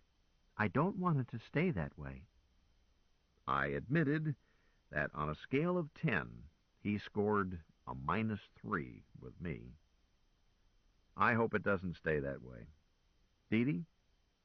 "Day in and day out, Lazarus averages closer to a 9, Richard. You'll see." "Richard," Hilda went on, "despite what you heard me say, I don't think badly of Lazarus. I have borne 1 child by him, and I go that far only with men I respect. But Lazarus does have his little ways. It is necessary to spank him from time to time. Nevertheless, I love him." "Me too," agreed Dee Dee. "I have a little girl by Lazarus, and that means I love and respect him, or it would not have happened. Correct, Zebediah?" "How would I know? Love, oh, careless love. Boss lady, are we going somewhere? Gay wants to know." "Report readiness. Starboard door sealed, irrelevant gear ready. Port side door sealed, seat belts fastened, all systems normal. Time Corps headquarters via Alpha and Beta. At will, Chief Pilot." "Aye, aye, Captain. Gay Deceiver, checkpoint Alpha. Execute." "Yassa, massa." The bright sunlight and green lawn beside the longhouse blinked away to blackness and stars. We were weightless. "Checkpoint Alpha, probably," Zeb said. "Gay, do you see THQ?" "Checkpoint Alpha on the nose," the car answered. "Time Corps HQ dead ahead. Zeb, you need glasses." "Checkpoint Beta, execute." The sky blinked again. This time I could spot it. Not a planet, but a habitat, perhaps 10 clicks away, perhaps 1,000, in space, with a strange object. I had no way to guess. Zeb said, "Time Corps headquarters. Gay, scram!" A Nova bomb burst in front of us.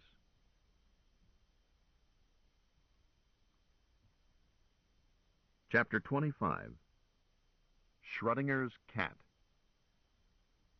"God's bones!" The car moaned. That one burned my tail feathers. Hilda, let's go home, please.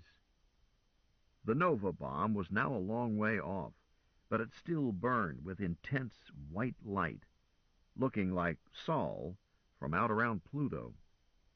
"Captain?" Zeb inquired. Affirmative, Hilda answered calmly, but she was clinging to me and trembling. "Gay Maureen, execute!" We were back on the grounds of the Romanesque mansion of Lazarus Long and his tribe. Chief Pilot, please beep Oz Annex and tell them to disembark. We won't be going anywhere soon. Richard, if you will slide out to the right as soon as Jake is out of your way, that will let our passengers climb out. I did so quickly as Dr. Burrows cleared the way. I heard Lazarus Long's voice rumbling behind me. "Hilda, why have you ordered us out of the car? Why aren't we at headquarters?"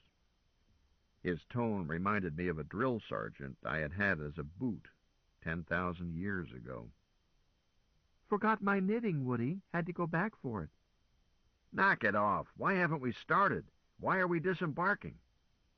Watch your blood pressure, Lazarus. Gay just proved that she was not being a nervous Nellie when she asked me to break our usual trip to THQ into 3 jumps.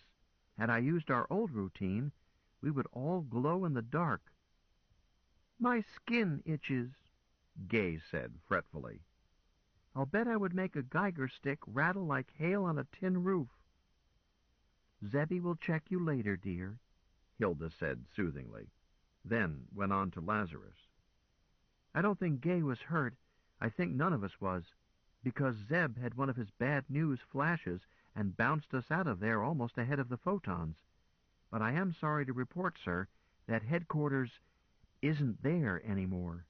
May it rest in peace. Lazarus persisted. "Hilda, is this one of your jokes?" Captain Long, when you talk that way, I expect you to address me as Commodore. "Sorry. What happened?" Zeb said, "Lazarus, let them finish unloading and I'll take you back and show you. Just you and me." Yes, indeed, just you two, the car put in. But not me. I won't go. I didn't sign up for combat duty. I won't let you close my doors. That means you can't seal up, and then you can't move me. I'm on strike. "Mutiny," said Lazarus. "Melt her down for scrap." The car screamed, then said excitedly, Zeb, did you hear that? Did you hear what he said? Hilda, did you hear him? Lazarus, I don't belong to you and never did. Tell him, Hilda. You lay one finger on me, and I'll go critical and blow your hand off, and take all of Boondock County with me. "Mathematically impossible," Long remarked. Lazarus, said Hilda. You shouldn't be so quick to say impossible when speaking of Gay. In any case, don't you think you've been in the doghouse enough for one day?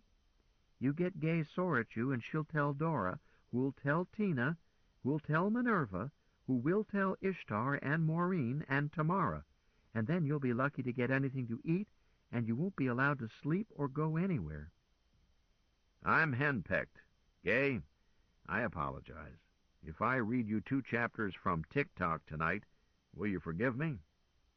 3. It's a deal. Please tell Tina to ask mathematicians working on Operation Galactic Overlord to meet me ASAP in my quarters in Dora. Please tell all others involved with Overlord that they are advised to come to Dora, eat and sleep aboard. I don't know when we will leave. It could be a week, but it could be any time, and there might not be even 10 minutes warning. War conditions. Red alert. Dora has it. She's relaying. What about Boondock? What do you mean, what about Boondock? Do you want the city evacuated? Gay, I didn't know you cared. Lazarus sounded surprised. Me? Care what happens to ground crawlers? The car snorted. I'm simply relaying for Ira. Oh, for a moment there I thought you were developing human sympathies. God forbid. I'm relieved. Your simple, self-centered selfishness has been a haven of stability in an ever-shifting world. Never mind the compliments. You still owe me 3 chapters. Certainly, Gay, I promised. Please tell Ira that, so far as I know, Boondock is as safe as anywhere in this world, which ain't saying much. Whereas, in my opinion, any attempt to evacuate this ant hill would result in great loss of life, still greater loss of property. But it might be worthwhile to risk it just to crank up their lazy metabolisms. Boondock today strikes me as fat, dumb, and careless. Ask him to acknowledge. Ira says, up yours. Roger, and the same to you. Wilco, they make a damn fine stew. Colonel Campbell, I'm sorry about this. Would you care to come with me? It might interest you to see how we mount an emergency time manipulation. Hazel, is that okay? Or am I crowding in on your pigeon again? It's all right, Lazarus, as it is no longer my pigeon. It's yours and that of the other companions. You're a hard woman, Sadie.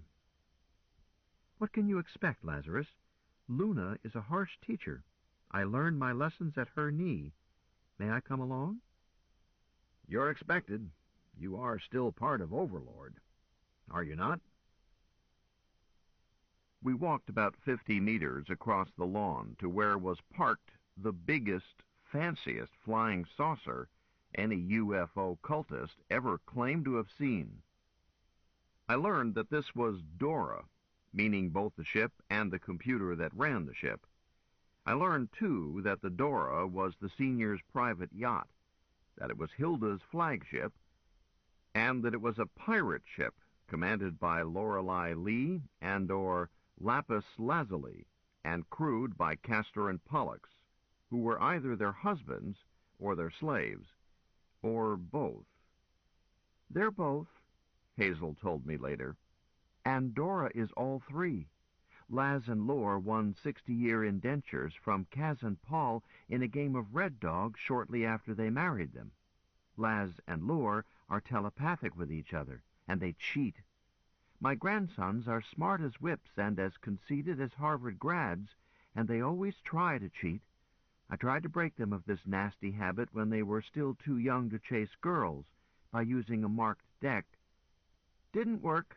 They spotted my readers, but their downfall arose from the fact that Laz and Lore are smarter than they are, and even more deceitful. Hazel shook her head ruefully. It's a wicked world. You would think that a youngster I had trained would be instantly suspicious when dealt 3 aces and the odd king in a hand of Red Dog, but Cass was greedy. He not only tapped the pot when he could not cover it, he pledged his indentures to fill the gap. Then, not a day later, Paul fell for an even more transparent piece of larceny. He was sure he knew what card was next to be dealt because he recognized a small coffee stain. Turned out that the 10 as well as the 8 had that same small stain. Paul held the 9, but he was not in a strong moral position. Ah, well, it is probably better for the lads to have to do all the scut work in the ship, plus shampoos and pedicures for their wives, than it would be for the boys to sell Laz and Lore in the slave markets of Iskander, as I misdoubt they would have done had their own thieving efforts succeeded. The Dora is even bigger inside than out. She has as many staterooms as may be needed. It was once a luxurious but fairly conventional hyperphotonic spaceship. But it, the ship, not Dora the computer, was refitted with a Burroughs irrelevant drive, the magic means by which Gay Deceiver flits around the stars in nothing flat. A corollary of the Burroughs equations that teleport Gay can be applied to shape space warps, so Dora's passenger and cargo spaces were revamped. This lets Dora keep endless spare compartments collapsed in on themselves until she needs them. This is not the same deal under which Gay has tucked away in her portside skin 2 19th-century bathrooms. Or is it? Well, I don't think it is. Must inquire, or should I let sleeping logs butter their own bed? Better, maybe. A gang port relaxed in the side of the yacht. A ramp slid down, and I followed Lazarus up to the ship with my darling on my arm. As he stepped over the side, music sounded. It ain't necessarily so, from George Gershwin's immortal Porgy and Bess. A long-dead sportin' life sang about the impossibility of a man as old as Methuselah ever persuading a woman to bed with him. "Dora!" A young girl's sweet voice answered. "I'm taking a bath. Call me later." "Dora, shut off that silly song." "I must consult the captain of the day, sir." "Consult and be damned, but stop that noise." Another voice replaced the ship's voice. "Captain Lore speaking, buddy boy. Do you have a problem?" "Yes, shut off that noise." "Buddy, if you mean the classical music now playing as a salute to your arrival, I must say that your taste is as barbaric as ever. In any case, I am constrained from switching it off because this new protocol was established by Commodore Hilda. I cannot change it without her permission." "I'm henpecked," Lazarus fumed. "Can't enter my own ship without being insulted. I swear to Allah that once I've cleaned up Overlord, I'm going to buy a Burroughs bachelor buggy, equip it with a Minsky cerebrator, and go for a long vacation with no women aboard." "Lazarus, why do you say such dreadful things?" The voice came from behind us. I had no trouble identifying it as Hilda's warm contralto. Lazarus looked around. "Oh, there you are. Hilda, will you please put a stop to this dad-blasted racket?" "Lazarus, you can do it yourself." "I've tried.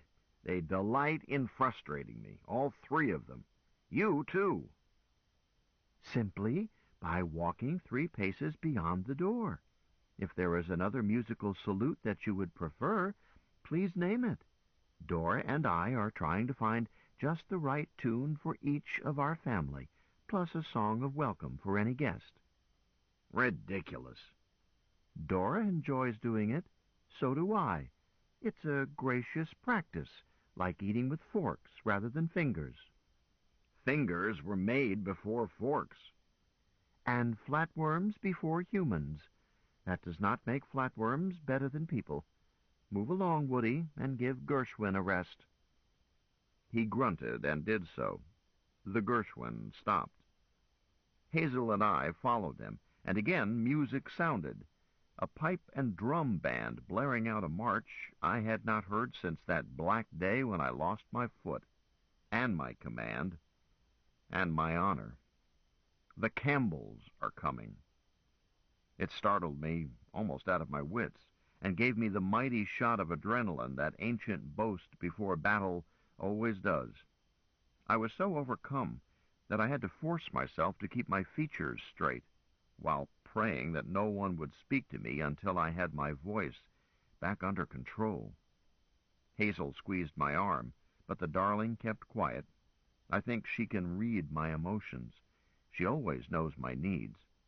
I stomped straight ahead, spine straight, barely steadying myself with my cane, and not seeing the interior of the ship. Then the pipe shut down, and I could breathe again. Behind us was Hilda. I think she had hung back to keep the musical salutes separated. Hers was a light and airy tune I could not place. It seemed to be played on silver bells, or possibly a celesta. Hazel told me the name of it. Jezebel. But I could not place it.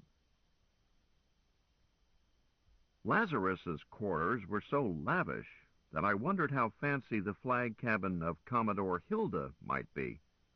Hazel settled down in his lounge as if she belonged there. But I did not stay. A bulkhead blinked, and Lazarus ushered me on through. Beyond lay a boardroom suitable for a system-wide corporation. A giant conference table, each place at it furnished with padded armchair, scratch pad, stylus, froster of water, terminal with printer, screen, keyboard, microphone, and hush field, and I must add that I saw little of this bountiful junk in use. Dora made it unnecessary, being perfect secretary to all of us, while also offering and serving refreshments. I could never get over the feeling that there was a live girl named Dora somewhere out of sight, but no mortal girl could have kept all the eggs in the air that Dora did. "Sit down anywhere," Lazarus said. "There is no rank here, and don't hesitate to ask questions and offer opinions. If you make a fool of yourself, no one will mind, and you won't be the first to do so in this room. Have you met Lib?" "Not formally." It was the other strawberry blonde, the not Dee one. "Then do. Dr. Elizabeth Andrew Jackson Libby Long, Colonel Richard Colin Ames Campbell." "I am honored, Dr. Long." She kissed me. I had anticipated that, having learned in less than 2 days here that the only way to avoid friendly kisses was by backing away, but that it was better to relax and enjoy it. And I did. Dr. Elizabeth Long is a pleasant sight, and she was not wearing much, and she smelled and tasted good. And she stood close to me 3 seconds longer than necessary, patted my cheek, and said, "Hazel has good taste. I'm glad she brought you into the family." I blushed like a yeoman. Everyone ignored it, I think. Lazarus went on. "Lib is my wife and also my partner starting back in the 21st century Gregorian. We've had some wild times together. She was a man back then, and a retired commander, Terran military forces. But then and now, male or female, the greatest mathematician who ever lived." Elizabeth turned and caressed his arm. "Nonsense, Lazarus. Jake is a greater mathematician than I, and a more creative geometer than I could ever hope to be. He can visualize more dimensions and not get lost. Hilda's Jacob Burrows had followed us in. "Nonsense, Lib. False modesty makes me sick." Then be sick, darling, but not on the rug. Jacob, neither your opinion nor mine, nor that of Lazarus, is relevant. We are what we are, each of us. And I understand there is work to be done. Lazarus, what happened?"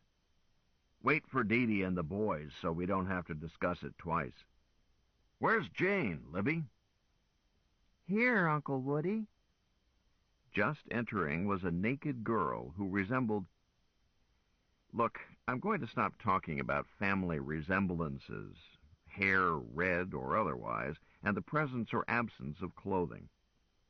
On Tertius, through climate and custom, clothing was optional, usually worn in public, sometimes worn at home. In the Lazarus Long household, the males were more likely to wear something than the females, but there was no rule that I could ever figure out. Red hair was common in Tertius, still more common in the Long family. A prize ram effect, as stockmen say, from Lazarus. But not alone from Lazarus. There were 2 other sources in that family, unrelated to Lazarus and unrelated to each other. Elizabeth Andrew Jackson Libby Long, and Deja Thoris Dee Dee Burroughs Carter Long, and still another source that I was not then aware of. People who favor the Gilgamesh theory have noted how redheads tend to clump. For example, Rome, Lebanon, South Ireland, Scotland, and even more markedly in history, from Jesus to Jefferson, from Barbarossa to Henry VIII. The sources of resemblances in the Long family were hard to sort out, other than with the help of Dr. Ishtar, the family geneticist. Ishtar herself looked not at all like her daughter, Lapis Lazuli. Not surprising once you learned that she was no genetic relation to her own daughter, whose genetic mother was Maureen. Some of the above I learned later. All of it I mention now in order to dismiss it. That panel of mathematicians consisted of Libby Long, Jake Burroughs, Jane Libby Burroughs Long, Dee Dee Burroughs Carter Long, Minerva Long Weatherall Long, Pythagoras Libby Carter Long, and Archimedes Carter Libby Long, Pete and Archie, one born by Dee Dee and the other birthed by Libby, and these two women sole parents to both young men, Dee Dee being the genetic mother of each, and Elizabeth the genetic father. And I refuse to sort that one out at this point. Let it be an exercise for the student.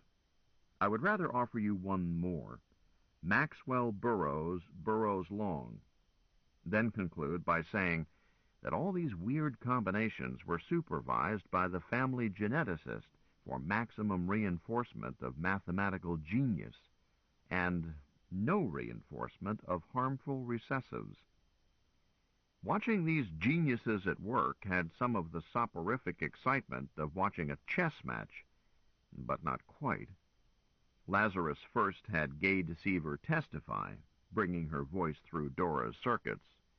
They listened to Gay, examined her projected tapes, light and sound, called in Zebediah, took his testimony, called Hilda in, asked for her best estimate of Zebediah's anticipation of the bomb. Hilda said, "Somewhere between a shake and a blink. You all know I can't do better than that." Dr. Jake declined to express an opinion. "I did not watch. As usual, I was backing up the spoken orders by setting the vernier controls. The penultimate order, being a scram, aborted the run, and then we went home. I did not set the verniers, so nothing more appears on my tapes. Sorry." Dee Dee's testimony was almost as skimpy. "The scram order preceded the explosion by an interval of the order of 1 millisecond.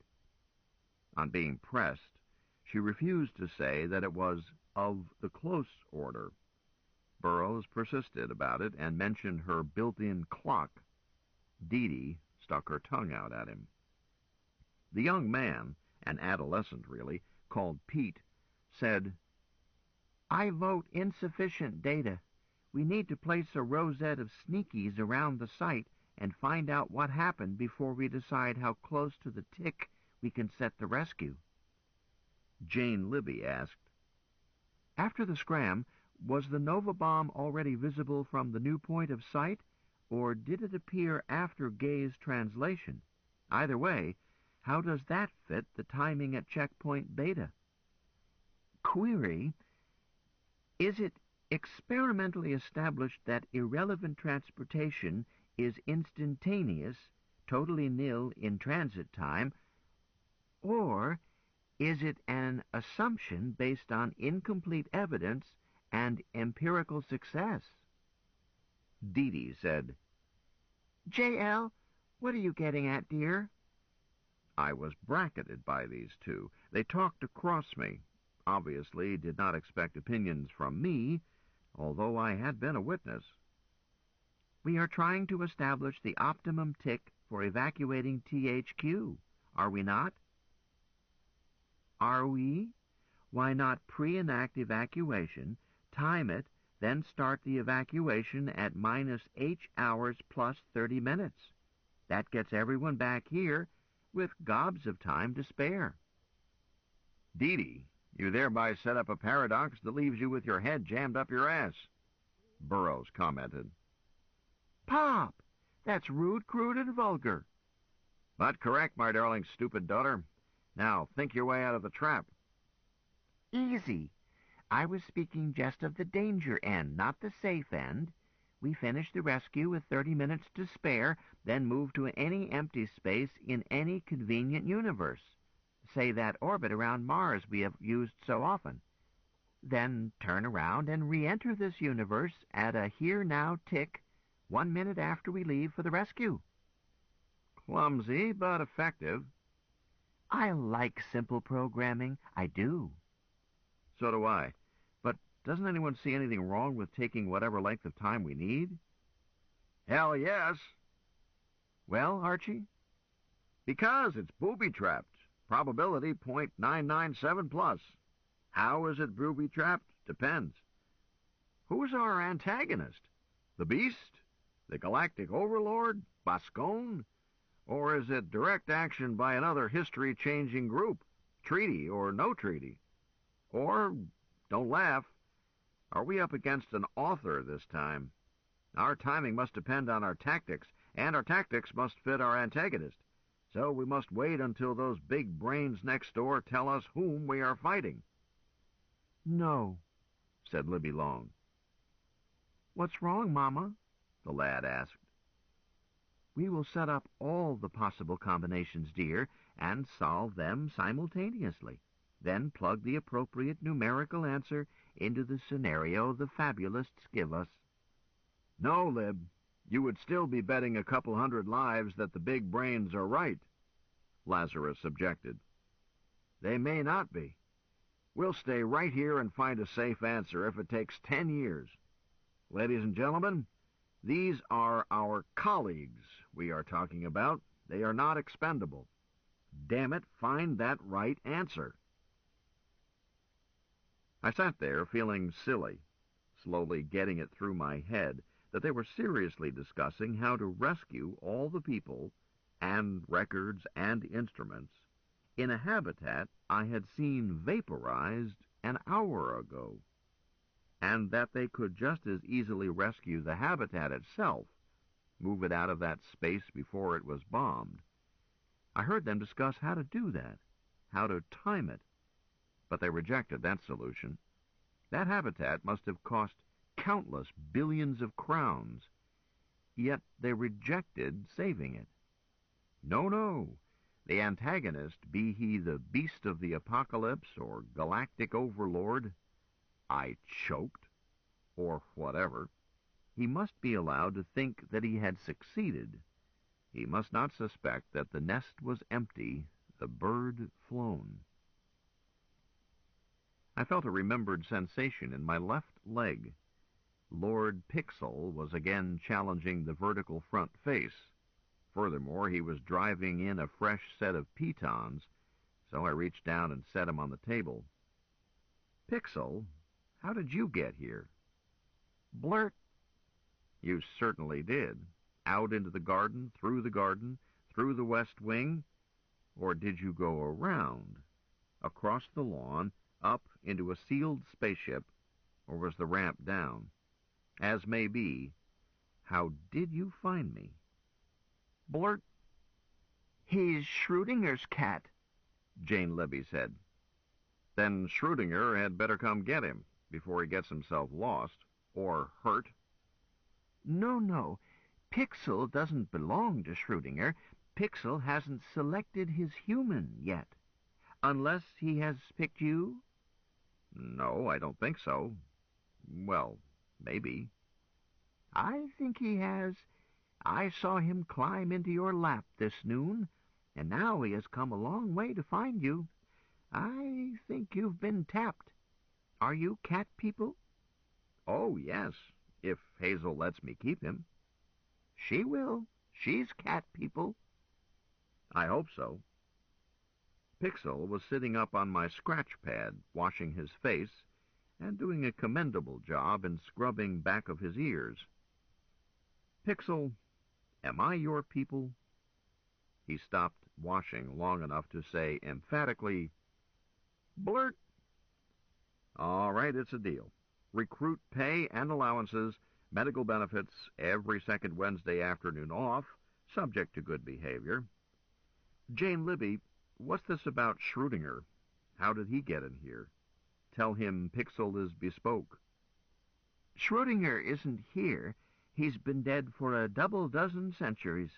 He was one of that group of ancient German natural philosophers who were so brilliantly wrong about everything they studied. Schrödinger and Einstein and Heisenberg, or were these philosophers in your universe? I know they were not in all parts of the omniverse, but parallel history is not my strong point. She smiled apologetically. I guess number theory is the only thing I'm really good at. But I'm a fair cook. How are your back rubs? I'm the best back rubber in Boondock. You're wasting your time, J.L., Dee Dee put in. Hazel still walks him on a leash. But, Aunt Dee Dee, I wasn't trying to bed him. You weren't? Then quit wasting his time. Back away and let me at him. Richard, are you susceptible to married women? We're all married. Fifth Amendment. I understood you, but they've never heard of it in Boondock. These German mathematicians, not in your world? Let's see if we're speaking of the same ones. Erwin Schrödinger, Albert Einstein, Werner Heisenberg. That's the crowd. They were fond of what they called thought experiments, as if anything could be learned that way. Theologians. Jane Libby was about to tell you about Schrödinger's cat, a thought experiment that was supposed to say something about reality. J.L.? It was a silly business, sir. Shut a cat in a box. Control whether or not he is killed by decay of an isotope with a half-life of 1 hour. At the end of the hour, is the cat alive or dead? Schrödinger contended that because of the statistical probabilities in what they thought of as science in those days, the cat was neither alive nor dead until somebody opened the box. It existed, instead, as a cloud of probabilities. Jane Libby shrugged, producing amazing dynamic curves. Blurt. Did anyone think to ask the cat?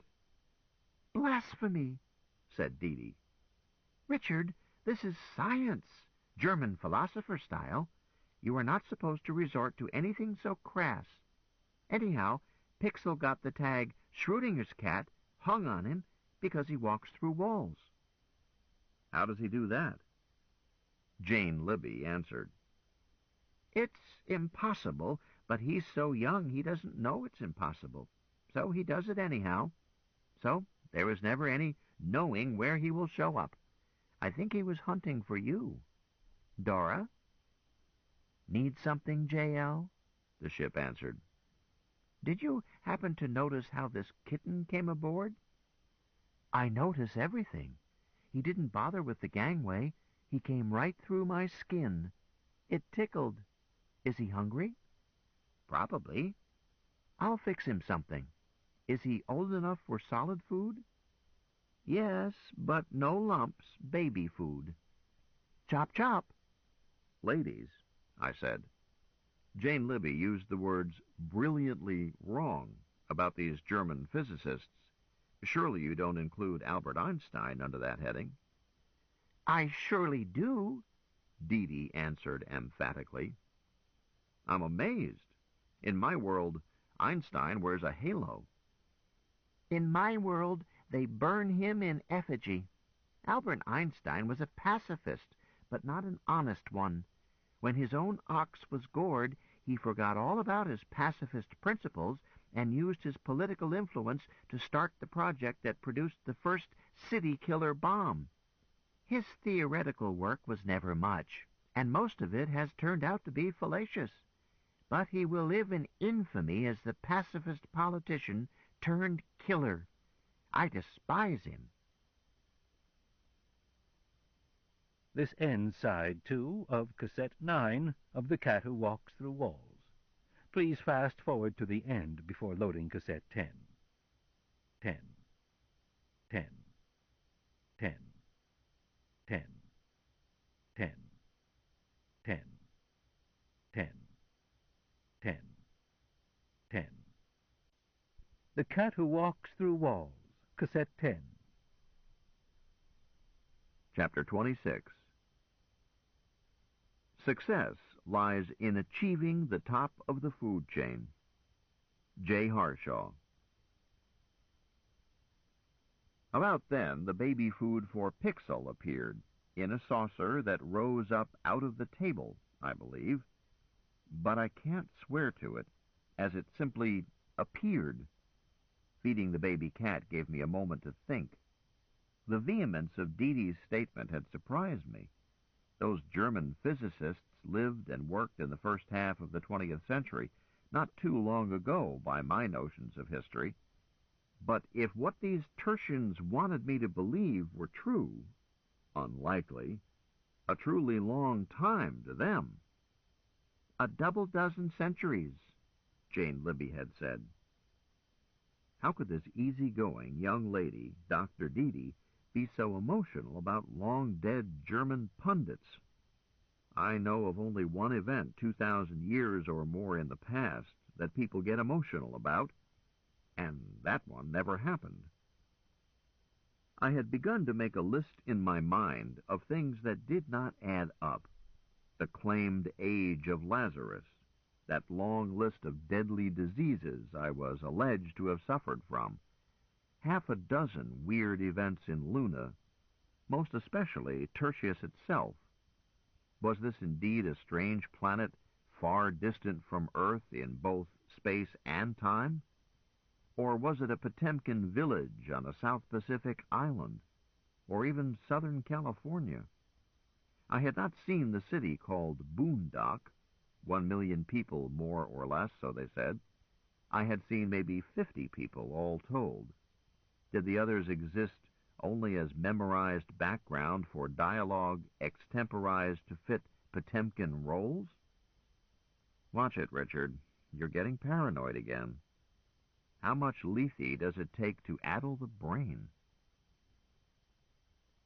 Dee Dee, you seem to feel strongly about Dr. Einstein. I have reason to. But he lived so long ago. A double dozen centuries, Jane Libby put it. That long ago to her, not to me. Dr. Burroughs spoke up. Colonel Campbell, I think you may be assuming that we are native Tertians. We are not. We are refugees from the 20th century, just as you are. By we, I mean myself and Hilda and Zebediah and my daughter Dee Dee, not my daughter Jane Libby. J.L. was born here. You slid home, Pop, Dee Dee told him. But just barely, Jane Libby added. But he did touch home plate. You can't disown him for that, dear. I don't want to. As Pops go, he's tolerable. I did not try to sort this out. I was gathering a conviction that all Tertians were certifiably insane by Iowa standards. Dr. Burroughs, I am not from the 20th century. I was born in Iowa in 2133. Near enough at this distance. Different timelines, I believe, divergent universes, but you and I speak much the same accent, dialect, and vocabulary. The cusp that placed you in one world and me in another must lie not far back in our pasts. Who reached the moon first, and what year? Neil Armstrong, 1969. Oh, that world! You've had your troubles. But so have we. For us, the first lunar landing was in 1952. HMAAFS Pink Koala. Balax O'Malley commanding. Dr. Burroughs looked up and around. Yes, Lazarus? Something troubling you? Fleas? Hives? If you and your daughters do not want to work, I suggest that you go chat elsewhere. Next door, perhaps. The fabulists and the historians don't mind chasing rabbits. Colonel Campbell, I think that you will find it convenient to feed your cat elsewhere, too. I suggest the fresher, just clockwise of my lounge. Dee Dee said, Oh, rats, Lazarus! You are a bad-tempered, grumpy old man. There is no way to disturb a mathematician who is working. Look at Lib there. You could set off a firecracker under her right now, and she wouldn't blink. Dee Dee stood up. Woody boy, you need a fresh rejuvenation. You're getting old age cranky. Come on, J.L. Dr. Burroughs stood up, bowed, and said, If you will excuse me, and left without looking at Lazarus. There was a feeling of edgy tempers, of a need to place distance between two old bulls before they tangled. Or 3. I should be included. Chucking me out over the kitten was uncalled for. I found myself angry with Lazarus for a third time in one day. I had not brought the kitten in, and it was his own computer that had suggested feeding it there and had supplied the means. I stood up, gathered Pixel in one hand, picked up his dish with my other hand, then found I needed to hang my cane over one arm to move.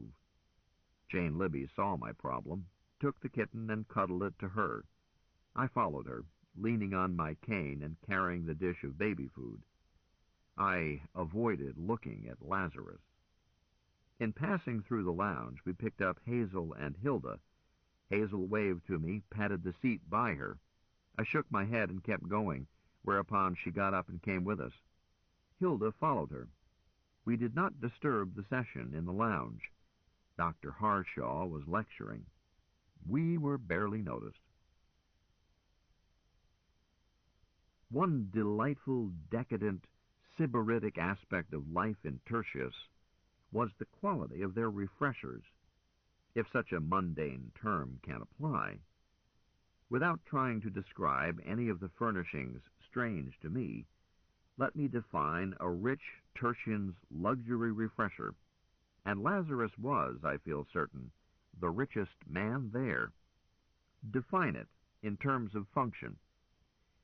Start with your favorite pub or saloon. Add a Finnish sauna, and how about bathing Japanese style? Do you enjoy a hot tub, with or without an agitator? Was the ice cream soda fountain a part of your youth? Do you like company when you bathe? Let's put a well-stocked snack bar, hot or cold, in easy reach. Do you enjoy music? 3D, feelies, books and magazines and tapes? Exercise, massage, sun lamps, scented breezes? Soft, warm places to curl up and nap, alone or in company? Take all of the above, mix well, and install in a large, beautiful, well-lighted room.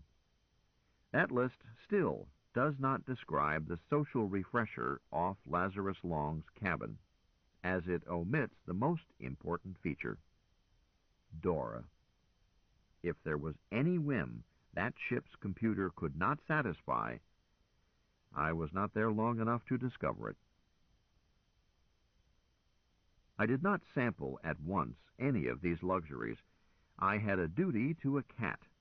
I sat down at a medium-sized round table, the sort 4 friends might use for a drink, placed the kitten's saucer thereon, reached for the kitten.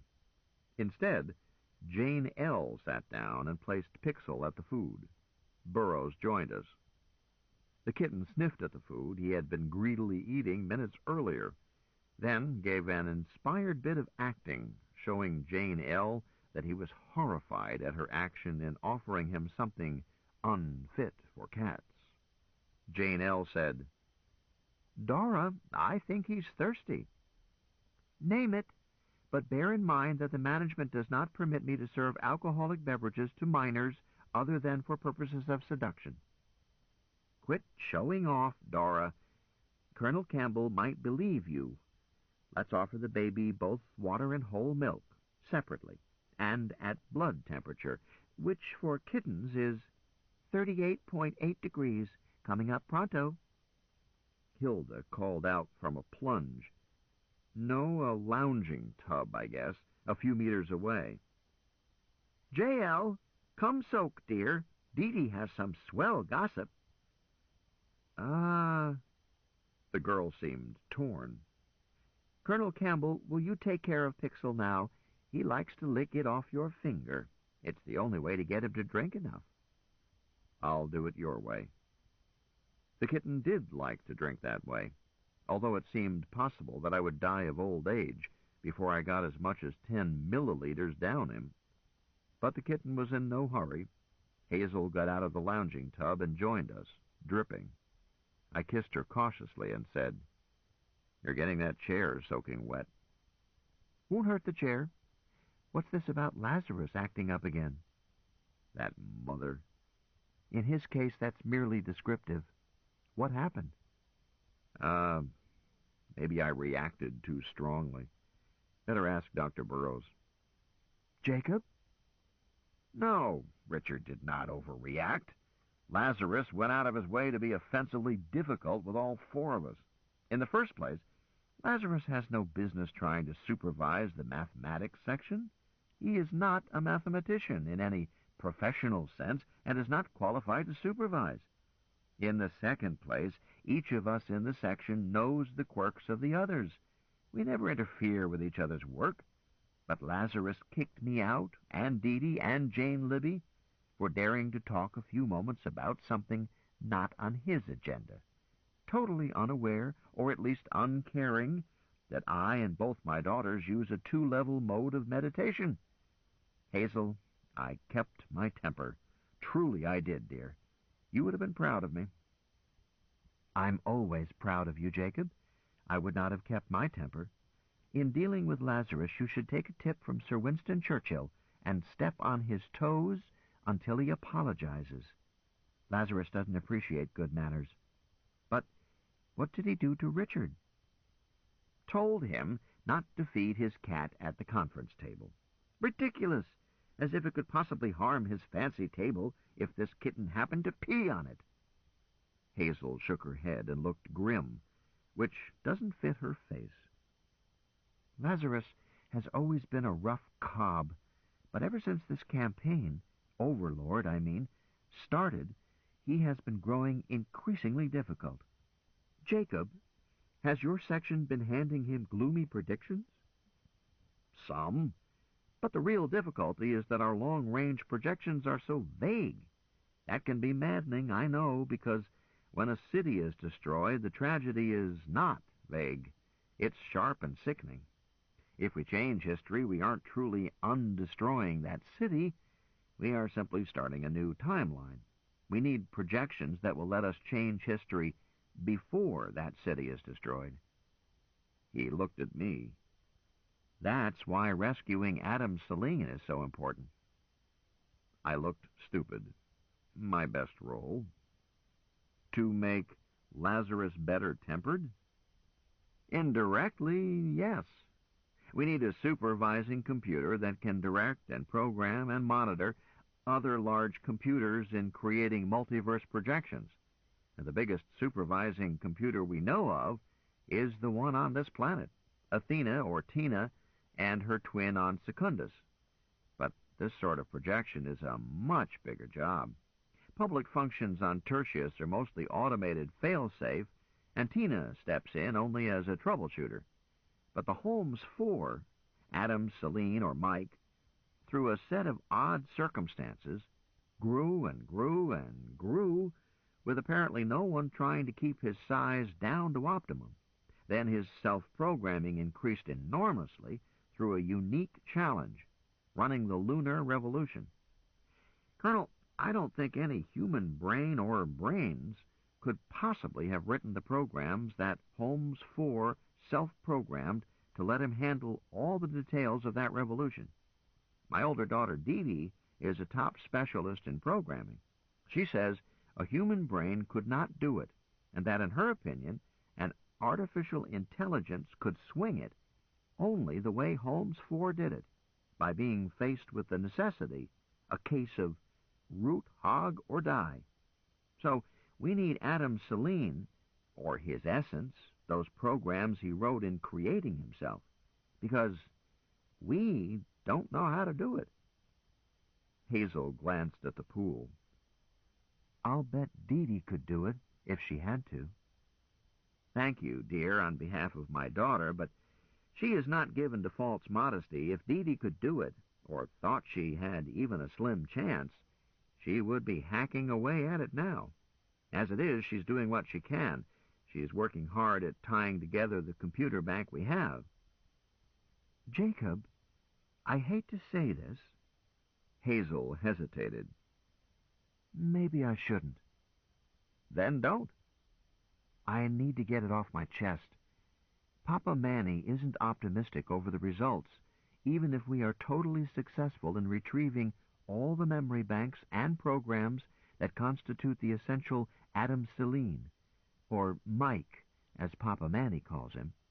He thinks his old friend was hurt so badly in the last attack. I remember it to this day. It was dreadful. Mike was hurt so badly that he withdrew into a computer catatonia and will never wake up.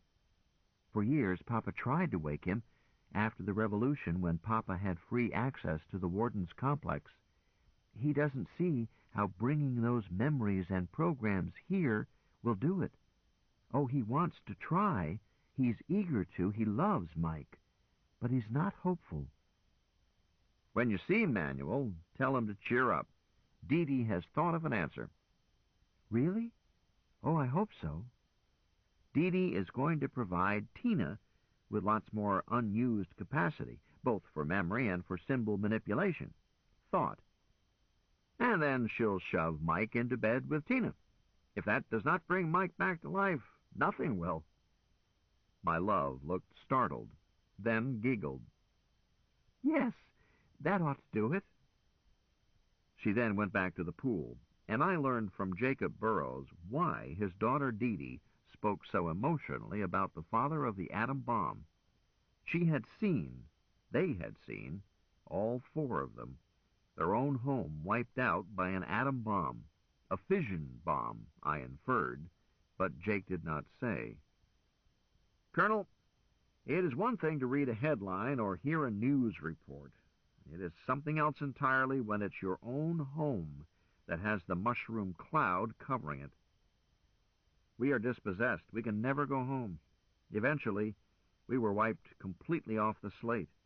In our timeline, there is nothing to show that we four, myself, Hilda, Dee Dee, Zeb, ever existed.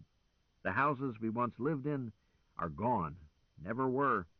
The earth has closed over them with no scars. He looked as lonely as Odysseus, then went on. Lazarus sent a Time Corps field operative back. Dora, may I speak to Elizabeth? Start talking. Liblove, place that rosette Pete wanted. Or was it Archie?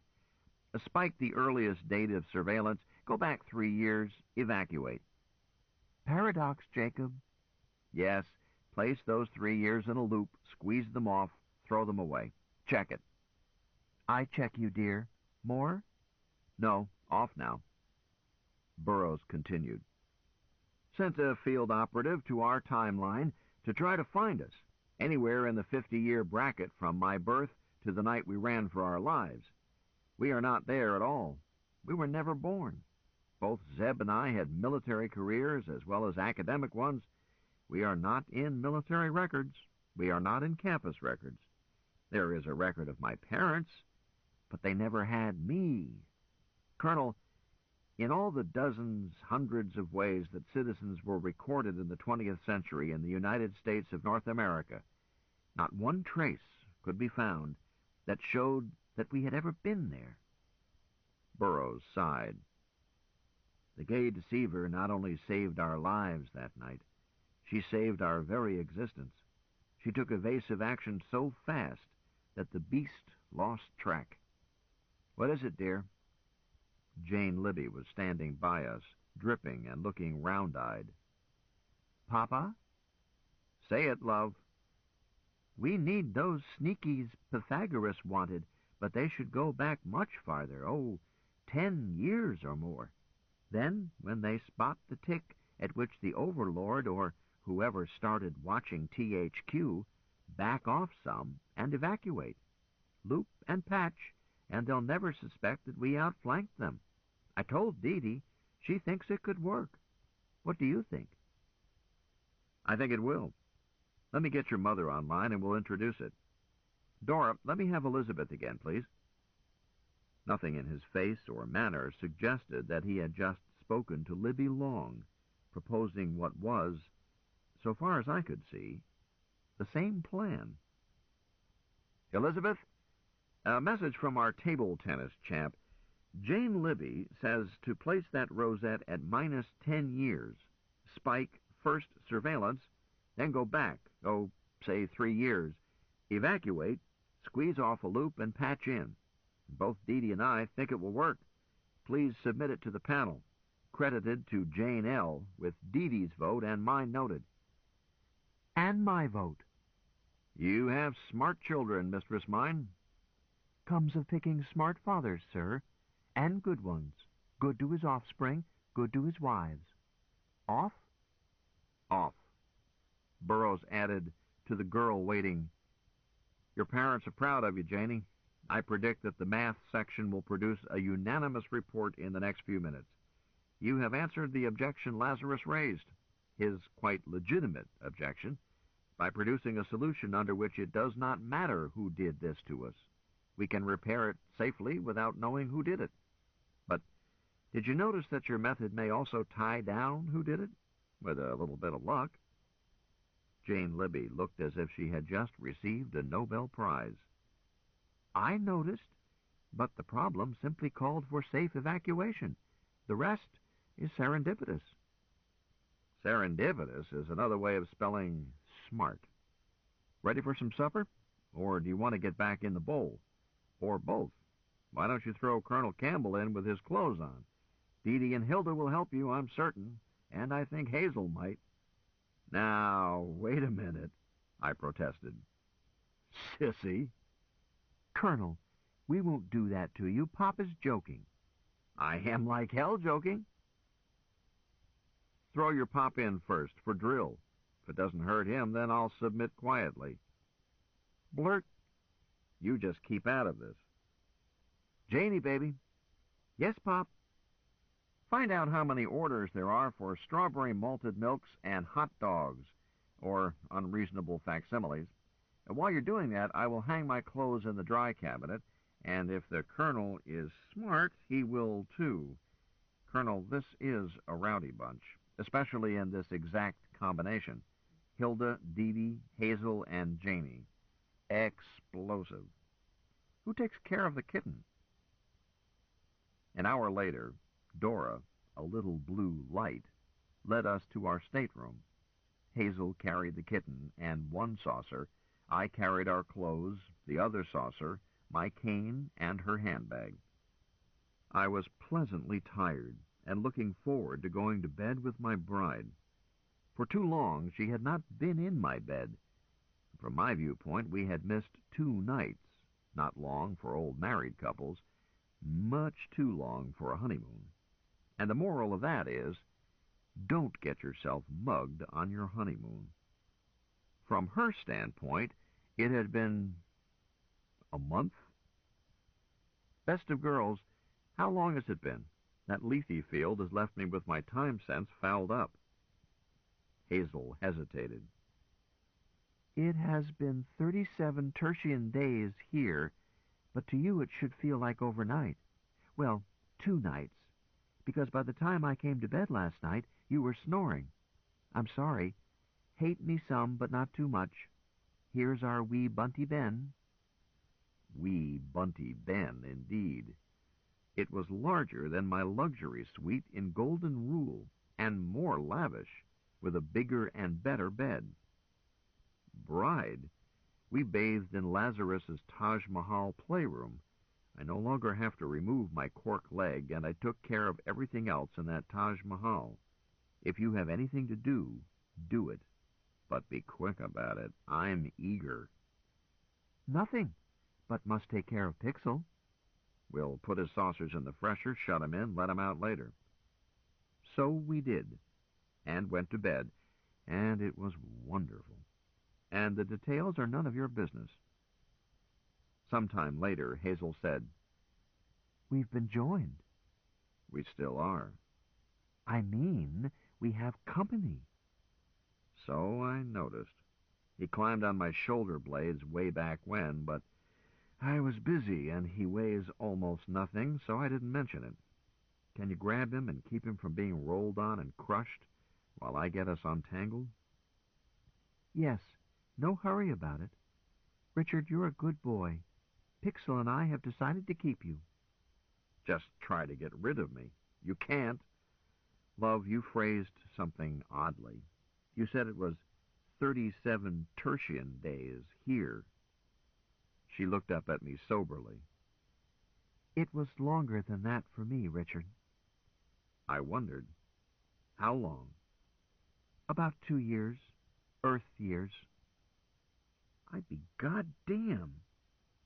But, dear, while you were ill, I did come home every day. 37 times I came to your hospital room in the morning exactly as I promised. You recognized me every time, too, and smiled and seemed happy to see me. But of course the Lethe field made you forget every moment even as it happened. Each evening I went away again and came back later that evening, having been gone, on the average, about 3 weeks each time. The schedule wasn't difficult for me, but Gay Deceiver made 2 trips every evening, with either the double twins or Hilda's crew making the runs. Let me up now, dear. I have the Pixel cat safe. We rearranged ourselves comfortably. What were you doing, gone so much? Time Corps field work. Historical research. I guess I still don't understand what the Time Corps does. Couldn't you have waited a month? Then both of us could have done it together? Or do I have my head on backwards? Yes and no. I asked for the assignment, Richard. I've been trying to trace down what happens after you and I tackle rescuing Adam Selene, Mike the computer. And what did you learn? Nothing. Not a damn thing. We can find only 2 timelines from that event. It's a cusp event. You and I created both futures. I searched the following 4 centuries on both lines. On Luna, down Dirtside, several colonies and habitats. They all say either that we succeeded, or that we tried and died, or they don't mention us at all. The last is the usual case. Most historians don't believe that Adam Selene was a computer. Well, we're no worse off than we were before. Are we? No, but I had to look, and I wanted to check it out before you woke up. Out from under the Lethe field, I mean. Do you know, small person, I think well of you. You are considerate of your husband, and of cats, and of other people. No, none of my business. Speak up, beloved, or I tickle. Don't threaten me. I'll beat you. At your own risk, I bite. Look, Richard, I've been waiting for the question. This is the first time we've been alone. You want to know how horny old Hazel stuck it out in faithful chastity for 2 aching years. Or rather, you don't believe she did, but you are too polite to say so. Why, damn your eyes. Look, my love, I'm a loony, with loony values. Love and sex are ruled by our ladies. We men accept their decisions. That's the only happy arrangement. If you want to boast a bit, go ahead. If not, let's change the subject. But don't accuse me of groundhog vices. Richard, you are your most infuriating when you are being your most reasonable. Do you want me to quiz you? It would be polite. Tell me 3 times. I tell you 3 times, and what I tell you 3 times is true. You peeked in the back of the book. All right, I'll cut to the chase. You are a member of the Long family, no? She caught her breath. What caused you to say that? I don't know. I truly don't, because it's been many little things, no one of which meant anything, and mostly did not stick in my mind. But sometime this evening, while talking with Jake, I found that I was taking it for granted. Am I mistaken? She sighed. No, you're right. But I did not intend to load it onto you just yet. You see, I'm on leave of absence from the family, not a member of it right now, and that was not what I intended to confess. Wait a second. Jake is one of your husbands. Yes, but remember, I'm on leave. For how long? Till death do us part. I promised you that in the Golden Rule. Richard, Histories show that you and I were married at the time of the cusp event. So I asked the family for a divorce and settled for a leave of absence. But it might as well be final. They know it. I know it. Richard, I was here every night, every tertian night, 37 times. But I never slept with the family. Usually I slept with Cha and Choi Moon. They were good to me. She added, But not once with a long. Not any of them, male or female. I was faithful to them, in my own fashion. I don't see why you needed to deprive yourself. Then you are one of Lazarus Long's wives, too. On leave, but his wife. That ornery old curmudgeon. Hey, is it possible that he is jealous of me? Oh, yes, it's not only possible, but likely. Certain. He's not a loony. He is not conditioned to accept ladies' choice, and he comes from a culture in which jealousy was the commonest mental disorder. Of course. Why the silly pastiche? No, Richard. In a pig's eye. Richard, Lazarus got all the jealousy leached out of him many generations ago. And I've been married to him 13 years, with plenty of chance to judge. No, dear, he's worried. He's worried about me, and he's worried about you. He knows how dangerous it is. He's worried about all the family and all of Tertius, because he knows how dangerous the multiverse is. He's devoting his life and all of his wealth to trying to make his people safe. Well, I wish he could be a little more urbane about it. Mannerly, polite. So do I. Here, take the kitten. I gotta pee.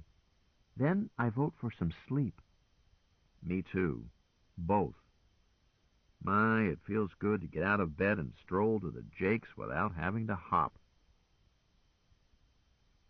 We had cuddled up together, lights out, her head on my shoulder, and the kitten wandering around the bed somewhere, both of us about to sleep, when she murmured, Richard, forgot Ezra.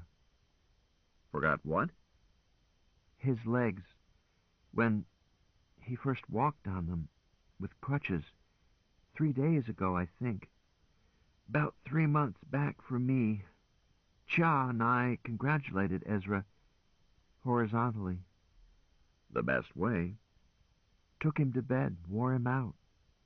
Good girls. What else is new? She seemed to have dropped off to sleep. Then she barely muttered, Wyoming. What, dear? Wyo, my daughter. Little girl playing in fountain. You remember? Yes. Yours? Oh, grand. Meet her in the morning. Named for Mama Wyo. Lazarus. She's a daughter of Lazarus? Guess so, Ishtar says. Certainly had lots opportunity. I tried to picture the child's face. A pixie with bright red hair. It looks more like you. Hazel did not answer. Her breathing was slow and even. I felt paws on my chest, then a tickle on my chin. Blurt. Quiet, baby, Mama's sleeping. The kitten settled down, went to sleep himself. So I finished the day as I had begun it, with a baby cat asleep on my chest. It had been a busy day.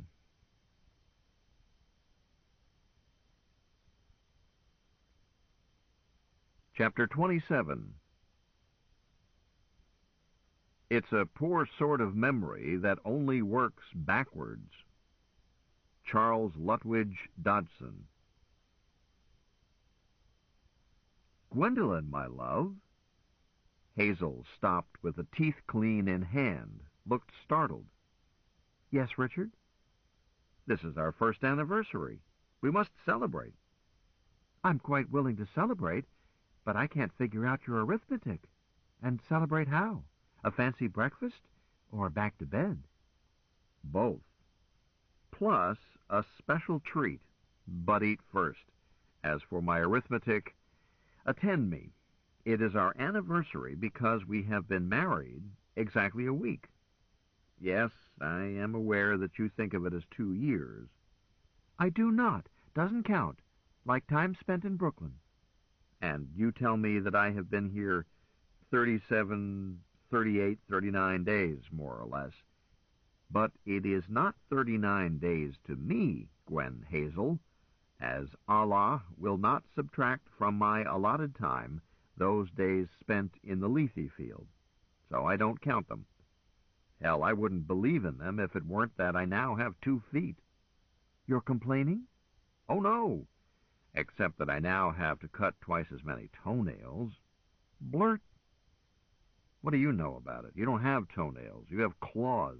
And you scratched me in the night, you did? Yes, you did. Don't look innocent. Monday evening, the 30th of June of 2188 it was, though I'm not sure what year it is here. We went to the Halifax Ballet Theater with Luana Pauline as Titania. Yes. Isn't she lovely? Wasn't she? Past tense, dear. If what I've been told is true, her ethereal beauty has been dust for more than 2,000 years. Rest in peace.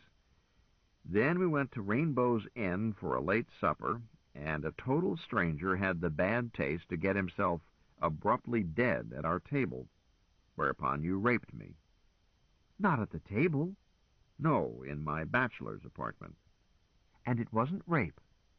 We need not fight over it, since you repaired my tarnished reputation before noon the next day, our wedding day, my true love. Mistress Gwendolyn Novak and Dr. Richard Ames announced their marriage on Tuesday, the 1st of July, 2188. Keep track of that date. I'm not likely to forget it. Me too. That evening we got out of town fast, with the sheriff's hounds a-snappin' and a-yappin' at our heels. We slept that night in Dry Bones Pressure, right? Right so far. The next day, Wednesday the 2nd, Gretchen drove us to Lucky Dragon Pressure. We slept that night in Dr. Chan's place. The following day, Thursday the 3rd, Auntie drove us toward Hong Kong Luna, but not all the way because we encountered those eager agrarian reformers. You drove the rest of the way, and we wound up at Chia's Hotel so late at night that it was hardly worthwhile to go to bed. But we did. That puts us into Friday the 4th of July, Independence Day. Check? Check. We were roused out. I was roused out. You were already up. I was roused out too soon late Friday morning, and learned that City Hall did not like me. But you and Auntie sprung me. Sprang me? Sprung me. And we left for Luna City so fast I left my toupee hanging in the air. You don't wear a toupee. Not anymore, I don't. It's still hanging there. We arrived L City circa 1600 that same Friday. You and I had a difference of opinion. Richard, please don't dig up my past sins. Which was soon cleared up as I saw the error of my ways and craved pardon. We slept that night at the Raffles. It was still Friday the 4th of July when we went to bed. We had started that day many cliques west of there with freedom fighters getting gay with guns. You still with me? Yes. Somehow in my memory it feels much longer. A honeymoon is never long enough, and we're having a busy one. The next morning, Saturday the 5th, we retained Ezra. Then we went to the warden's complex, came back, and were waylaid at the entrance to the Raffles. So we left the Raffles hurriedly in a cloud of corpses, escaping by courtesy of Gay Deceiver and the Time Corps. Most briefly, we were in the land of my innocent youth, Iowa, where the tall corn grows. Then we blinked to Tertius. Beloved, at this point my groundhog calendar becomes useless. We left Luna Saturday evening the 5th. We arrived here in Tertius a few minutes later. So For our purposes, I designate the tertian day of our arrival as equivalent to Saturday, 5 July 2188, and I so name it. Never mind what tertian citizens call it. It would only confuse me. Still with me? Well, all right. Thank you. I woke up the next morning, Sunday, July 6th, with 2 feet. For Tertius, the lapse of time was, I concede, 37 days. You tell me that for you it was about 2 years. A most unlikely story. I'd rather believe in unicorns and virgins. For Gretchen, it was 5 or 6 years, which I am forced to stipulate because she is now 18 or 19 and knocked up. I have to believe it. But for me, it was just over 1 night, Saturday to Sunday. That Sunday night I slept with Cha, Gretchen, Minerva, Galahad, Pixel, and possibly Tom, Dick, and Harry and their Sheilas, Agnes, Mabel, and Becky. Who are they? The girls, I mean. I know those boys. Too well. You poor, sweet, innocent child. You are too young to know. Surprisingly, I slept well, which brings us to yesterday, designated by strict numbering as Monday, July 7th. Last night we spent catching up on our honeymoon, and thank you, Bolshoya, mistress mine. You are welcome, Sirrah, but the pleasure was shared. I now see how you arrived at that date, both by Dirtside calendar and your biological clock, the basic clock, as every time jumper knows. Today is Tuesday, the 8th of July. Happy anniversary, darling. We stopped to swap some spit, and Hazel cried, and my eyes got watery. Breakfast was swell. That's all the description I can give it because Gwen Hazel decided to treat me to tertian cooking and consulted with Dora under a hush field, and I ate what was sought before me, as the Iowa farmer had carved on his tombstone. And so did Pixel, who had some specials that looked like garbage to me, but tasted like ambrosia to him, as proved by his behavior. We had just finished our second cups of... No, it was not coffee. And were about to slip over to the Long Mansion for my special treat, i.e. for me to meet my new daughter, Wyoming Long, when Dora spoke up. Advisory notice. Timeline, date, time, and location. Official. Please prepare to set your timepieces on the tick. Hazel looked surprised, hurriedly grabbed her handbag, dug into it, pulled out a something I had not seen before. Call it a chronometer. We are in a stationary orbit around Tellus, Sol 3, in Timeline 3, coded Neil Armstrong. The date is Tuesday, the 1st of July. My God, we're back where we started, our wedding day. Quiet, dear. Please. Gregorian. Repeat. Timeline 3, Sol 3, July 1st, 2177 Gregorian. At the tick, it will be Zone 5, 0945. Tick. Those equipped to receive sonic close correction, wait for the tone. This ends side 1 of cassette 10. Please turn the cassette over and start side 2 at the same point. Point. Point. Point. Point. Point. Point. Point. Point. Point. It started with a low note and squealed up until it hurt my ears. Dora added, Another time tick and sonic correction will be offered in 5 minutes, ship's time, or Tellus Zone 5 time, which are now matched for local legal time, designated daylight time, for interception point on this timeline. Hazel Hunn, private to you. Yes, Dora. Here are Richard's shoes. Plunk, they hit the bed. out of nowhere. And his other 2 suits. Plop. And I packaged the small clothes and stockings with them. Shall I add a couple of jumpsuits? I took Richard's measurements while you slept. These aren't washables. These are Hercules cloth. Won't take dirt, can't wear out. Yes, Dora, and thank you, dear. That's thoughtful of you. I hadn't yet bought him anything but city clothes. I noticed. Plop. Another package. Dora went on. We've been loading and unloading all night. The last of the stragglers left at 0900, but I told Captain Laz about your anniversary breakfast, so she refused to let Lazarus disturb you. Message from Lazarus. If it suits your convenience, will both of you kindly get off your dead duffs and report to THQ. End of message. Transmission from the bridge. Live. Hazel, Captain Laz speaking. Can you 2 leave the ship by 1000? I told my hard-nosed brother that 10 was the departure time he could expect. Hazel sighed.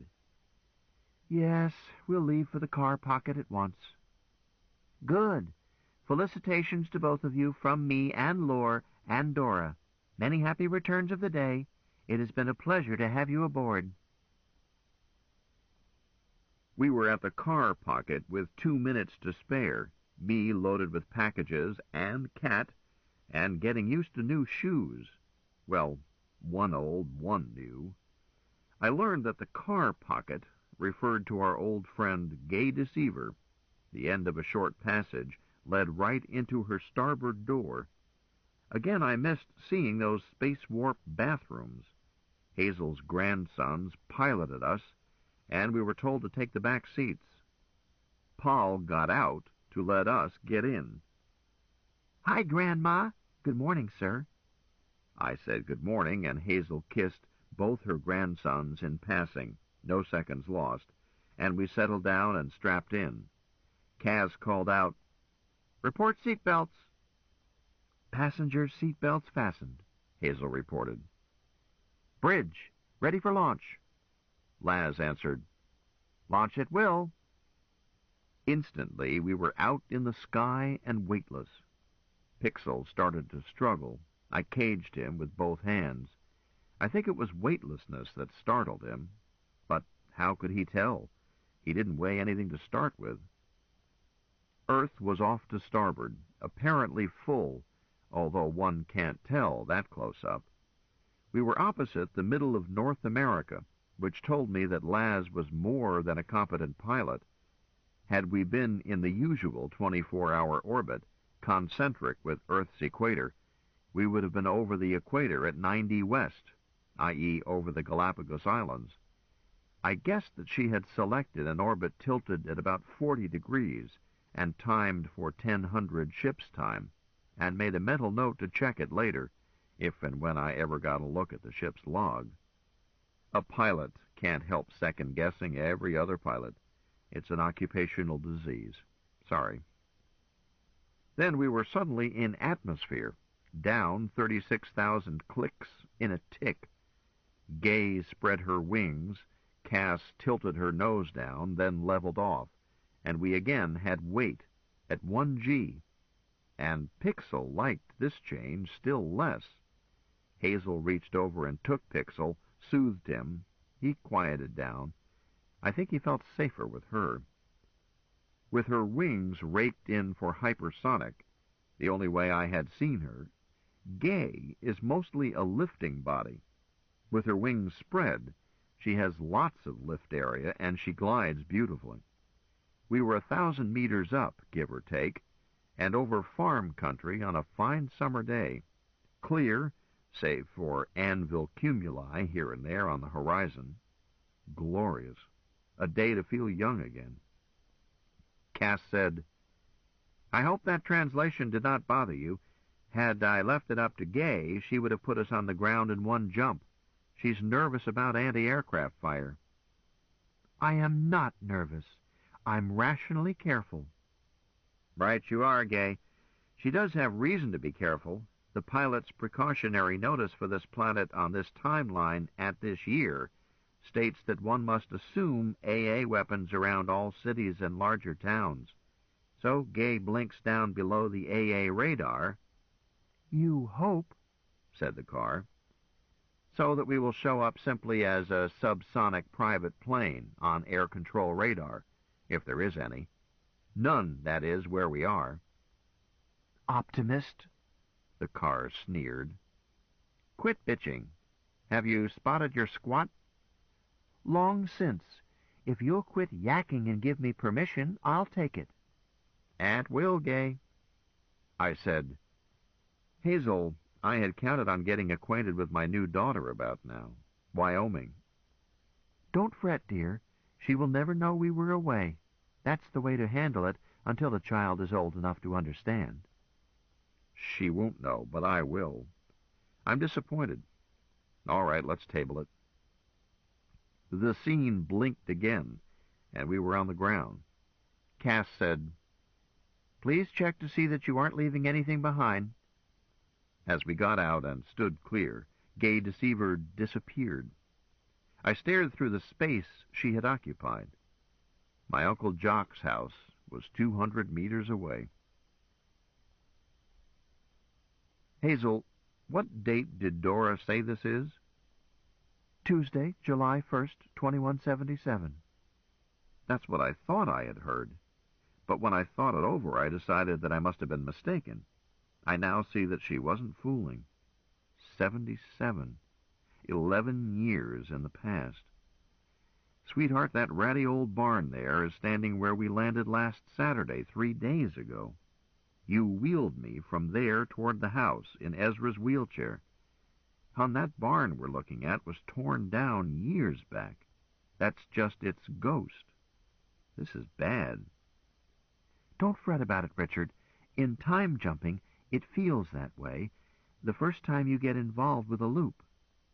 I've already lived through 2177. I don't like paradoxes. Richard, treat it just as you would any other place, any other time. No one else will notice the paradox, so ignore it yourself.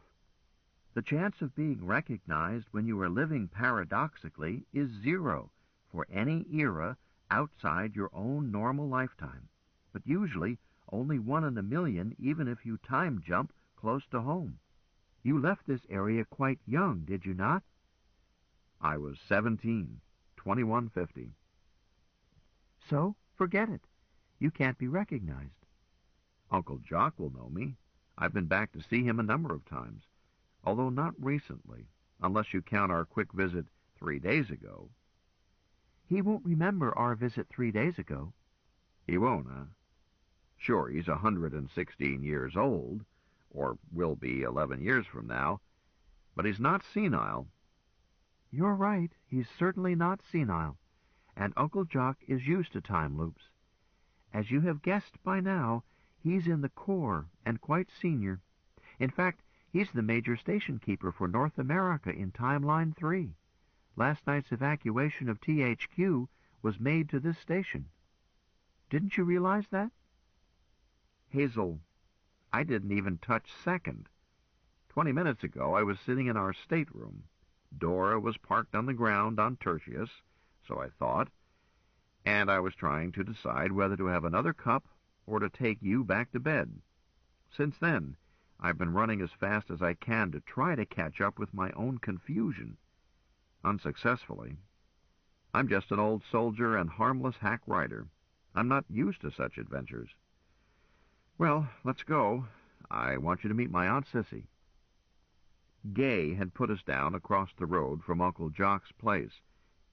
We walked down the road a piece, me carrying packages and swinging my cane, Hazel with her handbag and carrying the kitten.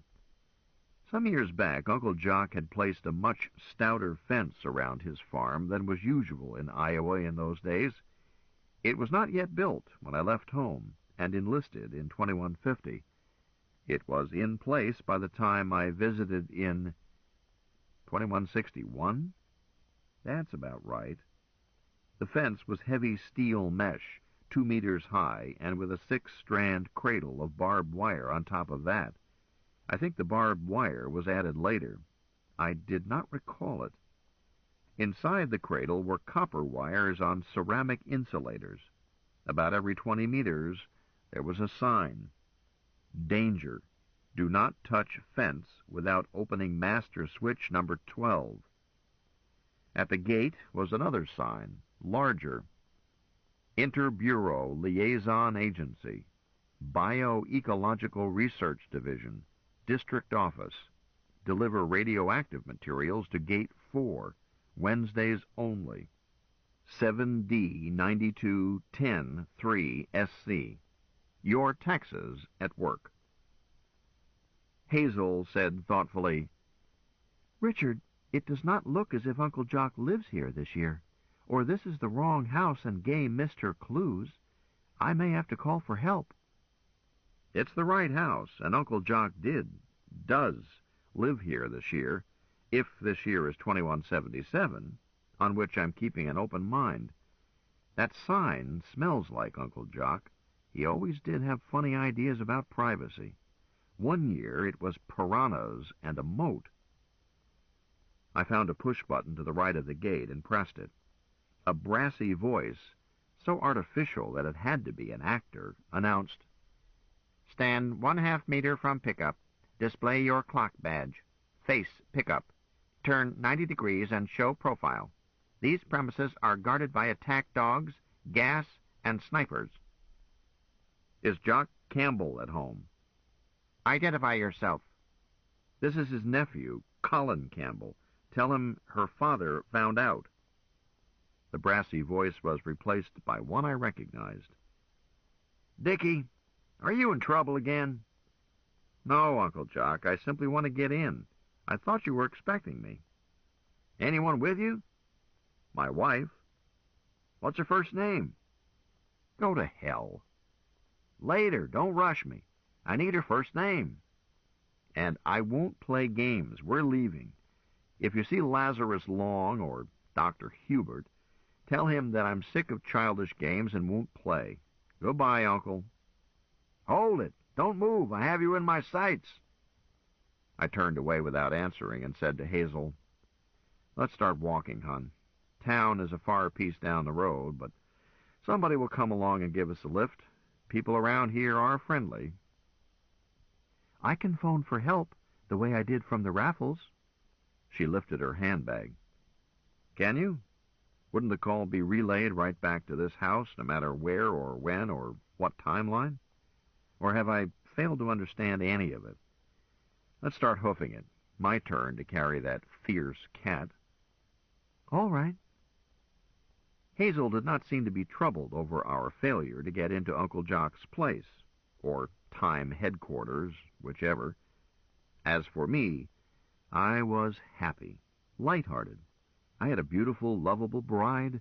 I was no longer a cripple, and I felt years younger than my calendar age, if I still had a calendar age.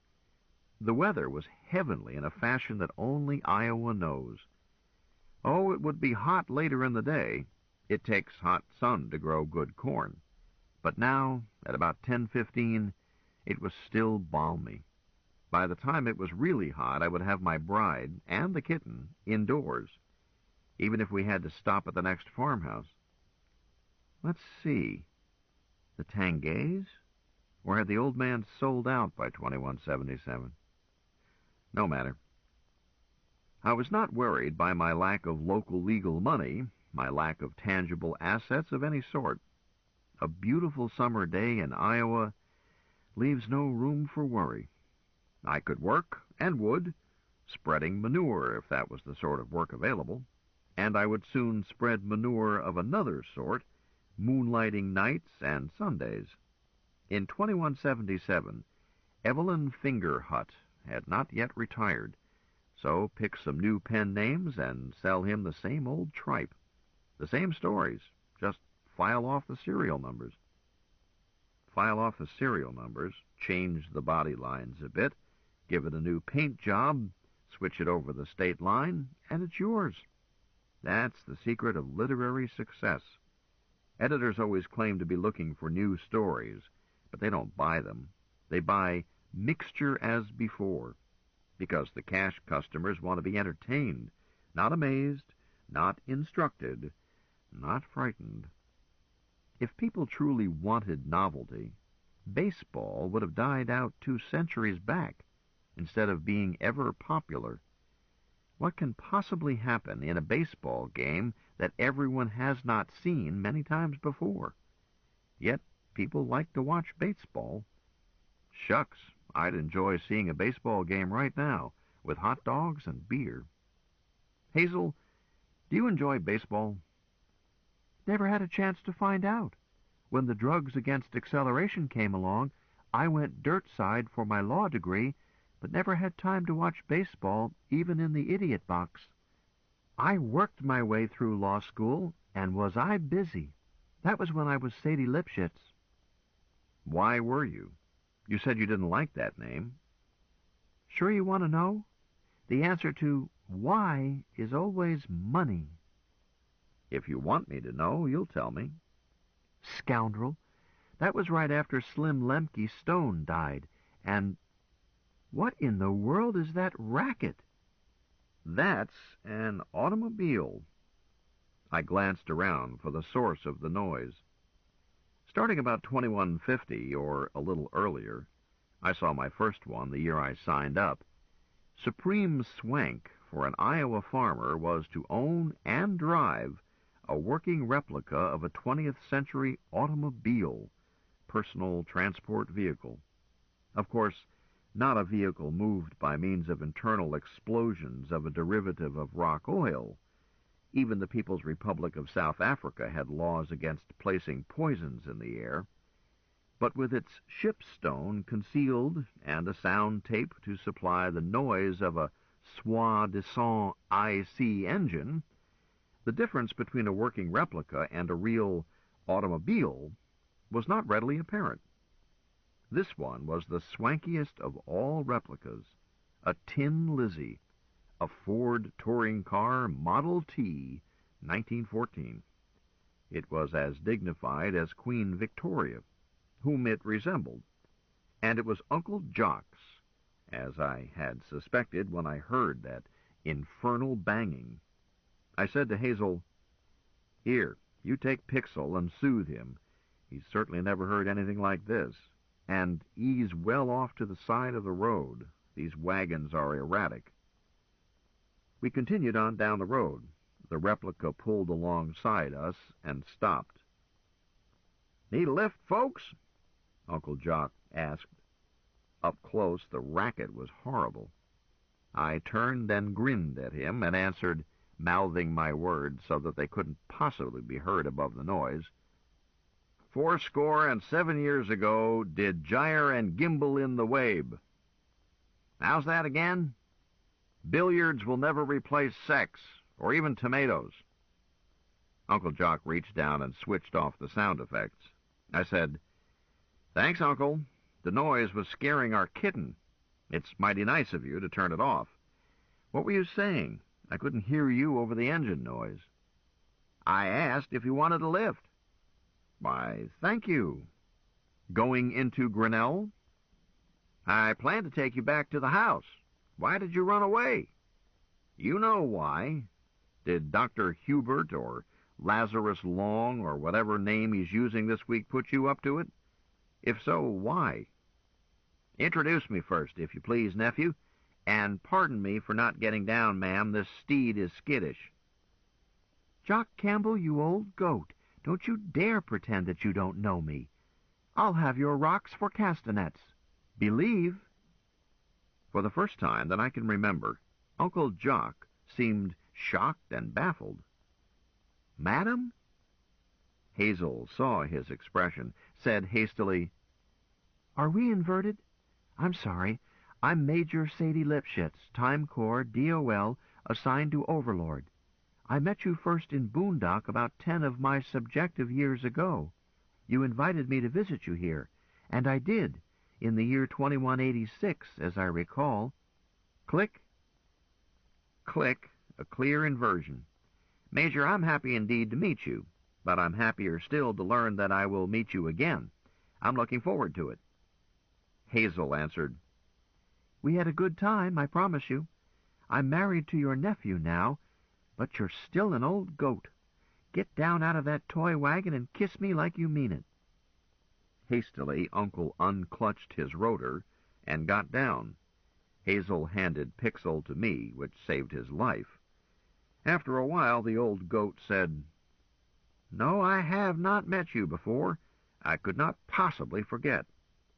Hazel answered, Yes, I have met you before. I'll never forget. God, it's good to see you again, Jock. You haven't changed. When was your last rejuvenation? 5 subjective years ago, just long enough to marinate. But I wouldn't let them youthen my face. When was yours? Same subjective, about. Wasn't due for it yet, but I needed cosmetic because I planned to marry your nephew. So I took a booster along with it. Turned out I needed it. He's a goat, too. I know. Dickie had to enlist because they were closing in on him from all sides. An outright lie. But are you sure your name is Sadie? That's not the name Lazarus gave me as a test word. My name is whatever I want it to be, just as it is with Lazarus. My, I'm glad they moved THQ to your place last night. Kiss me again. He did, and finally I said mildly, "Not on a public road, folks. Not in Poweshiek County. This is not Boondock." Mind your own business, nephew. Sadie, headquarters was not moved here last night. That was 3 years ago.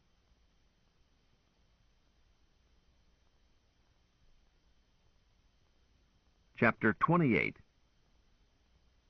The majority is never right. Lazarus Long.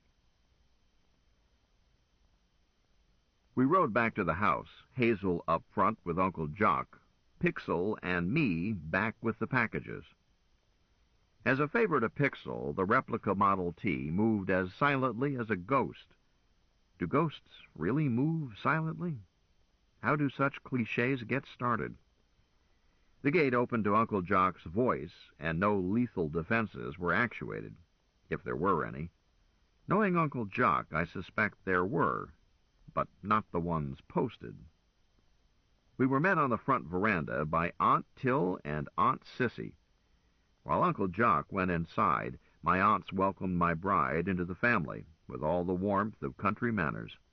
Then I passed the kitten to Hazel, and I was greeted by them much as Hazel had greeted Uncle, but with no time loop to confuse us.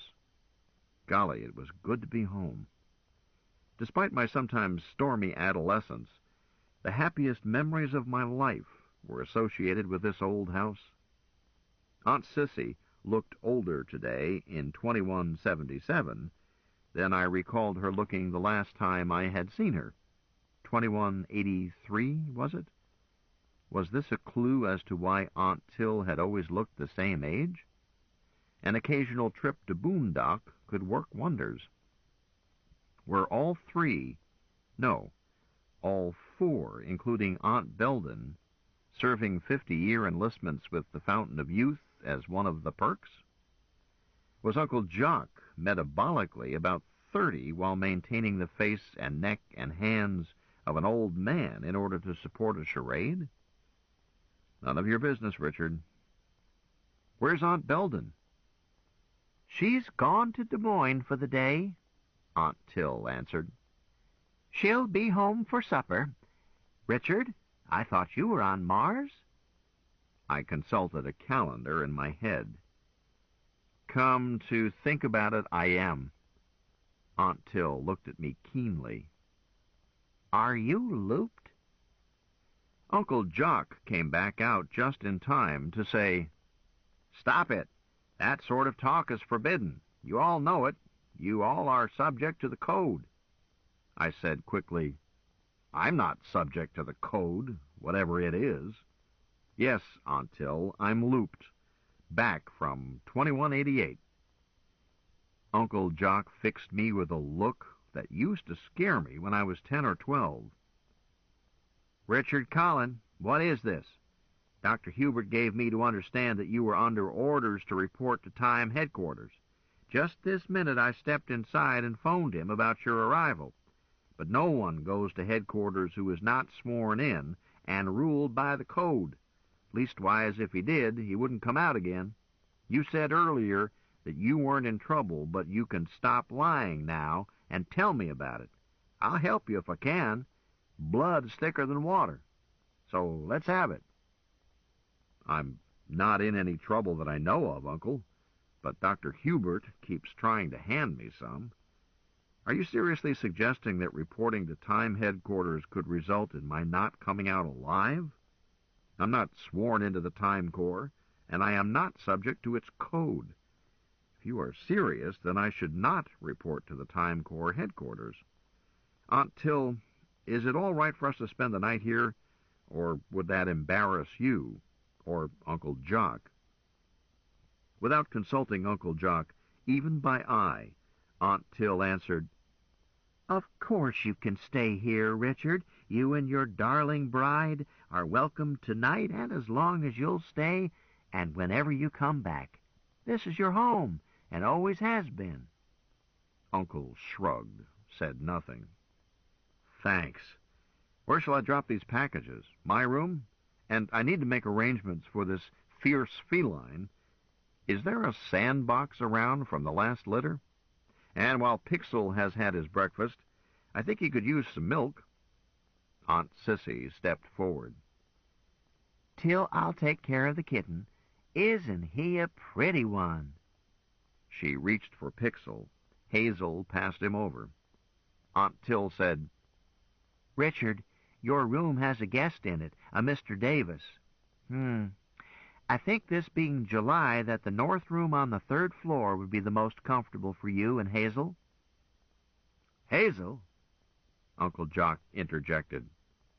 That was the test word Dr. Hubert gave me. Major Sadie. Is that one of your names? "Yes, Hazel Davis Stone. Now Hazel Stone Campbell." "Hazel Davis Stone," Aunt Till put in. "Are you Mr. Davis's little girl?"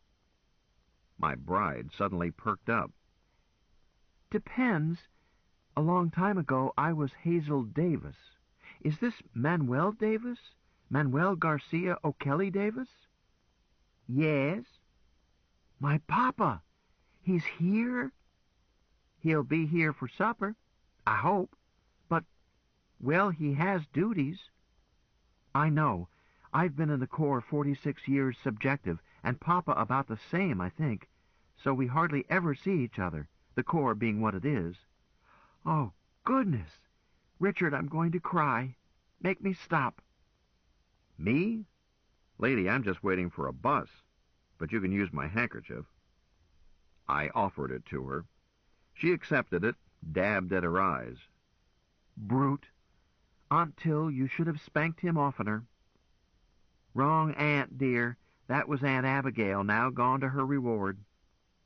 Aunt Abby was brutal, I commented. Used a peach switch on me, and enjoyed it. "Should have used a club. Aunt Till, I can't wait to see Papa Manny. It's been so long."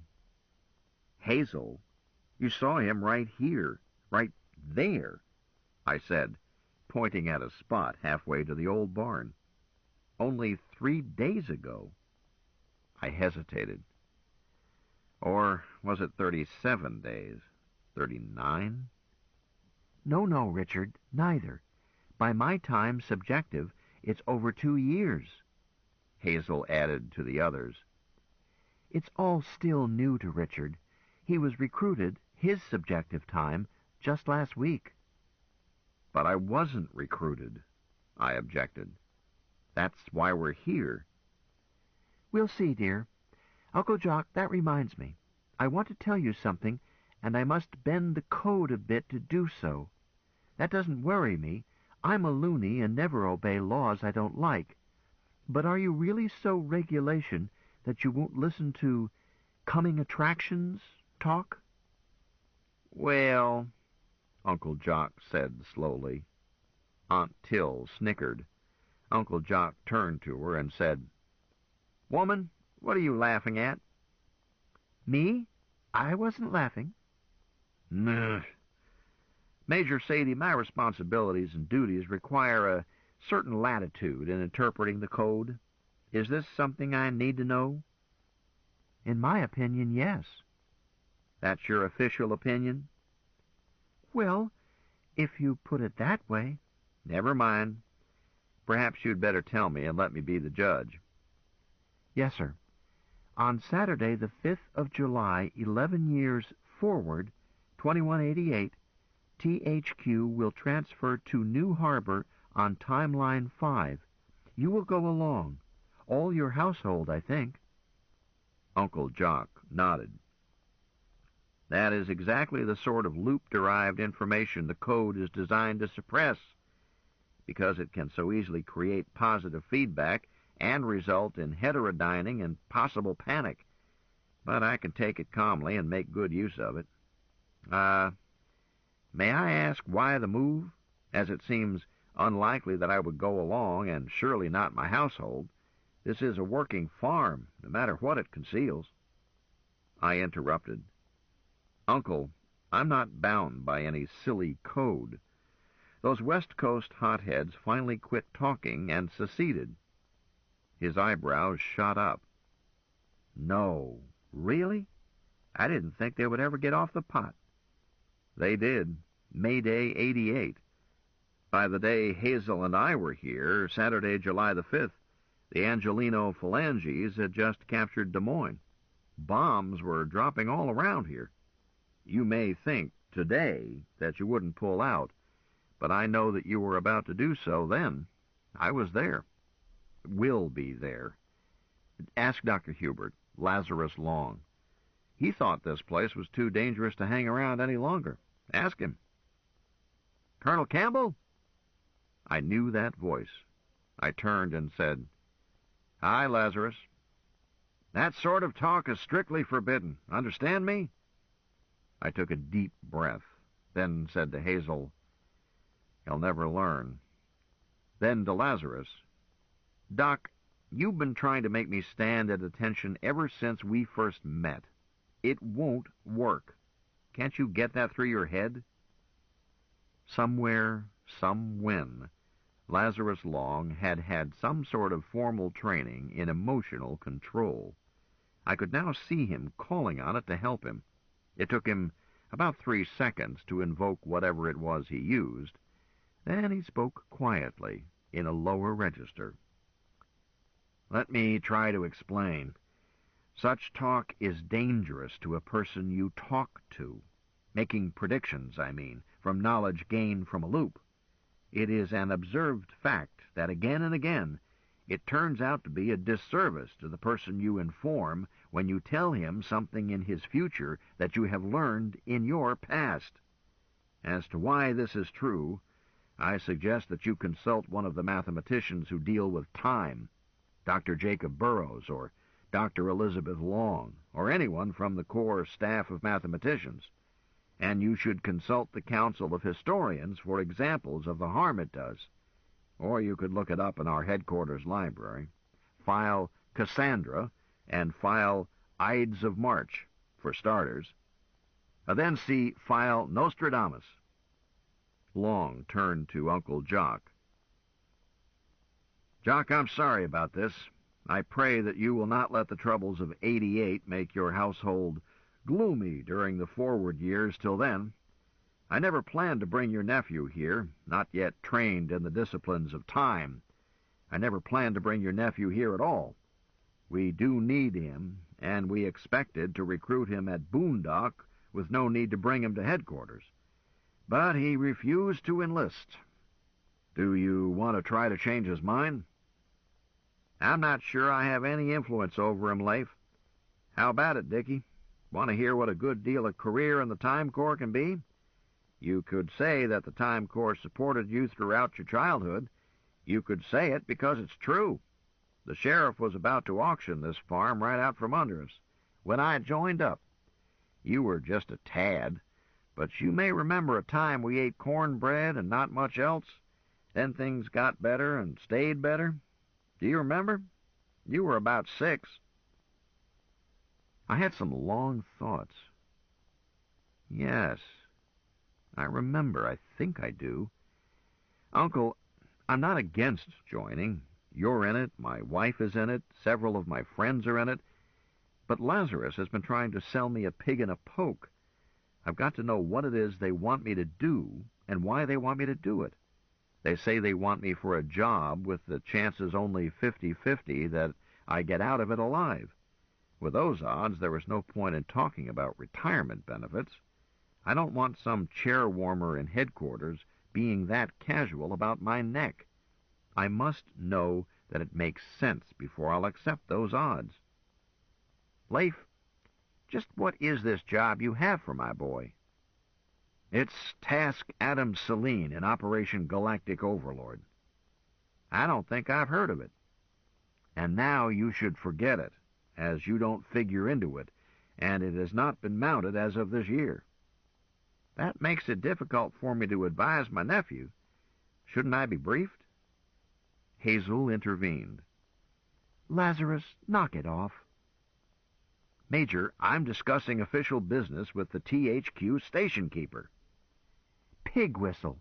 You are again trying to chivvy Richard into risking his life without his knowing why. When I agreed to try to do so, I had not yet met Richard. Now that I know him and admire him, he is sans peur et sans reproche. I'm ashamed that I ever tried, but I did try, and almost succeeded. But you barreled your way in, and mucked it up, as was predictable. I told you then that the Circle would have to convince him. I told you. Now you are trying to get Richard's closest relative, his father, in all that counts, to pressure him in your place. Shame on you. Take Richard to the Circle. Let them explain it. Or let him go home. Quit stalling. Do it. What I had always thought of as a closet in Uncle's den turned out to look like an elevator inside. Lazarus Long and I went into it together. He closed the door, and I saw that where an elevator usually has floor numbers with touch plates for each number, there was a display of lighted symbols, signs of the zodiac, I thought, then changed my mind, as there is no bat in the zodiac, no black widow spider, certainly no stegosaurus. At the bottom, by itself, was a snake eating its own tail, the world snake, Ouroboros, a disgusting symbol at best. Lazarus placed his hand over it. The closet, or elevator cage, or small room, changed. How, I am not certain. It simply blinked and was different. "Through here," Lazarus said, and opened a door on the far side. Stretching from that door was a long corridor that would never fit inside my uncle's house, but views I could see through windows that lined that long passageway did not fit his farm either. The land looked like Iowa, yes, but Iowa untouched by the plow, never cleared for farming. We stepped into this passage and were at once at its far end. "Through there," Lazarus said, pointing. An archway melted out of a stone wall. The passage beyond it was gloomy. I looked around to speak to Lazarus. He was gone. I said to myself, "Lazarus, I told you not to play games with me," and turned around to go back down the long passage, back through Uncle Jock's den, find Hazel, and leave. I had had it, fed up with his games. There was no passage behind me. I promised Lazarus a clop in the head and followed the only available route. It remained gloomy, but always with a light a little farther ahead. Shortly, 5 minutes or less, it ended in a small, comfortable lounge, well lighted from nowhere. A brassy, uninflected voice said, "Please sit down. You will be called." I sat down in an easy chair and laid my cane aside. A small table by it held magazines and a newspaper. I glanced at each one, looking for anachronisms, but found none. The periodicals were all ones that I recalled as available in Iowa in the 70s, They carried dates of July 2177 or earlier. The newspaper was the Grinnell Herald-Register, dated Friday, June 27th, 2177. I started to put it down, as the Herald-Register is not exactly exciting. Uncle subscribed to a daily printout from Des Moines, and of course the Kansas City Star, but our local paper was good only for campus notes, local notices, and the sort of news and society items that are published to display as many local names as possible. But an ad caught my eye. On Sunday, July 20th, one night only, at Des Moines Municipal Opera House, the Halifax Ballet Theater will present Midsummer Night's Dream, with the sensational new star, Luana Pauline, as Titania. I read it twice and promised myself that I would take Hazel to see it. It would be a special anniversary. I had met Mistress Gwendolyn Novak at Golden Rule's Day 1 ball, Neil Armstrong Day, July 20th, a year ago. Never mind that silly time loop. And this would make a delightful reprise of the gala eve of our wedding day, without this time some unmannerly oaf crashing our party and dying at our table. Would a one-gravity performance be disappointing after having seen the Queen of Fairies cutting didos high in the air? No, this was a sentimental journey. It would not matter. Besides, Luana Pauline will make her reputation dancing in one gravity, and it would be a fascinating contrast. We could go backstage and tell her that we saw her dance Titania at 1/3 gravity in the circus room of Golden Rule. Oh, certainly, when Golden Rule does not yet exist for another 3 years. I began to understand why the code had limitations on loose talk. Never mind. On Neil Armstrong Day, I would gift my beautiful bride with this sentimental celebration. This ends side 2 of cassette 10 of The Cat Who Walks Through Walls. Please fast forward to the end before loading cassette 11.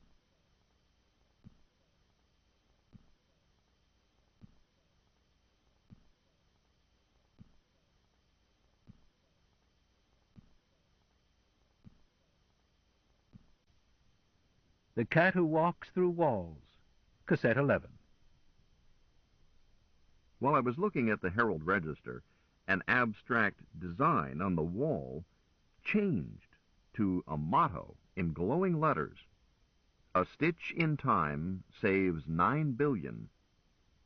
While I watched, it changed to a paradox can be paradoctored.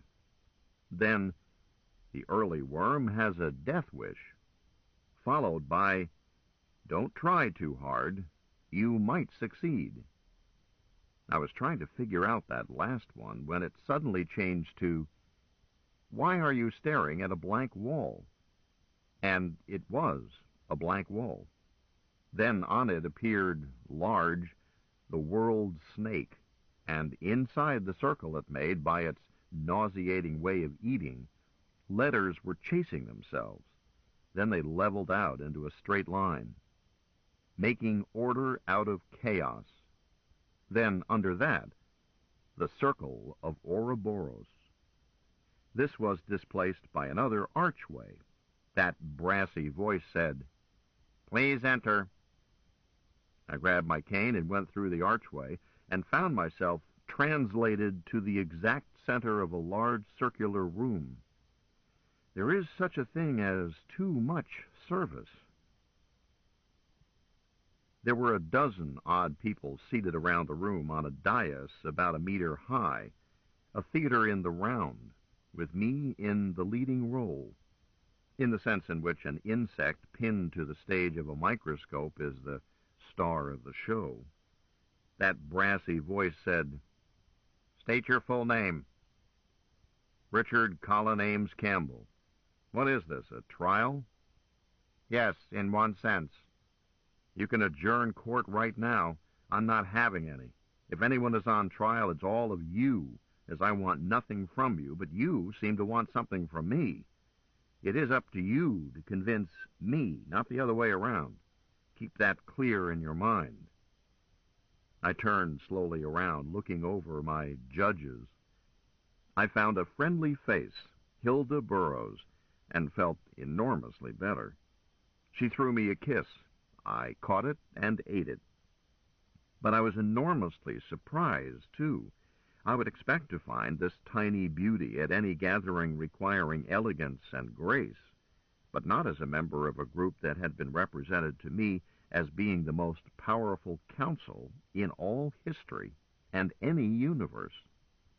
Then I recognized another face, Lazarus. He nodded. I returned his nod.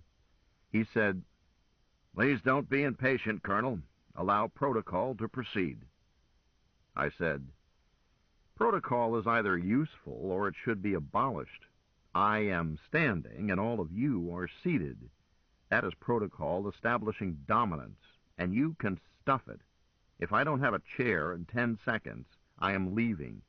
Your chair will do." That invisible robot with the brassy voice placed an upholstered easy chair back of my knees so fast that I had no excuse to leave. I sank back into it and put my cane across my knees. "Comfortable?" Lazarus inquired. "Yes, thank you." "Good. The next item is Protocol 2, Introductions. I do not think you will find it objectionable." The brassy voice started in again, naming members, companions of the Circle of Ouroboros, governing body of the Omniversal Time Corps. Each time one was named, my chair faced that companion, but I felt no movement. "Master Mobius Taurus for Barsoom, Timeline 1, coded John Carter." Barsoom? Poppycock. But I found myself standing up and bowing in answer to a gentle smile and a gesture suggesting a blessing. He was ancient and hardly more than skin and bones. He wore a sword, but I felt sure that he had not wielded one in generations. He was huddled in a heavy silk wrap, much like that worn by Buddhist priests. His skin was polished mahogany, more strongly red than any North American red skin. In short, he looked exactly like the fictional descriptions in the Tales of Barsoom. A result easy to achieve with makeup, a couple of meters of cloth, and a prop sword. So why did I stand up? Because Aunt Libby had striped my calves for any failure whatever in politeness to my elders? Nonsense. I knew that he was authentic when I laid my eyes on him. That my conviction was preposterous did not alter it.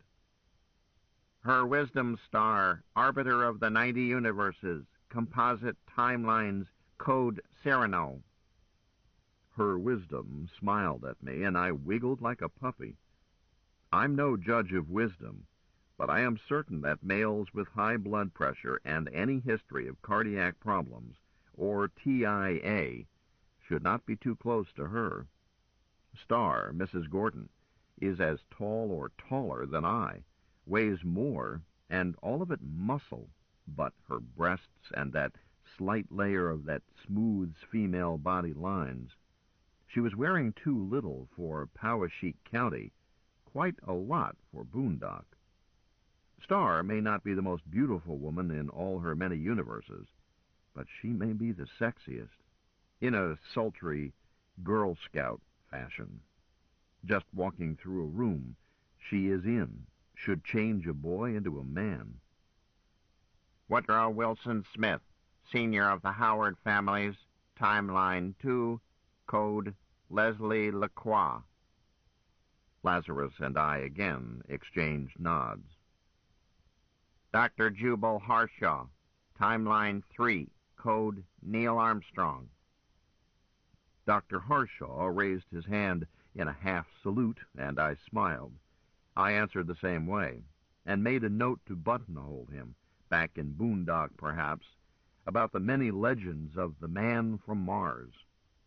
How much was truth? How much was fiction? Dr. Hilda May Burroughs, Timeline 4, Code Balix O'Malley. Hilda and I exchanged smiles. Commander Ted Smith, Timeline 5, Code Duquesne.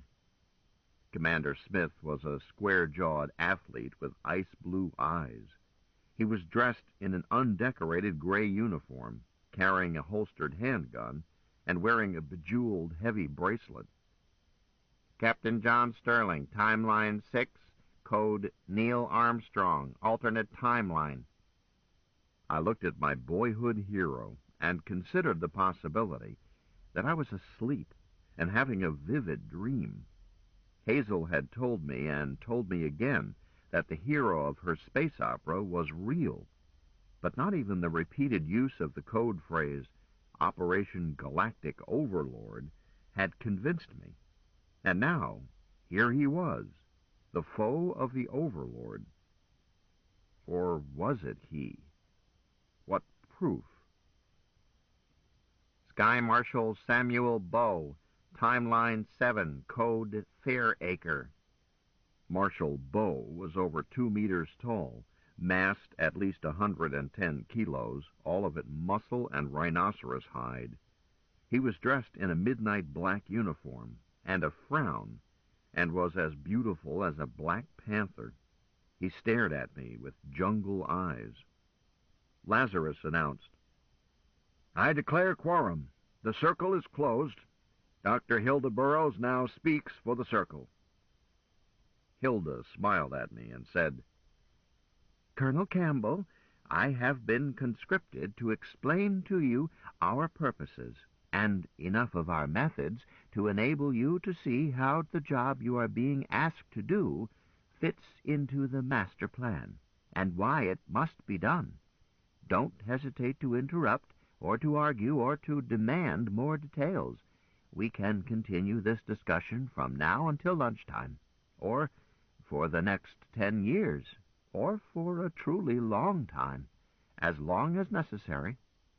Sky Marshal Bow cut in with, "Speak for yourself, Mrs. Burroughs. I'm leaving in 30 minutes.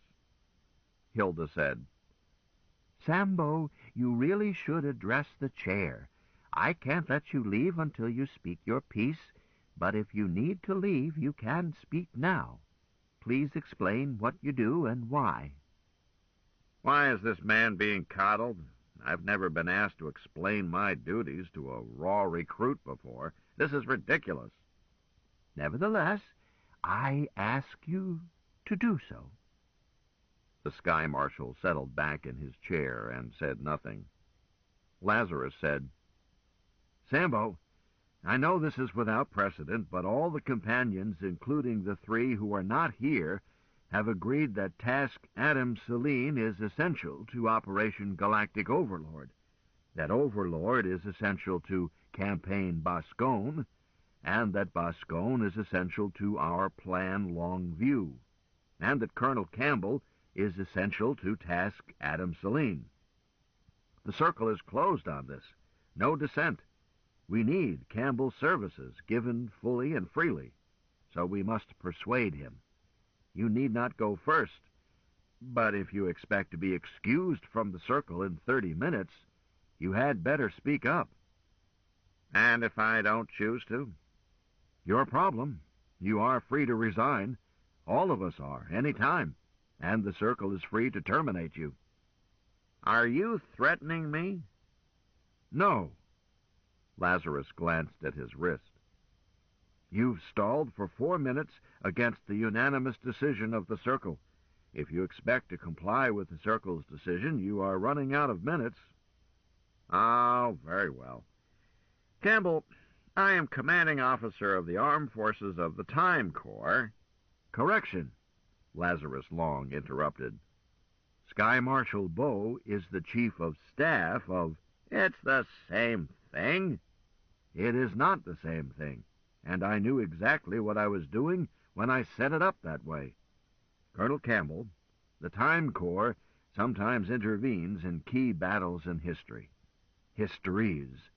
The Corps' Board of Historians seeks to identify cusps where judicious use of force might change history in fashions that we believe, in our limited wisdom, would be better for the human race. And this policy strongly affects and is affected by Task Adam Selene, I must add. If the circle closes on a recommendation by the historians, military action is mounted, and a commander-in-chief for that operation is selected by the circle. Lazarus turned and looked directly at Bow. Sky Marshal Bow is a highly skilled military commander, perhaps the best in all history. He is usually selected to command, but the circle picks the commander of each task force. This policy keeps ultimate power out of the hands of military commanders.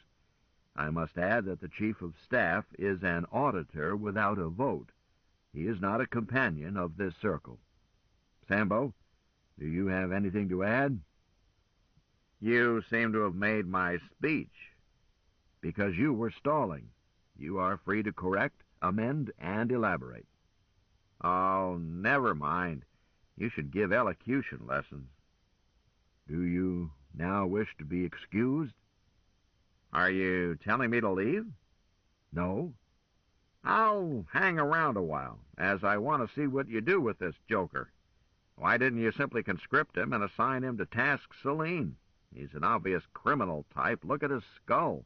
Note his attitude toward authority. On my home planet, we never use anything as sloppy and unreliable as volunteers, and we don't have a criminal class because we draft them into the forces as fast as they show their heads. There are no better fighters than the criminal type if you catch them young, rule them with iron discipline, and keep them more scared of their sergeants than they can possibly be of the enemy. That will do, Sambo. Please refrain from expressing opinion uninvited. I thought you were the great champion of free speech. I am, but there is no free lunch. If you want to make a speech, you can hire your own hall. This one is paid for by the circle. Hilda, speak up, dear. Very well. Richard, most interventions recommended by our historians and mathematicians are not brute force, but actions far more subtle, carried out by individual field operatives, such as your gal Hazel, who is a real fox when it comes to robbing a henhouse. You know what we are trying to do in Task Adam Selene. You don't know what it is for, I believe. Our methods of prognosticating the results of a change introduced into history are less than perfect, whether it's digging in on one side in a key battle or something as simple as supplying a high school student with a condom some midnight and thereby avoiding the birth of a Hitler or a Napoleon. We can never predict the results as well as we need to. Usually we have to do it, then send a field operative down that new timeline to report the changes. Hilda, said Lazarus, may I offer a horrible example? Certainly, Woody, but make it March. I plan to finish before lunch. Colonel Campbell, I come from a world identical with yours to about 1939. Divergence, as usual, showed most at the start of spaceflight. Both your world and mine showed a tendency toward religious hysteria. In mine, it peaked with a television evangelist named Nehemiah Scudder.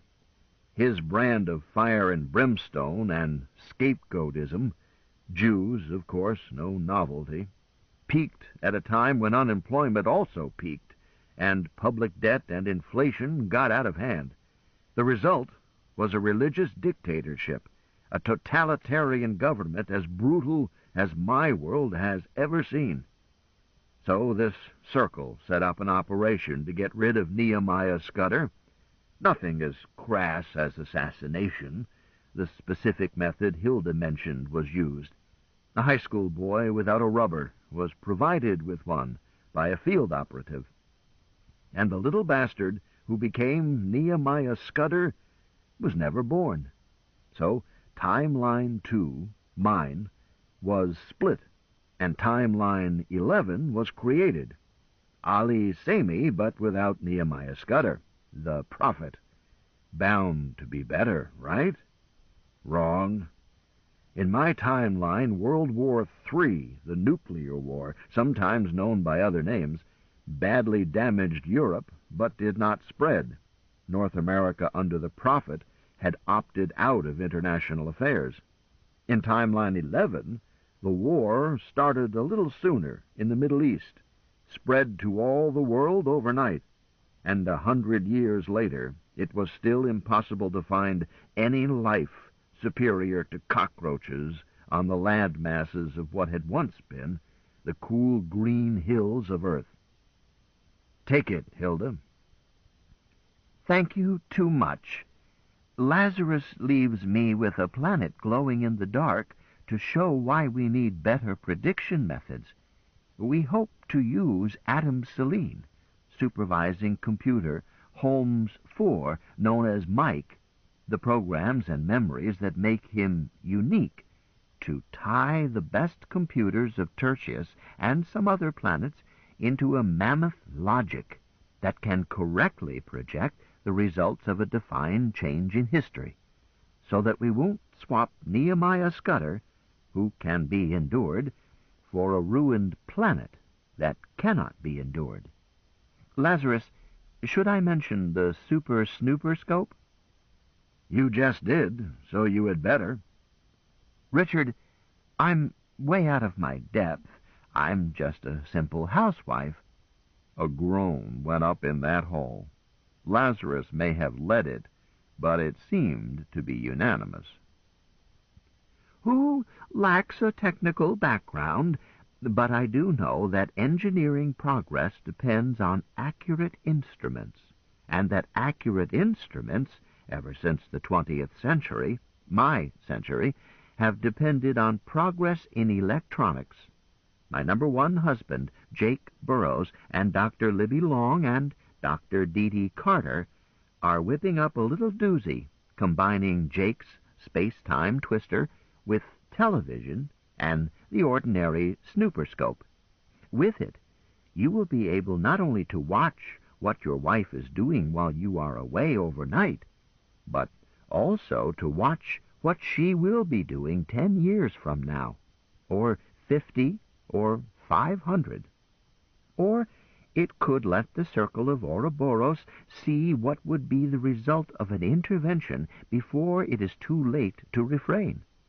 Maybe, with the unique power of Holmes 4, maybe yes. We'll see. But it is as certain as anything can be in this quicksand world that Mike Holmes 4 can improve the performance of the Circle of Ouroboros enormously, even if the Super Snooper Scope never comes online. Since we are trying hard to make things better, more decent, happier for everyone, I hope that you will see that task Adam Selene is worth doing. Any questions? I have one, Hilda. Yes, Jubal? Has our friend Richard been indoctrinated in the concept of the world as myth? I barely mentioned it once in telling him how we four, Zeb and Dee, Jake and I, were hounded off our planet and erased out of the script. I think Hazel has done better. Richard? Not anything I could get my teeth into, nothing that made sense. And, forgive me, Hilda, I found your story hard to swallow. Of course, dear. I don't believe it myself, except late at night. Jubal, you had better take it. Dr. Harshaw answered. Very well. The world as myth is a subtle concept. It has sometimes been called multi-person solipsism. Despite the internal illogic of that phrase, Yet illogic may be necessary as the concept denies logic. For many centuries, religion held sway as the explanation of the universe, or multiverse. The details of revealed religions differed wildly, but were essentially the same. Somewhere up in the sky, or down in the earth, or in a volcano, any inaccessible place, there was an old man in a nightshirt who knew everything and was all-powerful and created everything and rewarded and punished and could be bribed. Sometimes this Almighty was female, but not often, because human males are usually bigger, stronger, and more belligerent. God was created in Pop's image. The Almighty God idea came under attack because it explained nothing. It simply pushed all explanations one stage farther away. In the 19th century, atheistic positivism started displacing the Almighty God notion in that minority of the population that bathed regularly. Atheism had a limited run, as it too explains nothing, being merely Godism turned upside down. Logical positivism was based on the physical science of the 19th century, which physicists of that century honestly believed fully explained the universe as a piece of clockwork. The physicists of the 20th century made short work of that idea. Quantum mechanics and Schrödinger's cat tossed out the clockwork world of 1890 and replaced it with a fog of probability in which anything could happen.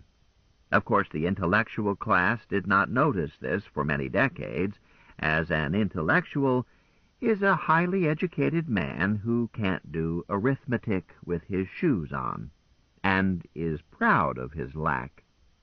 Nevertheless, with the death of positivism, Godism and creationism came back, stronger than ever. In the late 20th century, correct me when I'm wrong, Hilda and her family were driven off Earth by a devil, one they dubbed the Beast. They fled in a vehicle you have met, Gay Deceiver, and in their search for safety they visited many dimensions, many universes, and Hilda made the greatest philosophical discovery of all time. I'll bet you say that to all the girls. Quiet, dear. They visited, among more mundane places, the land of Oz. I sat up with a jerk. Not too much sleep last night, and Dr. Harshaw's lecture was sleep-inducing. Did you say Oz? I tell you 3 times, Oz, Oz, Oz. They did indeed visit the fairyland dreamed up by L. Frank Baum, and the Wonderland invented by the Reverend Mr. Dodgson to please Alice, and other places known only to fiction. Hilda discovered what none of us had noticed before, because we were inside it. The world is myth. We create it ourselves, and we change it ourselves. A truly strong myth-maker, such as Homer, such as Baum, such as the creator of Tarzan, creates substantial and lasting worlds, whereas the fiddlin', unimaginative liars and fabulists shape nothing new, and their tedious dreams are forgotten. On this observed fact, Richard, not religion, but verifiable fact, is based the work of the Circle of Ouroboros. Hilda? Only a short time until we should break for lunch. Richard, do you have any comment now? You won't like it. Lazarus said, "Spill it, bub." I not only will not risk my life on wordy nonsense, I will do all that I can to keep Hazel from doing so. If you really want and need the programs and memories of that out-of-date lunar computer, there are at least 2 better ways to get them. Keep talking. One way simply uses money. Set up a front organization, an academic fakery, funnel money into Galileo University as grants, and walk in the front door of the computer room and take what you want. The other way is to use enough force to do a real job. Don't send an elderly married couple to try to Watergate it. You cosmic do-gooders have not convinced me. Let's see your ticket. It was Little Black Sambo, the Sky Marshal. What ticket? The one that entitles you to unscrew the inscrutable. Show it. You are just a lily-livered coward, too yellow to do your plain duty. Really? Who appointed you God? Look, boy, I'm mighty glad that your skin color matches mine. Why so? Because if it didn't, I would be called a racist for the way I despise you. I saw him draw his sidearm, but my cane, damn it, had slid to the floor. I was reaching for it when his bolt hit me, low on the left. As he was hit from 3 sides, 2 to the heart, 1 to the head, by John Sterling, by Lazarus, by Commander Smith, 3 crack gunmen, where 1 would have sufficed.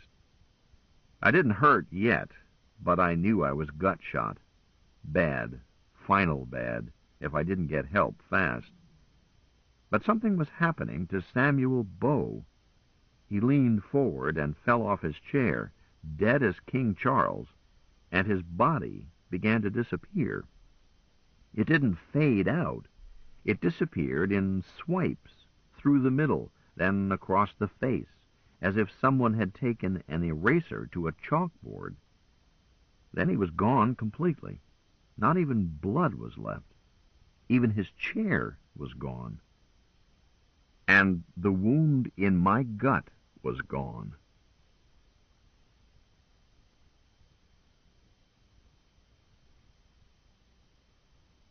Chapter 29. There may come a time when the lion and the lamb will lie down together, but I am still betting on the lion. Henry Wheeler Shaw. Wouldn't it be better, I objected, to have me pull a sword out of a stone?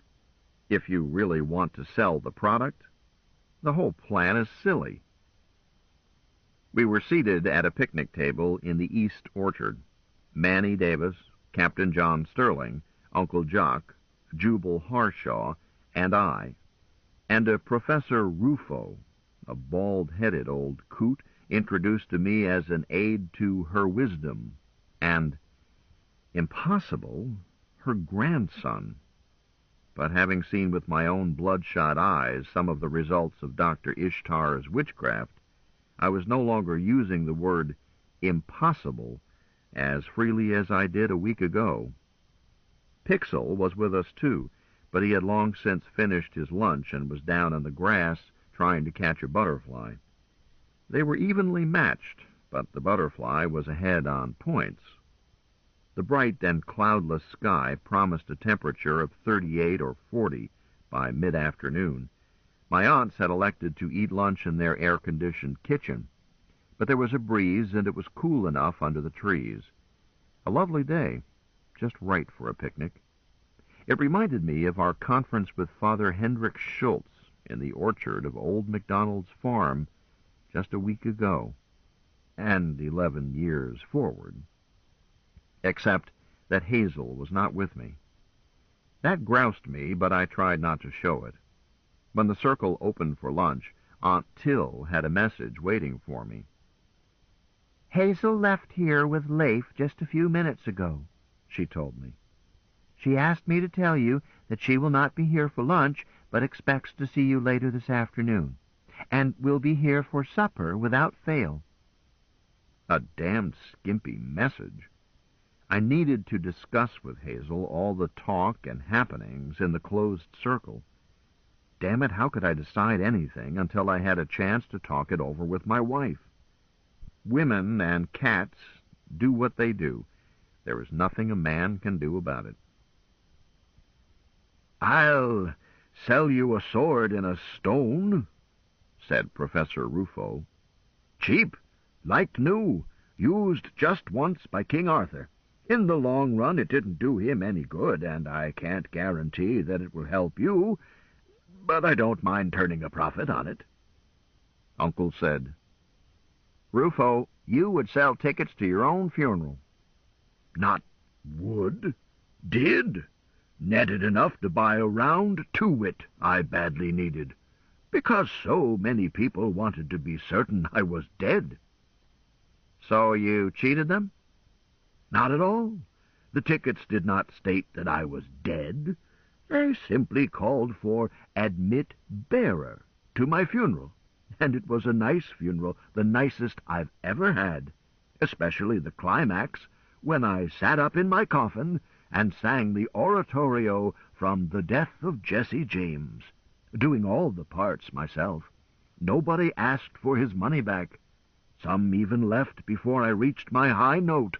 Rude creatures. Go to your own funeral, and you'll soon learn who your real friends are."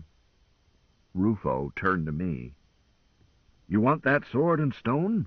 Cheap, but it has to be cash. Can't let you have credit. Your life expectancy isn't all that good. Shall we say 600,000 imperial dollars in small bills? No denomination higher than 10,000. "Professor, I don't want a sword and a stone. It's just that this whole silly business sounds like the true Prince nonsense of pre-Armstrong romances. Can't do it openly with money, can't do it safely with enough force to hold the losses down to zero. Has to be me and my wife with nothing but a scout knife. That's a crummy plot. Even a confessions book would reject it. It's logically impossible." 550,000, and I pick up the sales tax. "Richard," Jubal Harshaw answered, "it is logic itself that is impossible. For millennia, philosophers and saints have tried to reason out a logical scheme for the universe, until Hilda came along and demonstrated that the universe is not logical, but whimsical, its structure depending solely on the dreams and nightmares of non-logical dreamers." He shrugged, almost spilling his Tuborg. "If the great brains had not been so hoodwinked by their shared conviction that the universe must contain a consistent and logical structure they could find by careful analysis and synthesis, they would have spotted the glaring fact that the universe, the multiverse, contains neither of logic nor justice, save where we or others like us impose such qualities on a world of chaos and cruelty." 500,000, and that's my last offer. "So why should Hazel and I risk our necks?" I added. "Pixel, leave that insect alone." "Butterflies are not insects," Captain John Sterling said soberly. "They are self-propelled flowers. The Lady Hazel taught me that many years ago." He reached down and gently picked up Pixel. "How were you getting him to drink?" I showed him, using water and my fingertip. Then Sterling improved on it, offering the kitten a tiny puddle in the palm of his hand. The kitten licked at it, and then was lapping cat properly, curling his dainty tongue down into the spoonful of water. Sterling bothered me. I knew his origin, or thought I did, and thus had trouble believing in him, even as I spoke with him. Yet it is impossible not to believe in a man when you see him and hear him crunching celery and potato chips. Yet he had a two-dimensional quality. He neither smiled nor laughed. He was unfailingly polite, but always dead serious. I had tried to thank him for saving my life by shooting what's-his-name. Sterling had stopped me. "My duty, he was expendable. You are not." 400,000, Colonel. Are there any deviled eggs down there? I passed the stuffed eggs to Rufo. Shall I tell you what to do with your sword in a stone? First, pull out the sword, then... Let's not be crude.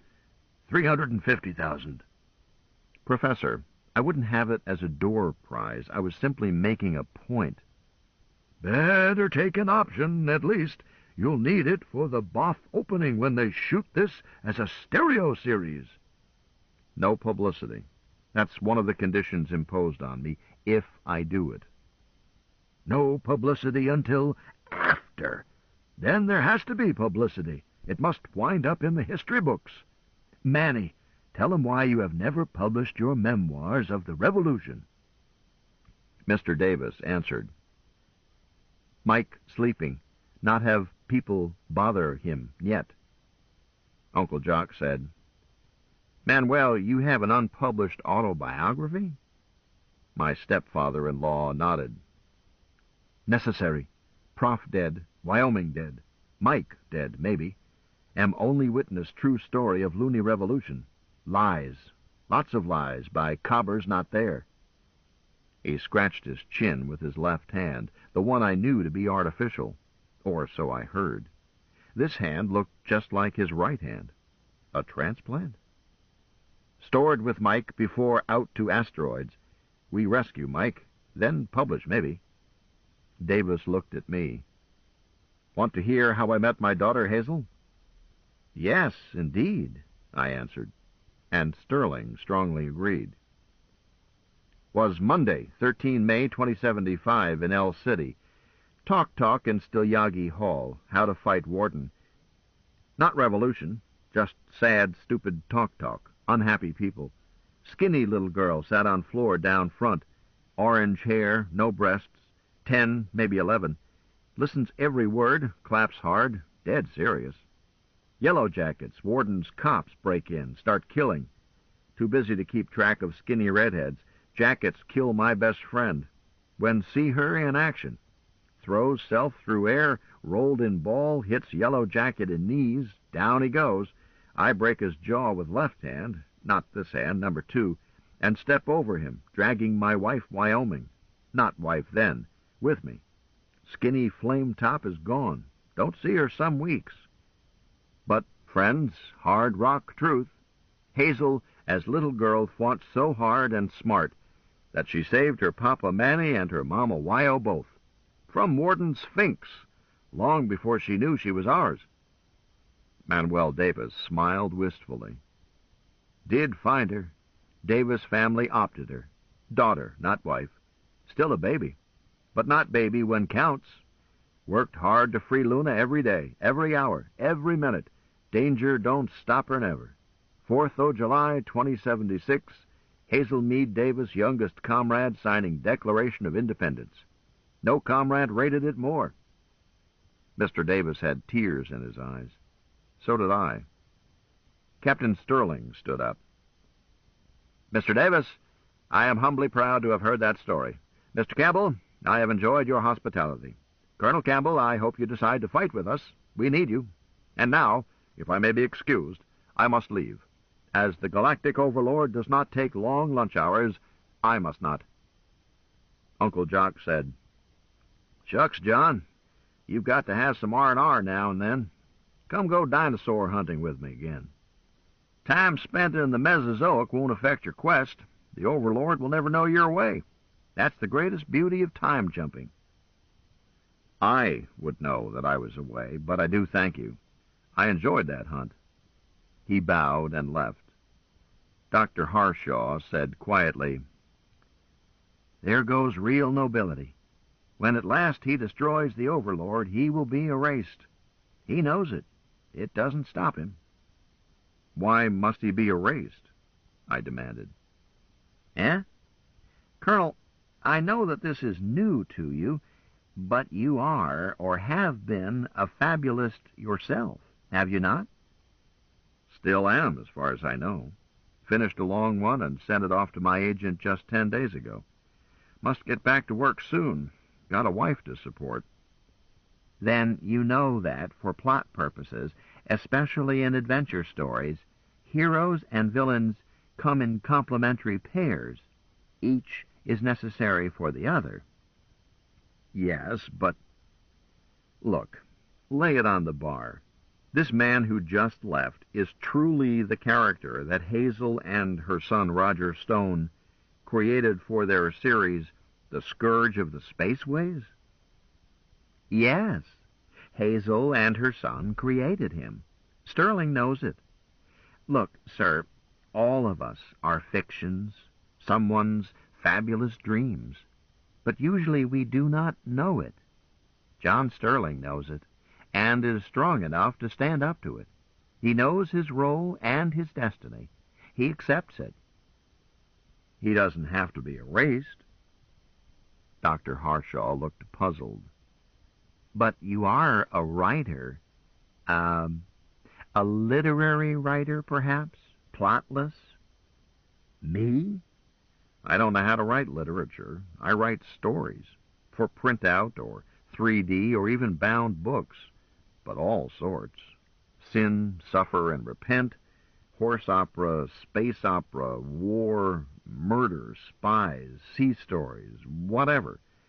Hazel and I are going to revive her classic series with Captain Sterling in the lead role, as always. So, what's this noise about erasing him? You are not going to let him destroy the galactic overlord? You should. You must, as the overlord is every bit as evil as Boscone. Oh, certainly. First 13 weeks. Should have happened years back. But he couldn't. The series was dropped with both hero and villain still alive. Sterling has been forced to fight only a holding action ever since. Oh. Well, we'll fix that. Overlord delenda est. Then what does Sterling do? This ends side 1 of cassette 11. Please turn the cassette over and start side 2 at the same point.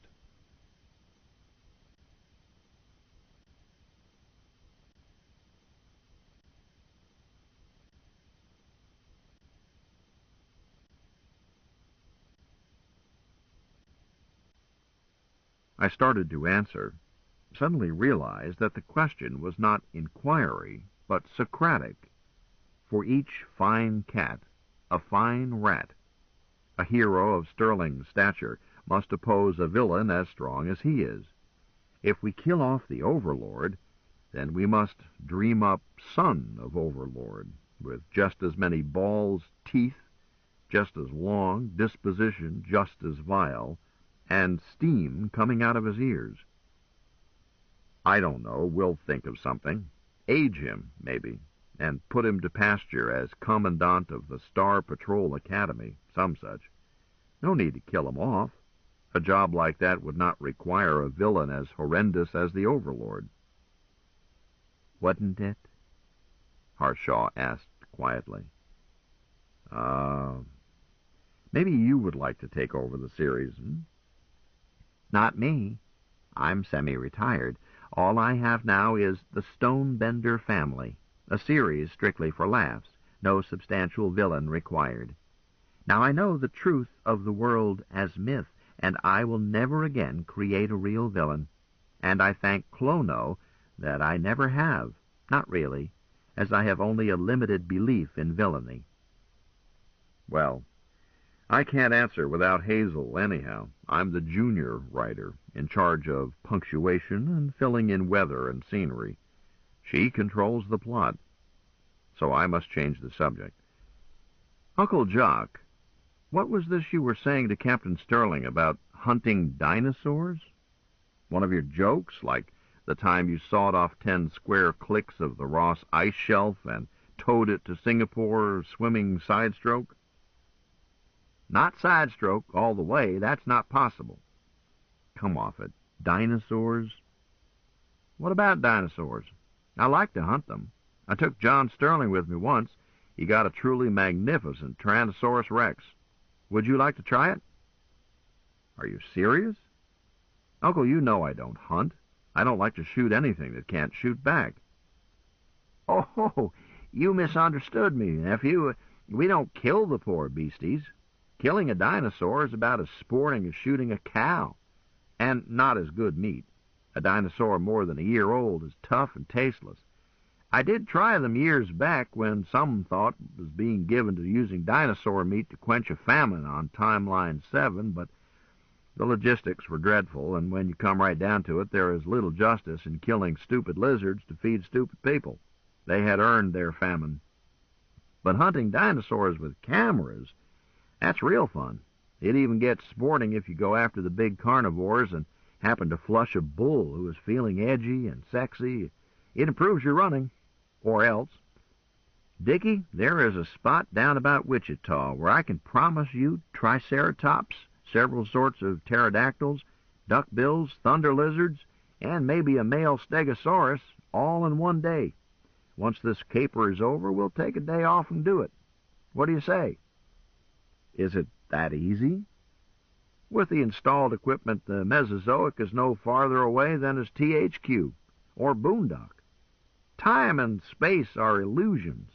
The Burroughs irrelevancy gear will plunk you down in the middle of a herd of feeding and fornicating flapdoodles before you can say 65 million years. The way you phrased that invitation seemed to imply that you assumed that I have closed on Task Adam Celine. Dickie, the equipment does indeed belong to the Time Corps, and it is expensive. How expensive we don't discuss. It was built to support Plan Long View. Its recreational use is incidental. Yes, I implied that. Aren't you going to do it? Manny Davis looked at me with no expression. Rufo stood up, said loudly, "I've got to mosey along. Star has a chore for me. Thanks, and thanks for the last time, Jock. Nice meeting you, Colonel." He left quickly. Harshaw said nothing. I let out a deep breath. Uncle, I might do it, if Hazel insists. But I'm going to try to talk her out of it. Nothing has been offered me that convinces me that I'm wrong about the two options I offered. Either of them is a more sensible approach to recovering the programs and memories that embody Holmes 4 or Mike, and I am glad to stipulate that they should be recovered. But my methods are more logical. Harshaw said, "It is not a matter of logic, Colonel. It's my neck, Doctor, but in the long run I'll do what Hazel wishes. I think. It's just what, Dickie? I hate to go into action with inadequate intelligence. Always have. Uncle, for the past week or 10 days, hard to figure it the way I've bounced around, I've been haunted by unexplained and, well, murderous nonsense. Is the overlord you talk about after me? Does the fact that I'm mixed up in this account for the endless near misses? Or am I getting paranoid? I don't know. Tell me about them." I started to do so. Shortly, Harshaw took out a pocket notebook, started taking notes. I tried to remember all of it. Enrico Schultz and his weird remark about Tolliver and his mention of Walker Evans. His death, if it was his death. Bill, the curious behavior of the management of Golden Rule. Those Rolligons and the killers in each. Jefferson Mao, the muggers at the raffles. Is that all? Isn't that enough? No, not quite. What cargo was Auntie carrying? How did we get chivied into flying a heap that darn near killed us? What were Lady Diana and her fat-headed husbands doing away out there in the wilds? If I could afford it, I would spend endless money on Sherlocks to dig out what was going on. What was truly aimed at me? What was just my nerves? What was simply coincidence? Harshaw said, "There are no coincidences. One respect in which world as myth is far simpler than earlier teleology is the simple fact that there are no accidents, no coincidences. Uncle Jock said, "Jubal, I don't have the authority." And I do, yes. He stood up. Both of us, I think. My uncle stood up, too. "Dickie boy, you wait right here. We'll be gone 5 minutes or so. Errand to do." As they left, Davis stood up. "Excuse, please. Need change arm." "Sure, Papa Manny." "No, Pixel. Beer is not for baby cats." They were gone 7 minutes by my Sony-chron, but not quite apparently by their time. Uncle had grown a full beard. Harshaw had a new pink knife scar across his left cheek. I looked at them. Ghosts of Christmas past. What happened? "Everything. Is there any beer left there?" "Sissy," he said, not raising his voice, "could we have some beer? And Jubal and I have not eaten in some time. Hours, days, maybe." Right away, Aunt Sissy's disembodied voice answered. Dear, I think you ought to take a nap. Later. Just as soon as you have eaten. 40 minutes. Quit nagging me. Could I have tomato soup? For Jubal, too? I'll fetch soup and more of your picnic. 45 minutes until your nap. That's official. Till says so. Remind me to beat you. Yes, dear, but not today. You're exhausted. Very well. Uncle Jock turned to me. Let's see.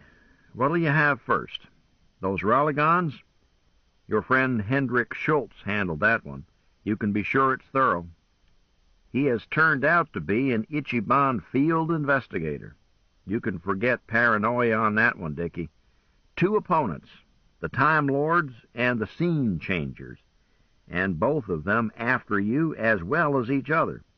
You have a charmed life, son. Born to be hanged. What do you mean? Time Lords and Scene Changers? And why me? May not be their own names for themselves. The Lords and the Changers are groups doing the sort of thing the Circle does, but we don't see eye to eye with them. Dickie, you don't think that in all the universes to the number of the beast or more, we of the Circle would be the only ones to catch on to the truth and attempt to do something about it, do you? I don't know anything about it, one way or another. Colonel, put in Dr. Harshaw, a major shortcoming of world as myth lies in the fact that we contend with, and often lose too, 3 sorts of antagonists, villains by design such as the Galactic Overlord, and groups like us, but with different intentions, bad in our opinion, perhaps good in theirs, and the third and most powerful, the myth-makers themselves, such as Homer and Twain and Shakespeare and Baum and Swift and their colleagues in the Pantheon, but not those I have named. Their bodies have died. They live on by the immortal corpus of myth each has created, which does not change and therefore does not imperil us. But there are living myth-makers, every one of them dangerous, every one of them casually uncaring, as he revises a myth and erases a character. Harshaw smiled grimly. The only way one can live with the knowledge is to realize first that it is the only game in town, and second, that it does not hurt. Erasure, being X'd out of the story. How do you know that it doesn't hurt? Because I refuse to entertain any other theory. Shall we get on with our report? Dickie boy, you asked, why me? For the same reason Jubal and I left a pleasant lunch to work our tails off and to set many others to arduous and dangerous investigation in several timelines.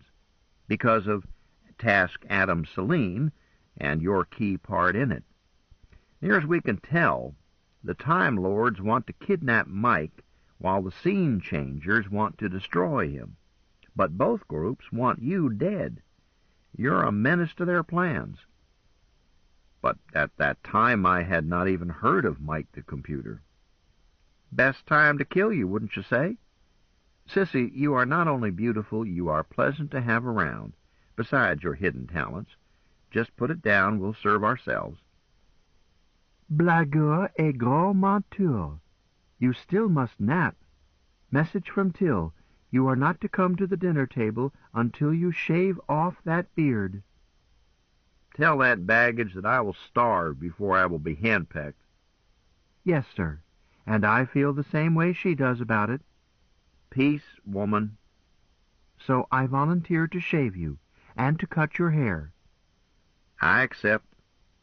Right after your nap. Begone.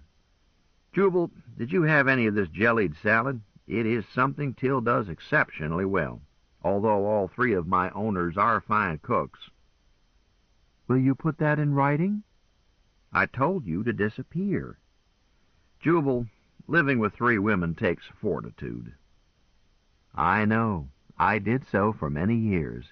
Fortitude plus angelic disposition and a taste for lazy living. But a group marriage such as our Long family combines the advantages of bachelorhood, monogamy, and polygamy, with the drawbacks of none. I won't argue it, but I'll stick with my three graces as long as they'll let me hang around. Now, let's see.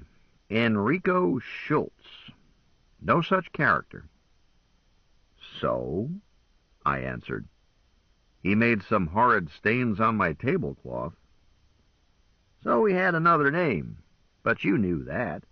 Best hypothesis makes him a member of the same gang as your friend Bill, who was a smiling villain if one ever smiled, as well as a consummate actor. We call them the revisionists. Motivation had to be Adam Selene, not Walker Evans. Why did he mention Walker Evans? To shake you up, maybe.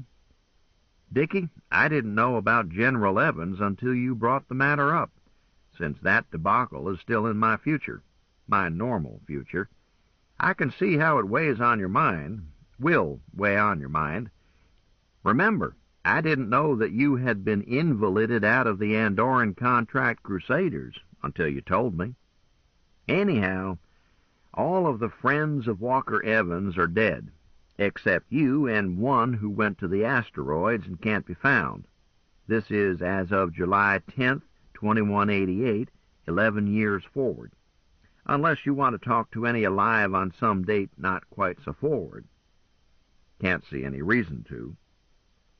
So it seemed to us.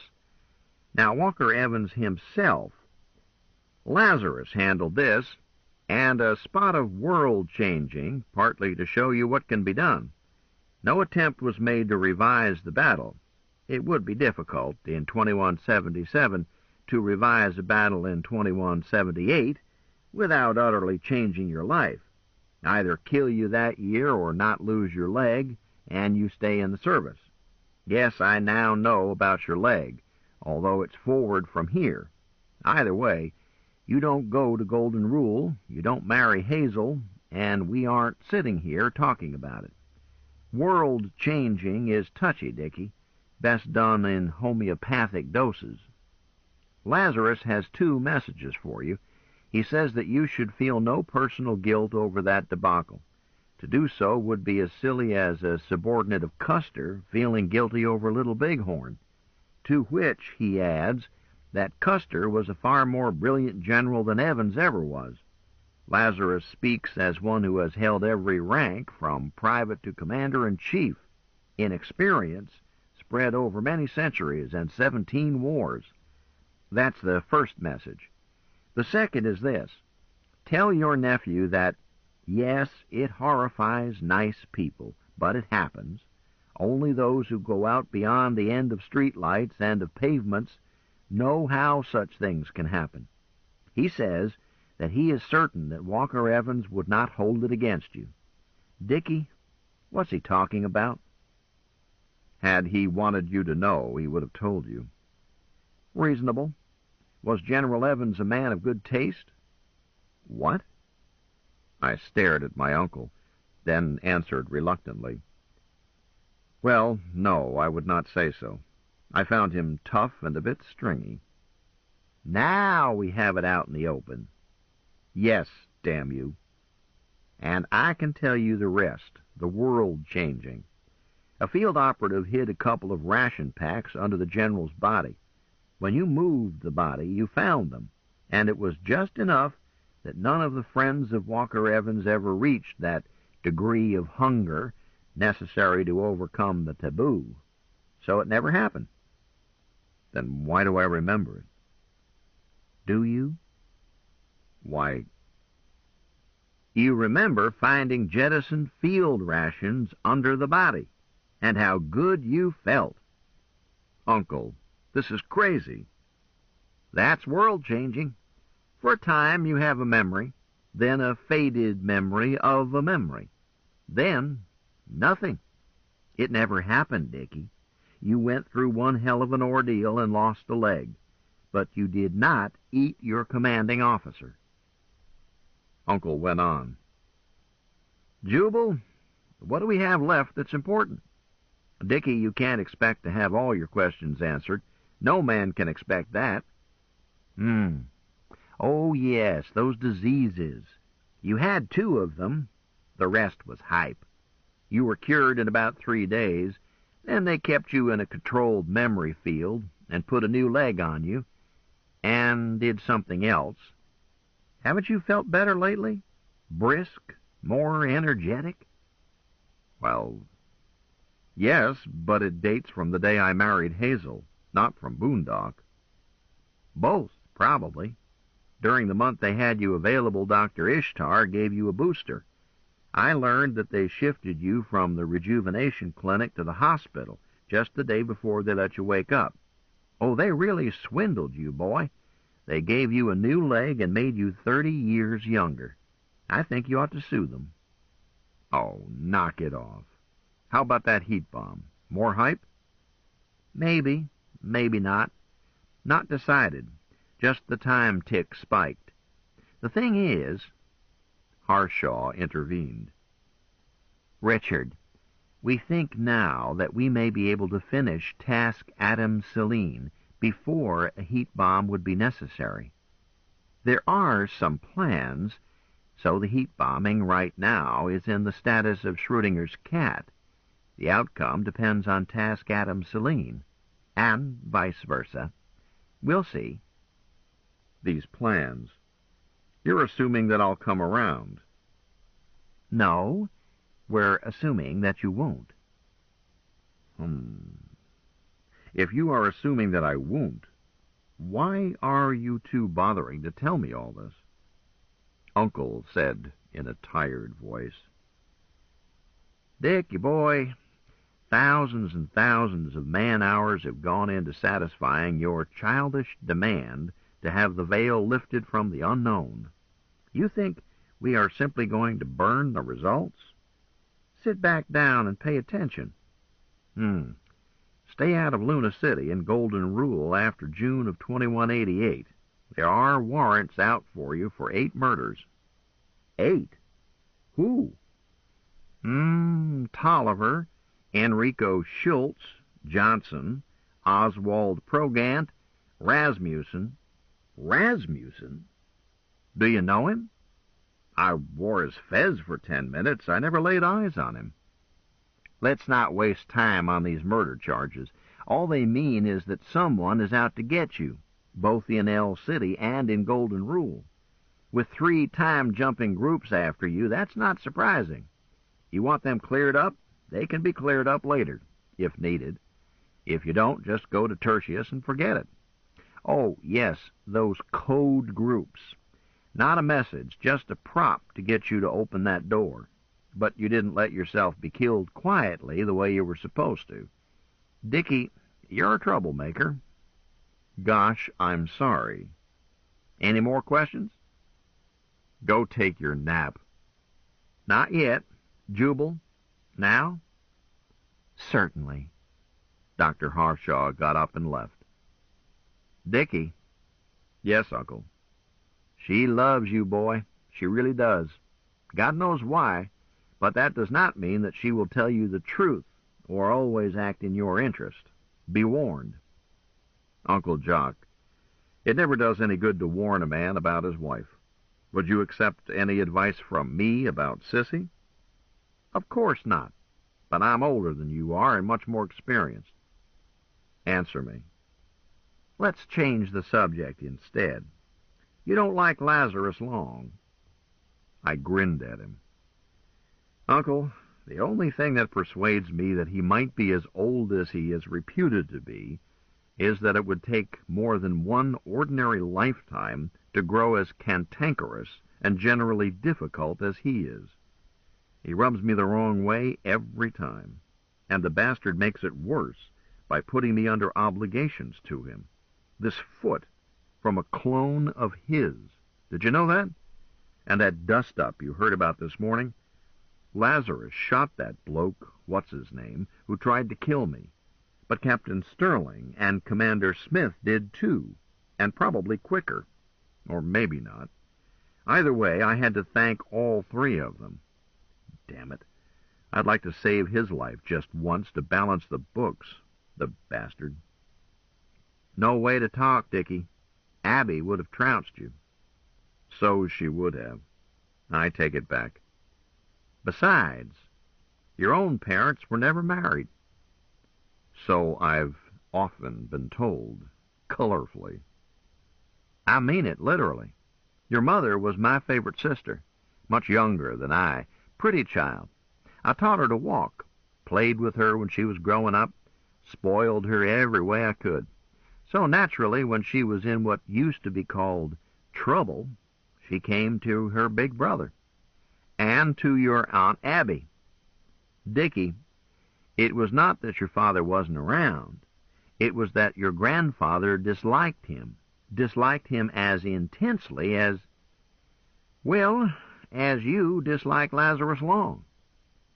I don't mean Mr. Ames. You got his name, but he met and married Wendy after you were born, and we took you and raised you. Your mother was going to come for you after a year. She said Ames deserved that much, but she didn't live that long. So Abby was your mother in every way but biology.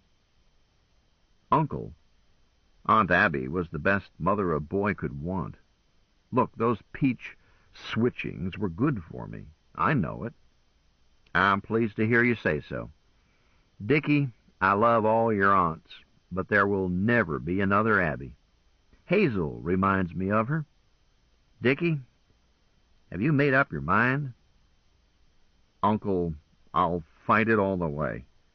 How can I okay letting my bride risk a caper that she stands only a 50-50 chance of coming out of alive, especially when nobody has even tried to show me why my ways aren't better? Just asking. The mathematicians are testing another team, since you're unwilling. We'll see. Your father was stubborn, and your grandfather was stubborn. It's no surprise that you are stubborn. Your grandfather, my father, said flatly that he would rather have a bastard in the family than Lazarus Long. So, he had one, you, and Lazarus went away and never knew about you. Not surprising that you and your father don't get along.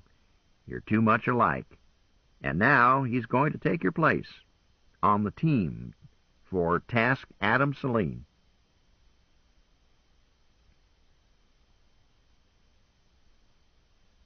Chapter 30. Our revels now are ended. William Shakespeare. Dying isn't difficult. Even a baby kitten can do it. I'm sitting with my back to the wall in the old computer room of the Warden's Complex in Luna. Pixel is cradled in my left arm. Hazel is on the floor by us. I'm not sure Pixel is dead. He may be asleep. But I am not going to disturb him to find out. He's a badly hurt baby at best. I know Hazel is still alive because I'm watching her respiration, but she is not in good shape. I do wish they would hurry. I can't do much for either of them because I don't have anything to work with, and I can't move much. I'm shy one leg, and I don't have a prosthetic. Yes, that same right leg, Lazarus's leg, burned off just about at the transplant line. Guess I shouldn't gripe. Being a burn job, it's cauterized, not much blood. Hasn't really begun to hurt much yet, either. Not that white pain like a blowtorch. That comes later. I wonder if Lazarus knows he's my father. Did Uncle ever tell him? Hey, this makes Maureen, that wonderful, beautiful creature, my grandmother. And maybe I had better back up. I'm a bit lightheaded. I'm not even sure this is being recorded. I'm carrying a battle recorder, but it's a tiny Tertius type I'm not familiar with. Either it was on and I turned it off, or it was off and I turned it on. I'm not sure Pixel is dead. Did I already say that? Maybe I had better back up. It was a good team, the best, with enough firepower that I felt that our chances were good. Hazel was in command, of course. Major Sadie Lipschitz, strike team leader. Brevet Captain Richard Campbell, XO. Cornet Gretchen Henderson, JO. Sergeant Ezra Davidson. Corporal Ted Bronson, a.k.a. W.W. Smith, a.k.a. Lazarus Long, a.k.a. Lafayette Hubert, M.D., additional duty medical officer. Manuel Davis, civilian special field operative.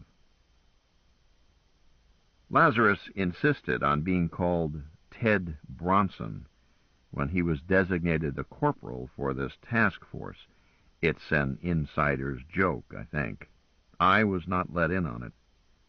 Cornet Henderson had been back on duty several months after having her baby boy. She was slender, solid, and tan, and beautiful, and the combat ribbons on her pretty chest looked at home there. Sergeant Ezra always did look like a soldier once he had legs, and his ribbons showed it too. A good team. Why was I brevetted to captain? I asked that question right after Hazel swore me into the Corps. Got a silly or reasonable answer, depending on your bias.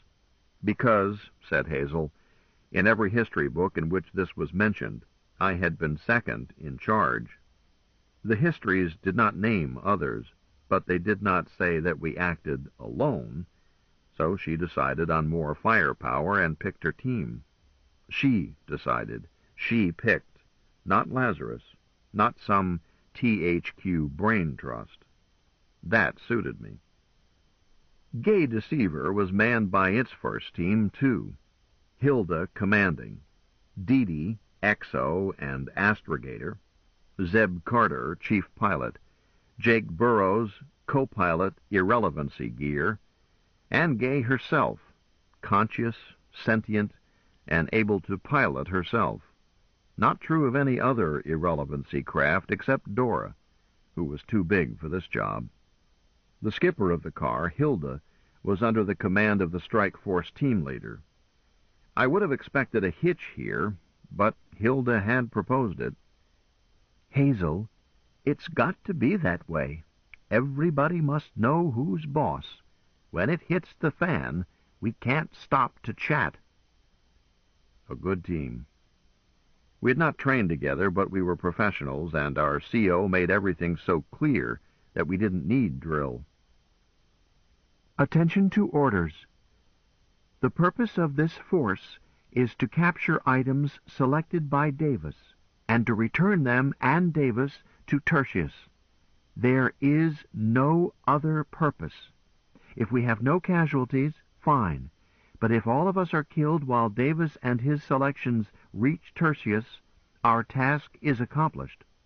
This is the plan. Hilda places us at the north wall, starboard side to, on the tick, After THQ advises that warp is ready to activate. Leave car in this order: Lipschitz, Campbell, Henderson, Davidson, Bronson, Davis. Place yourselves fore and aft in the bathrooms to exit in that order. The computer room is square. Lipschitz to southeast corner, Henderson to southwest corner, Campbell to northwest corner, Davidson to northeast corner. Diagonal pairs cover all 4 walls, so 2 such pairs doubly cover all walls. Bronson is bodyguard to Davis. No fixed post. As Davis works, filled boxes will be placed in car. Henderson and Davidson will move items to car as directed by Davis, and assisted inside by Dee. Car commander and pilots will remain ready to scram, and will assist only by passing items back. Bronson will not, repeat, not move baggage. His sole task is bodyguard to Davis. When Davis tells me task is finished, we return to the car with all speed, in reverse order: Davis, Bronson, Davidson, Henderson, Campbell, Lipschitz. Hilda, you will give order to scram any time after Davis and the stuff he came for is aboard, depending on tactical situation. If there is trouble, don't wait for anyone. Use your judgment, but your judgment must tell you to save Manny and his items, no matter who gets left behind. Questions? How long have I been doping off? My Sonicron was an early casualty. The team Hazel picked was... No, I said that. I think I did. What happened to Treeson? The time tick selected was right after Hazel left the computer room on Saturday, July 5th.